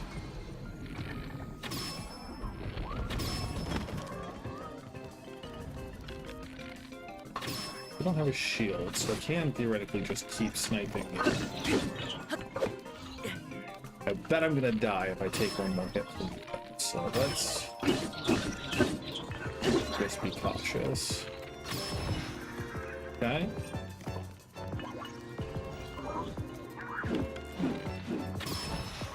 Oh, you're not the last one. There's still a guy up there. I see, I see.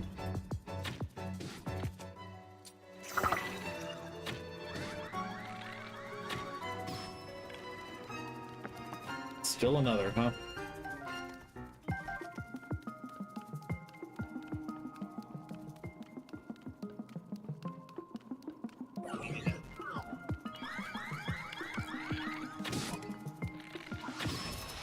Got him. Good stuff.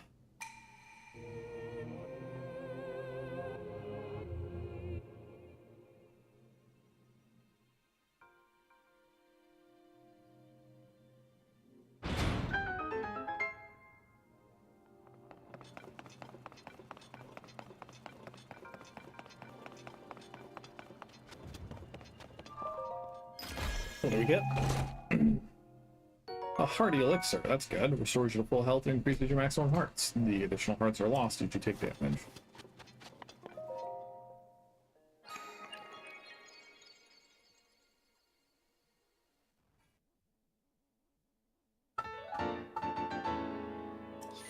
Okay. We could go try to do the Korok ones, the Great Hyrule Forest ones. I think I'd rather start a stream doing those. because as I recall, they're kind of a pain. So there's one shrine in the river here. Like right in here. As I recall, it's a bit of a pain too, so let's go do that one. I think we'll have time to do this shrine for sure.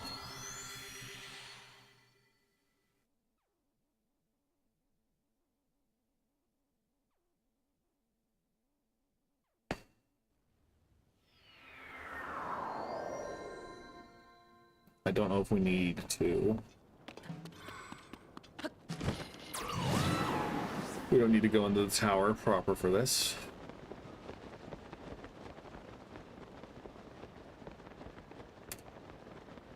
I don't know if I'm going to commit to doing side quests, because there are a lot of side quests, and some of them are just kind of boring. We'll see. We will consider that hurdle when we actually get to it.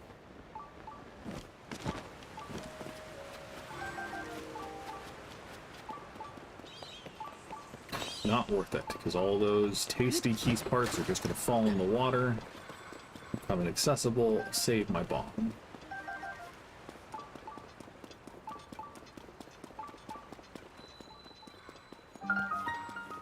Tafei Hill Cave. That's a talus, if I've ever seen one. Nearby down below. Lower than here, you say?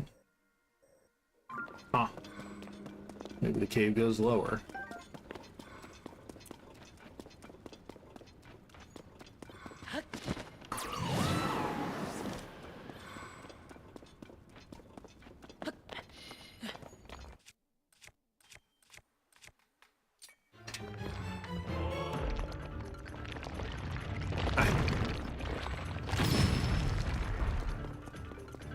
I mean, it's not one that will be able to attack easily, but...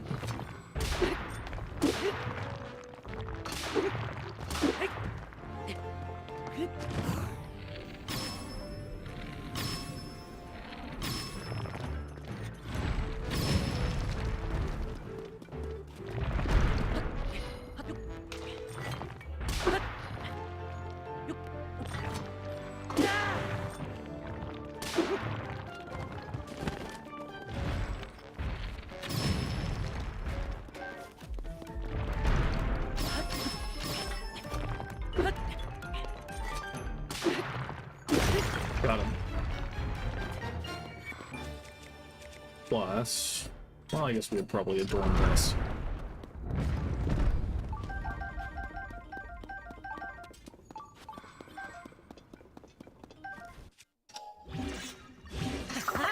Yeah, 73 is not bad.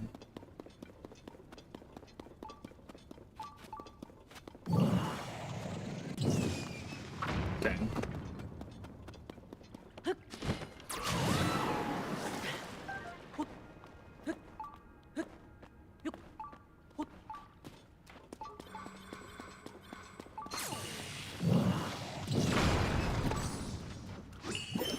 Hey. Thank you for not being a long slog. Bubble Jump. A strange crystal left by defeated bubble frogs and caves. Theory Blue Glow may entice you to collect even more.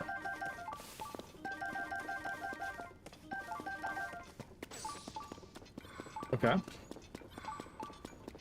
Where, oh where is this shrine?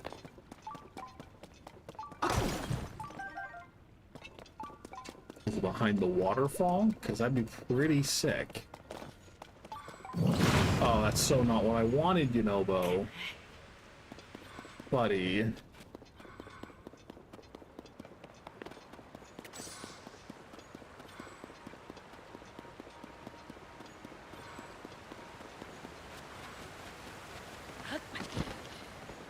Yeah, looks like it's behind the waterfall, man. That's cool.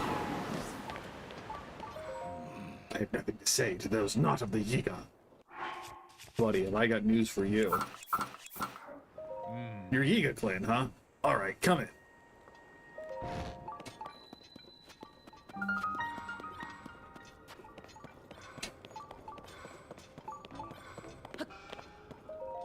This is the Yiga Blade Master Station. It's where Yiga Blade Masters are made and unmade. You brave the elements to take this first step. That speaks well of your passion to become a Blade Master. My exam is more rigorous still. Do you have it within you to succeed? Will you try and give it your all? Oh, wonderful. Listen closely to my words. The test is unforgiving. This is what you must do. In Gerudo Canyon, there are 5 frog statues with the identifying marks of the Yiga clan. I will reveal the locations. What you must do is travel to the 5 frogs and make an offering of mighty bananas to each one. This harsh land will lash you mercilessly with its cold and heat. Your travels may prove your end, but if you succeed, I will name you a Blade Master. Furthermore, I will personally give you these mighty bananas. Mighty bananas. This fruit grows mainly in tropical forests of the Farron region. When it's used as an ingredient, the resulting dish will temporarily increase your attack power. I have no more bananas to give for now. A true Blade Master is expected to find their own. Now, let the test begin! Okay. So I don't have to do this immediately, is what I'm hearing.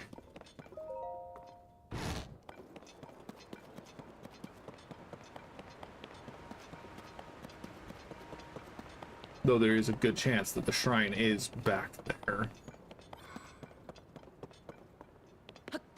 There's also a chance that it is still further behind the waterfall.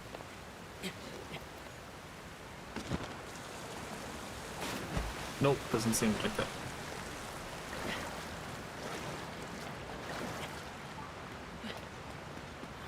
Okay. So we marked them and then unmarked them. Lame.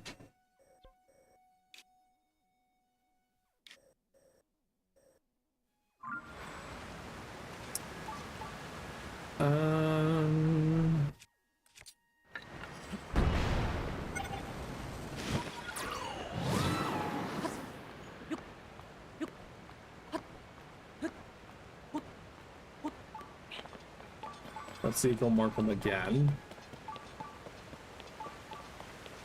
And give me the chance to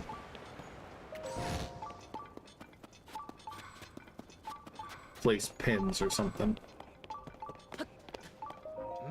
The Yiga clan is expanding. You can always use a few more outstanding Blade Masters. See the exam through and you could be of great service to Master Koga. Okay, that blows.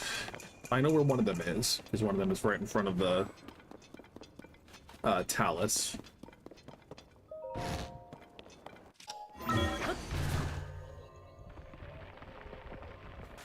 I imagine they're not going to be that difficult to track down, but I could be very, very wrong.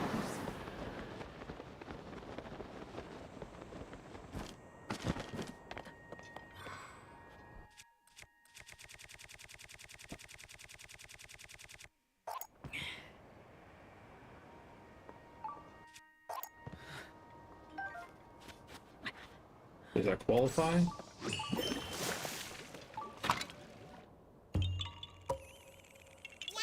You found me. Bye.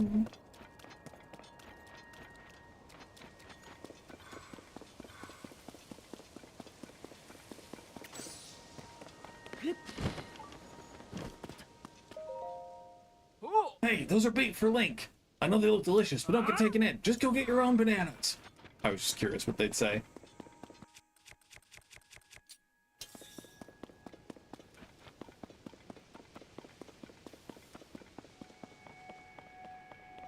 It's not even a full chasm, huh?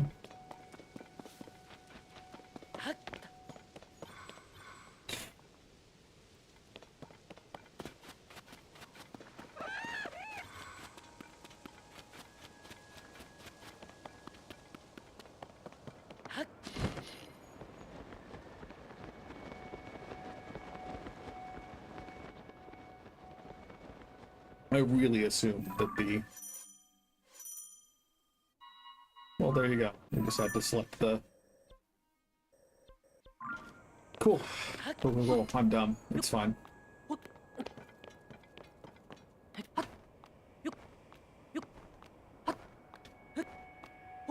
We also technically don't have any confirmation that this will actually lead us to a shrine.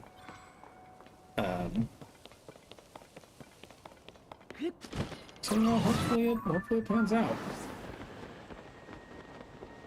At the very least, it'll lead us to a bubble frog. And so this is eventually something we'd have to do. Because the guy's in a cave. That is a big old choo-choo.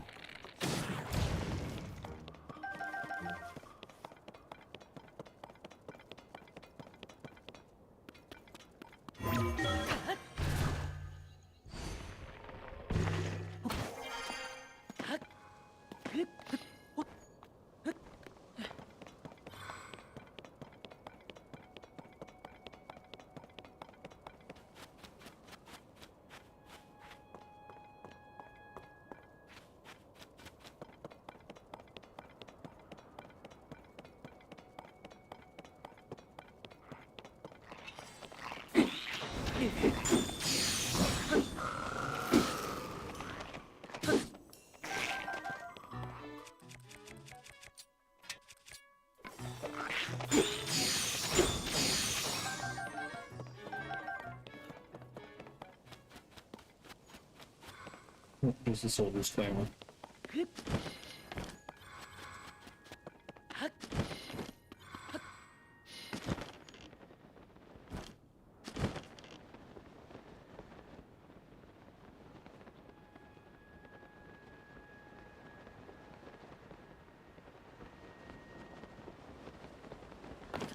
It's alright. Is this in a cave too? Now, there is a waterfall here. There is a cave, so it's probably in the cave.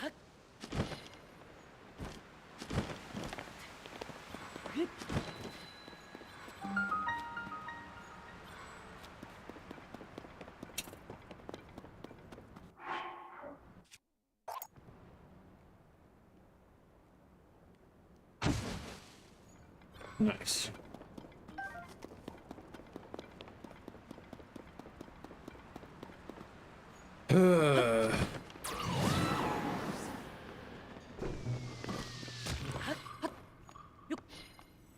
Hey, thanks for being easy to find.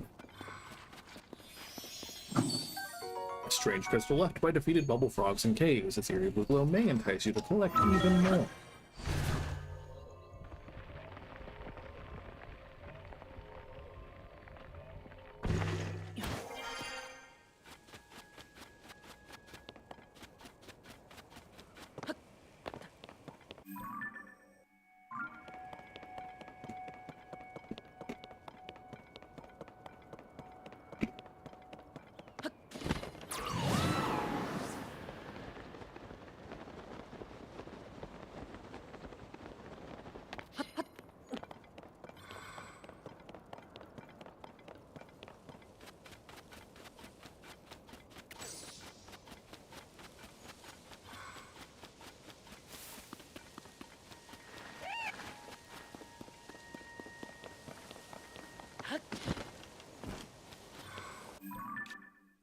Okay, it doesn't seem likely to be in this cave. The bubble frogs are right there, so...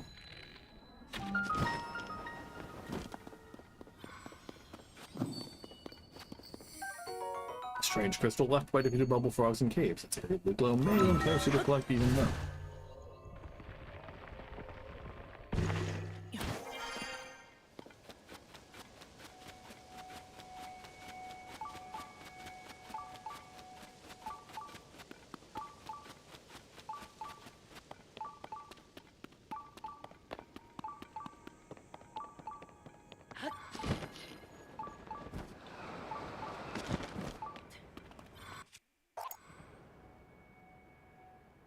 Ugh.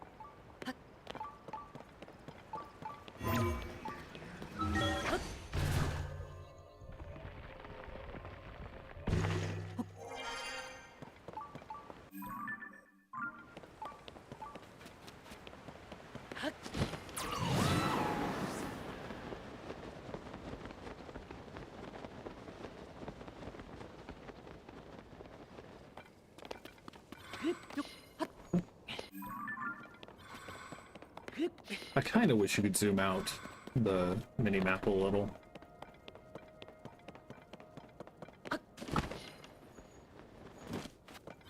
As I mentioned, I've been playing World of Warcraft a fair amount, and the ability to zoom in and out the mini-map is pretty nice.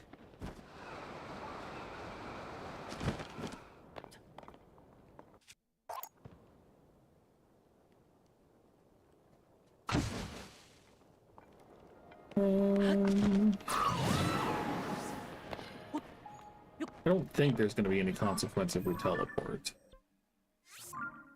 If there is, that really sucks. But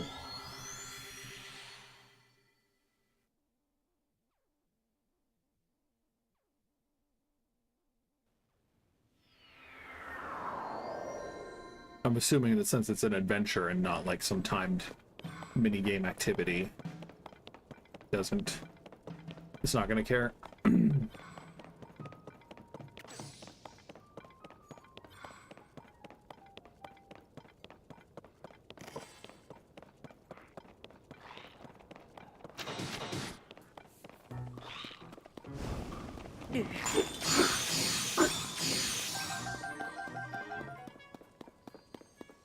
Cool. Excuse me.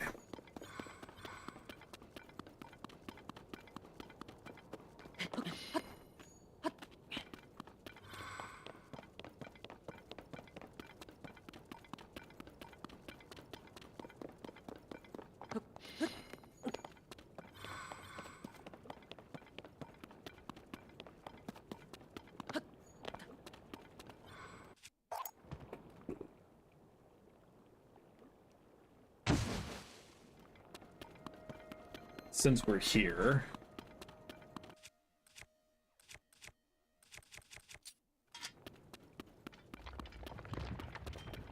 there you are. Get over here.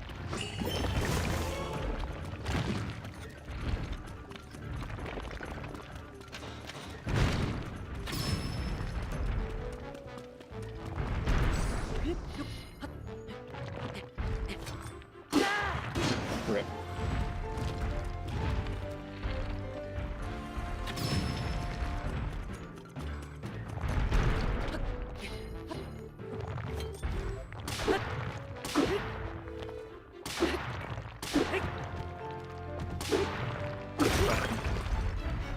Quick, easy, clean, bunch of 3 rupees.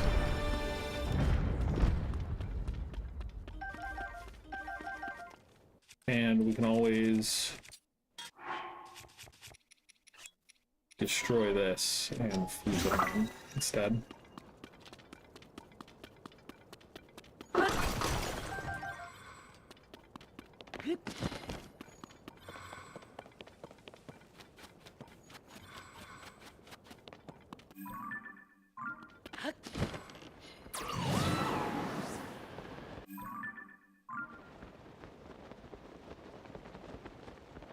Not seeing it readily in the open means it could be underground as well.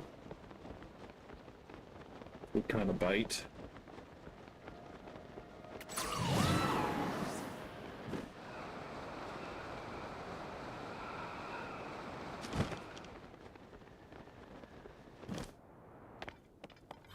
C'est la vie.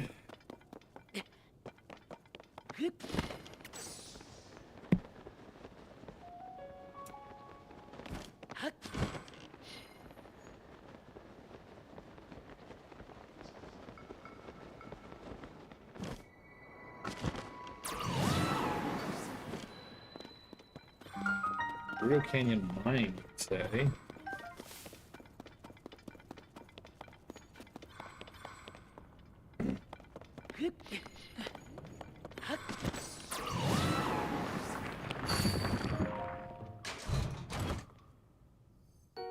Nice. 5 bomb flowers. And a big hearty truffle. Good feeling. Do you think the moblins are part of the trial?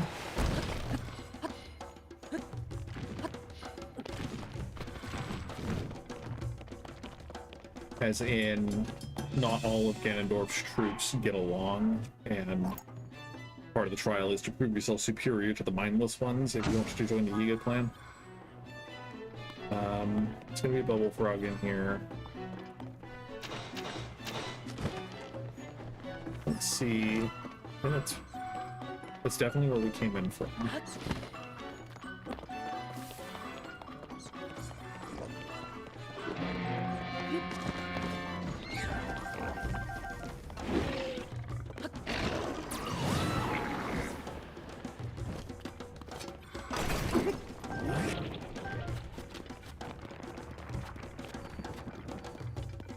Ooh, that seemed like a good bubble frog spot.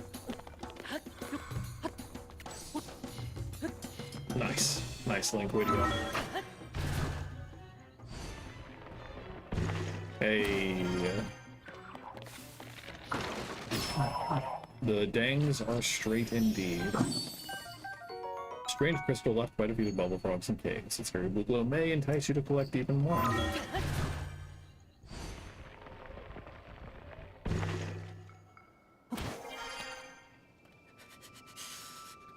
Okay.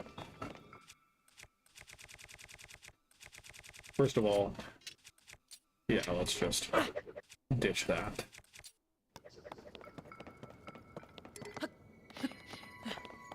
I think the closest route is going to be teleporting.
Ego clan, huh? Alright, come in.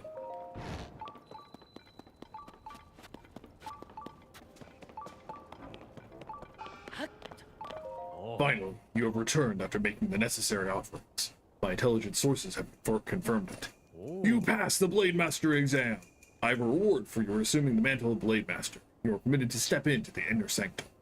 This reward is valuable and only found in the depths. You should know that it is a great honor to receive it.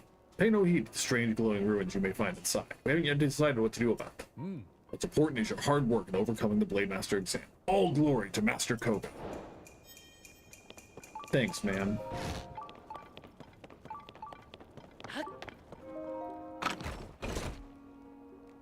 A ruby can only be found in the depths? Wow. Eightfold long blade. But the non-broken ones can only be found in the depths for sure. A single-edged sword seldom seen in Hyrule. This weapon is passed down to the Sheikah tribe. When wielded by a proficient fighter, it cleaves the wind and creates a vacuum. It is actually a fairly valuable prize in terms of the Hyrule Compendium.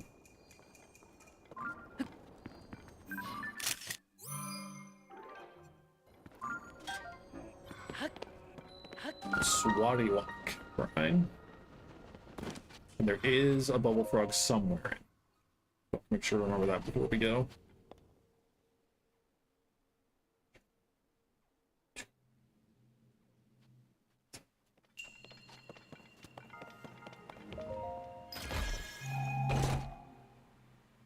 Big battery, a battery with improved compression rate. The disposable holds multiple times as much energy as a regular battery.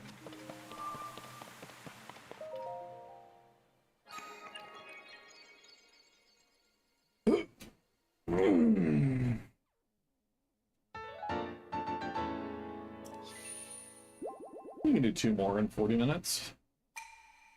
Surely.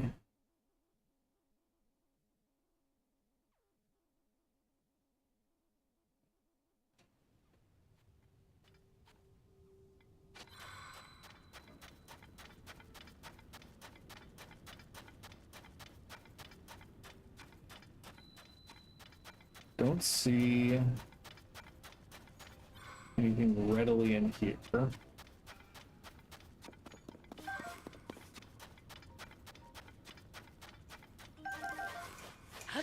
I'm gonna wager it's something hidden in this room.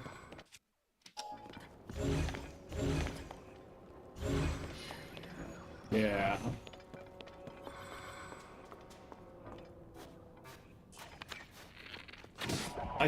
I have mixed feelings, because the bowl of frogs have glowing red eyes and teeth, fangs, and so that makes me think, oh, maybe they're not friendly. But otherwise, they're really cool and cute looking, and so I feel bad about, you know, killing them for a gem. Presumably, since we see a bloopy every time we kill one, presumably it's like a bloopy being a tanuki transforming into something else kind of thing. But, like, I don't know, that's kind of cool. As far as we've seen, bloopies aren't necessarily intelligent beings. So maybe it's just like some joke that they play. Maybe it's part of their life cycle that we're interrupting. That would be fittingly cool for a Legend of Zelda game side quest. Yeah, okay, where do we want to go? There are labyrinths. We could go to the 2 labyrinths, and that might take the rest of the time. It could take a little longer than the rest of the time.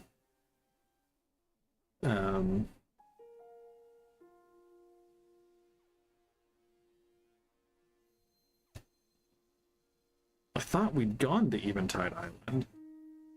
I guess we haven't yet. Interesting.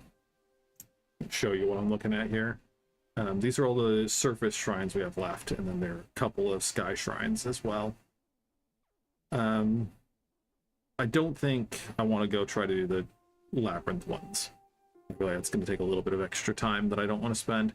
There's this one that, you know, is in the middle of Hyrule Field that we should probably get. It's also probably going to be underground or something, so.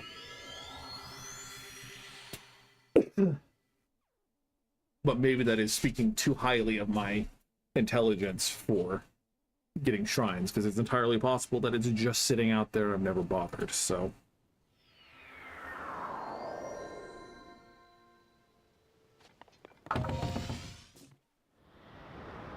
Yeah, it's just right there. Nice.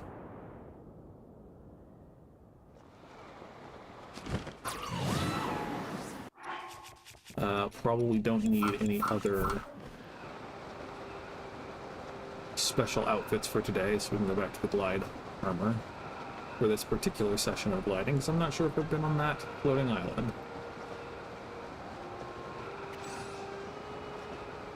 The amount of control and the amount of range you can get off of the glide armor is just so much fun. Okay, cool, neat, fun. Probably was a chest that I did get, but then just never bothered to jump down here all the way.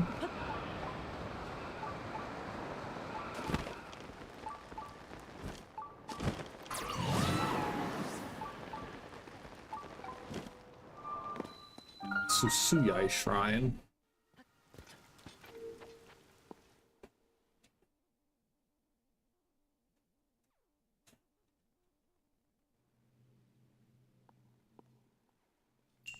Spinning device, you say?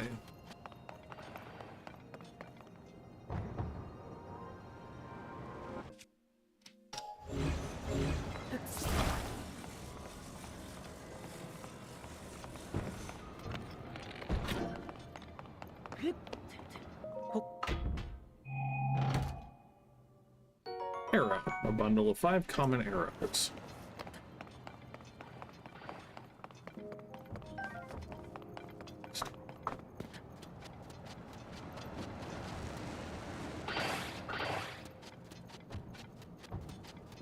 Okay, so we will want to ride on one of these.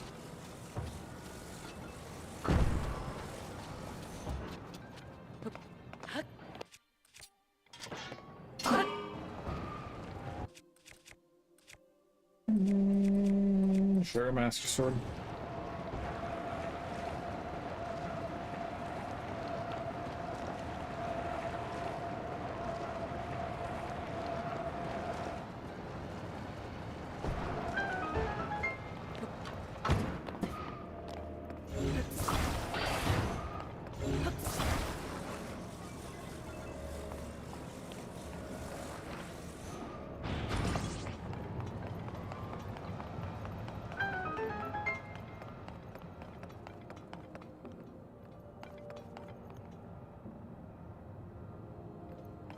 Yeah, I'm gonna be honest. I don't understand how this one actually works.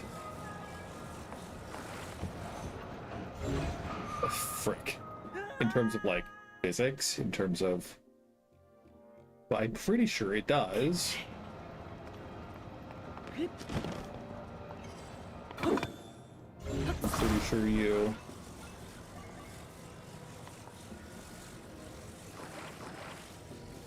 Trying to slot it in here. Because then it runs...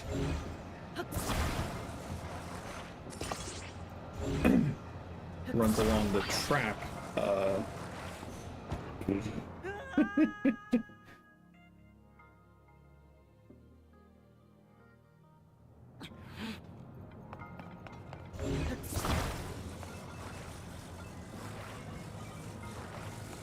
I don't know why it doesn't want to fit in here.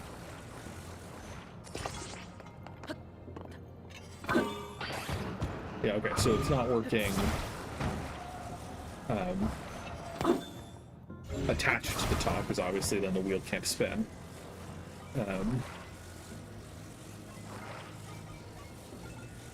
But again, attached such that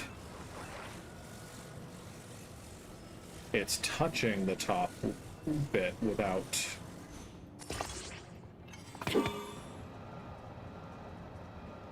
That's so slow. But it works. Do we worry? Do we try to fix it?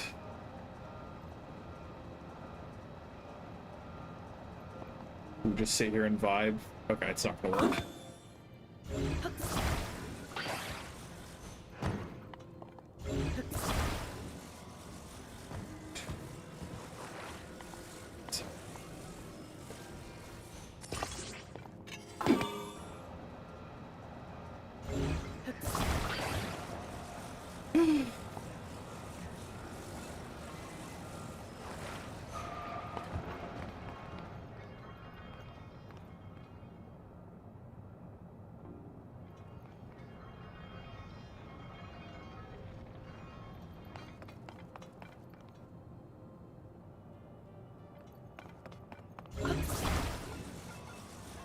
Do we attach it up here? Yeah, okay, cool. I feel like there is a way to have it so that if you attach it to the sides and let the wheel spin, though, it can propel itself up that way. But maybe there's just not enough room.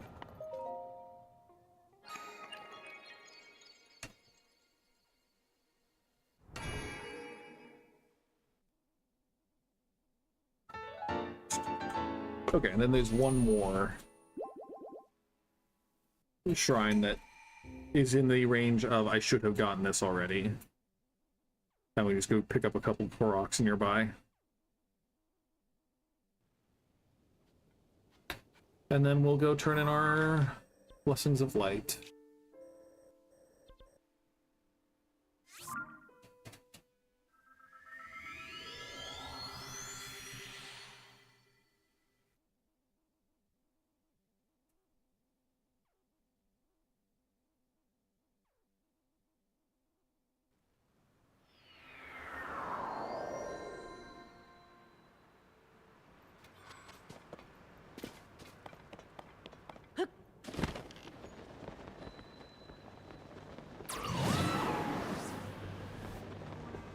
Need these Koroks first.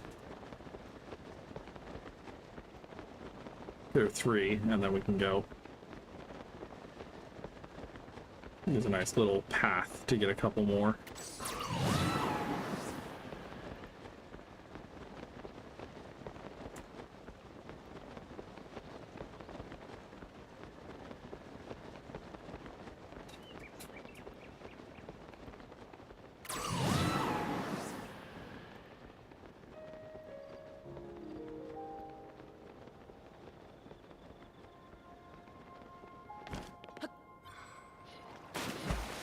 Oh, do I actually need to dive? Is that it? I'm so sorry, Mr. Korok.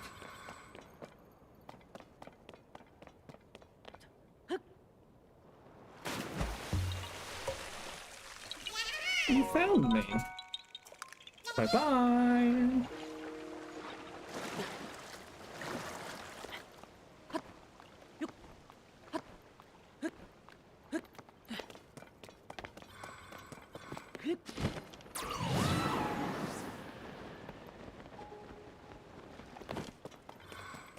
A summer butterfly. Butterfly found in the woods and plains of warm regions.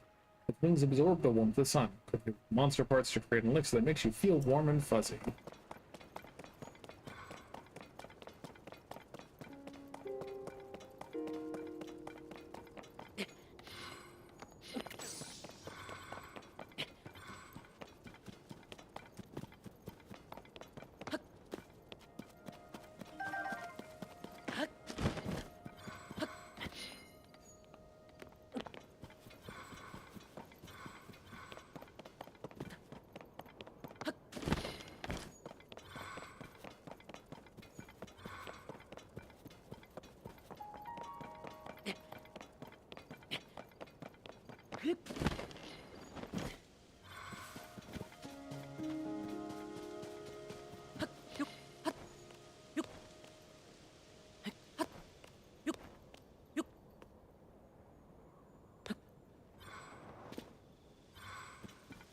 Interesting.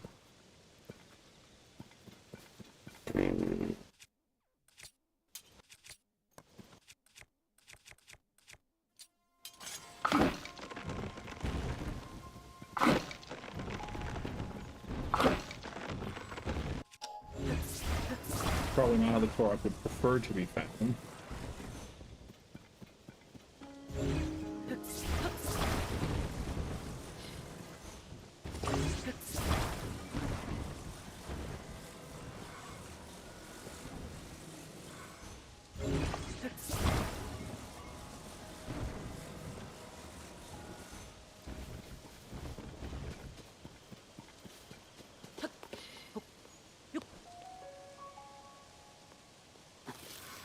Oh, it will not let me find this Korok by this particular method of deforestation, can I?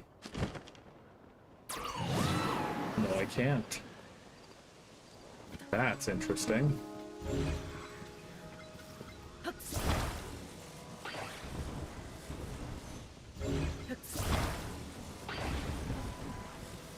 So if I make the angle steeper,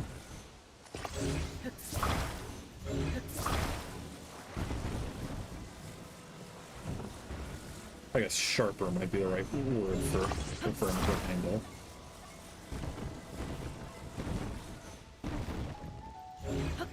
One of these is significantly longer than the other, causing problems of its own.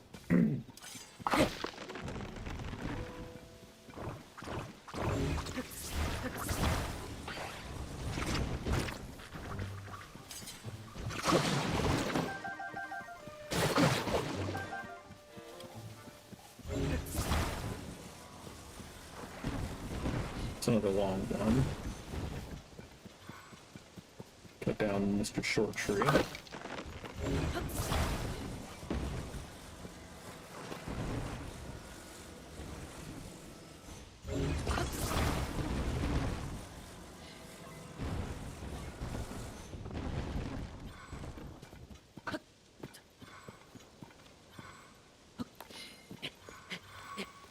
Ah, I got there. We got there in the end.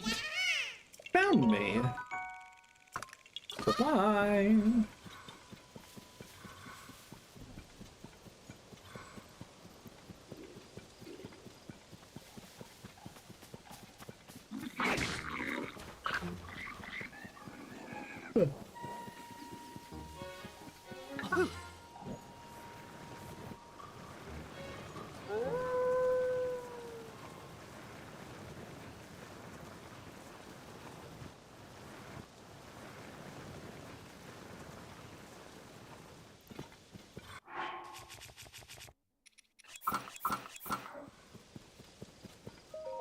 Ah, colleague. Though I'm glad for your presence. I can't have you hanging around dressed like that. We're too close to the nearby Yeager branch, drawing unwanted attention. Sure. Sure. These are Yeager clan frogs shrines, so let's banana up. Yeah. Okay. You found me. Bye.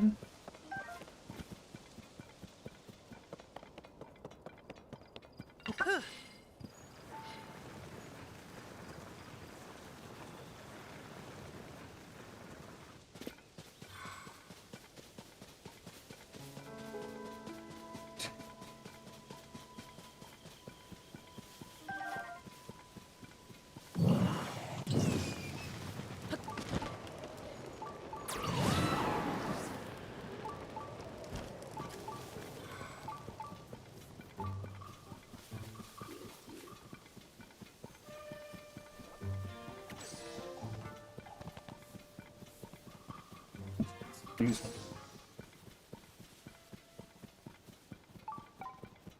Yes, down below. I'm hoping the slope of this hill is steep enough. Not well, shucky down.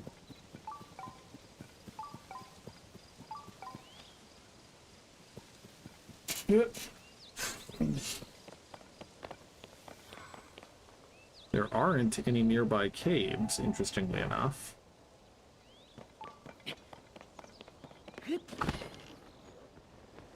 So that leaves a couple of options. Most likely is probably that it's associated with some kind of quest. That's probably not most likely, given that it's down below. Most likely is that it's either part of a cave I've already found. Can't be part of the Yeager clan hideout, though. Or it's part of a... It might be in the chasm. There might be an offshoot from the chasm that can get us there.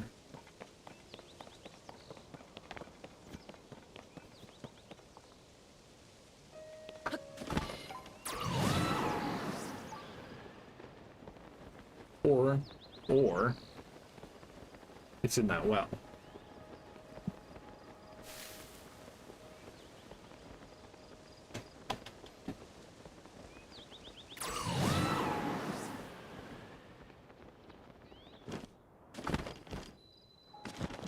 Elma Knowles well. Ooh. No, okay, it's just dark, not a chasm.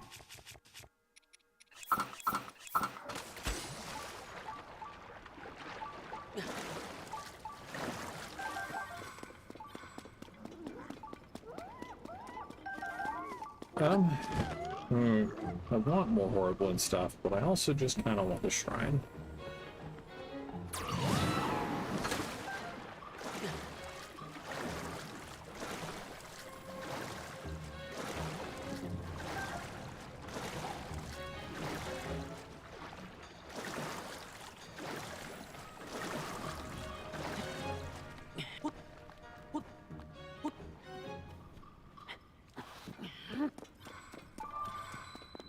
Mutton shrine.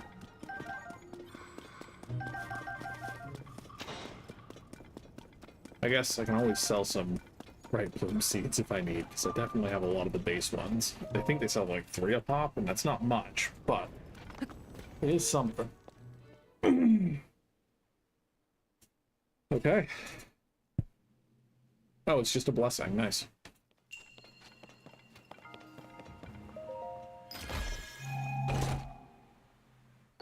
A large zonai chart. Cool. Cool. Let's go turn these in then. And we'll also give the Korok seeds we found to Hestu. Give me, hopefully, I mean, we could get a couple of shields, I guess. Hopefully we can get another bow or something, though.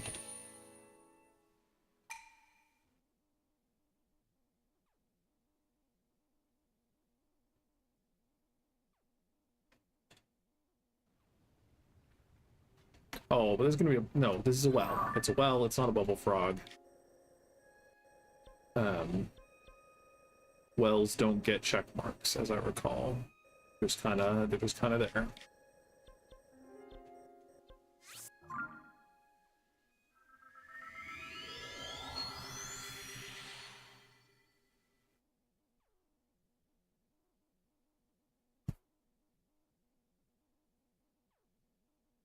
Okay, that leaves us, I think, with 34 more shrines to get.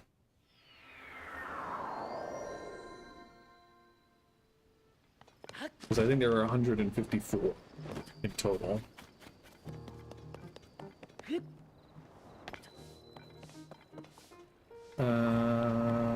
Goddess statue is here.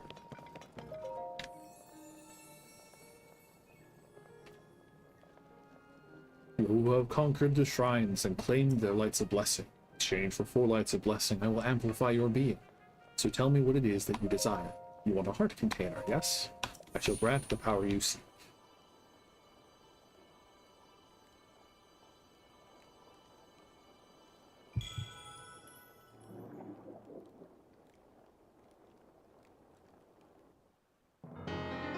Heart container, a rare item that restores some of the life force you lost to the gloom, increasing your maximum number of hearts by 1.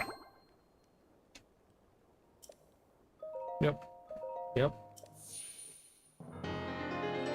Give us all the heart containers.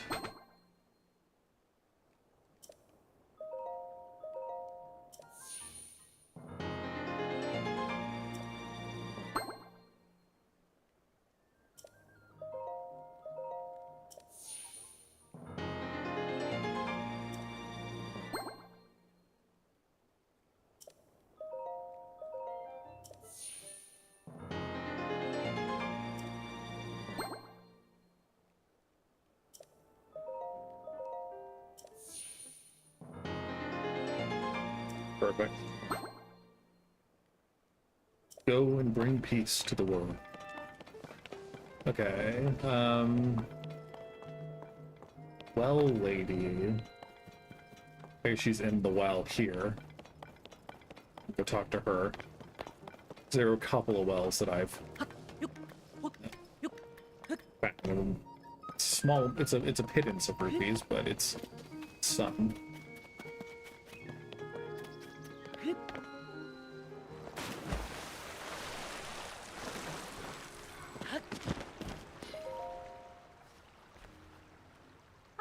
Sometimes ore deposits are exposed inside wells, you know. It always makes me think that if I just shattered them somehow, I'd find gems and strike it rich. But I haven't managed to do that. Just too hard for me to break. Do you happen to know of more well locations? I'd love to know about them. Thanks. So 21 of them this time. I'll give you 10 rupees per location. That's 210 rupees total. All yours. Thanks for sharing. I'm so excited to go visit all these wells. Let's see. How many left across Hyrule?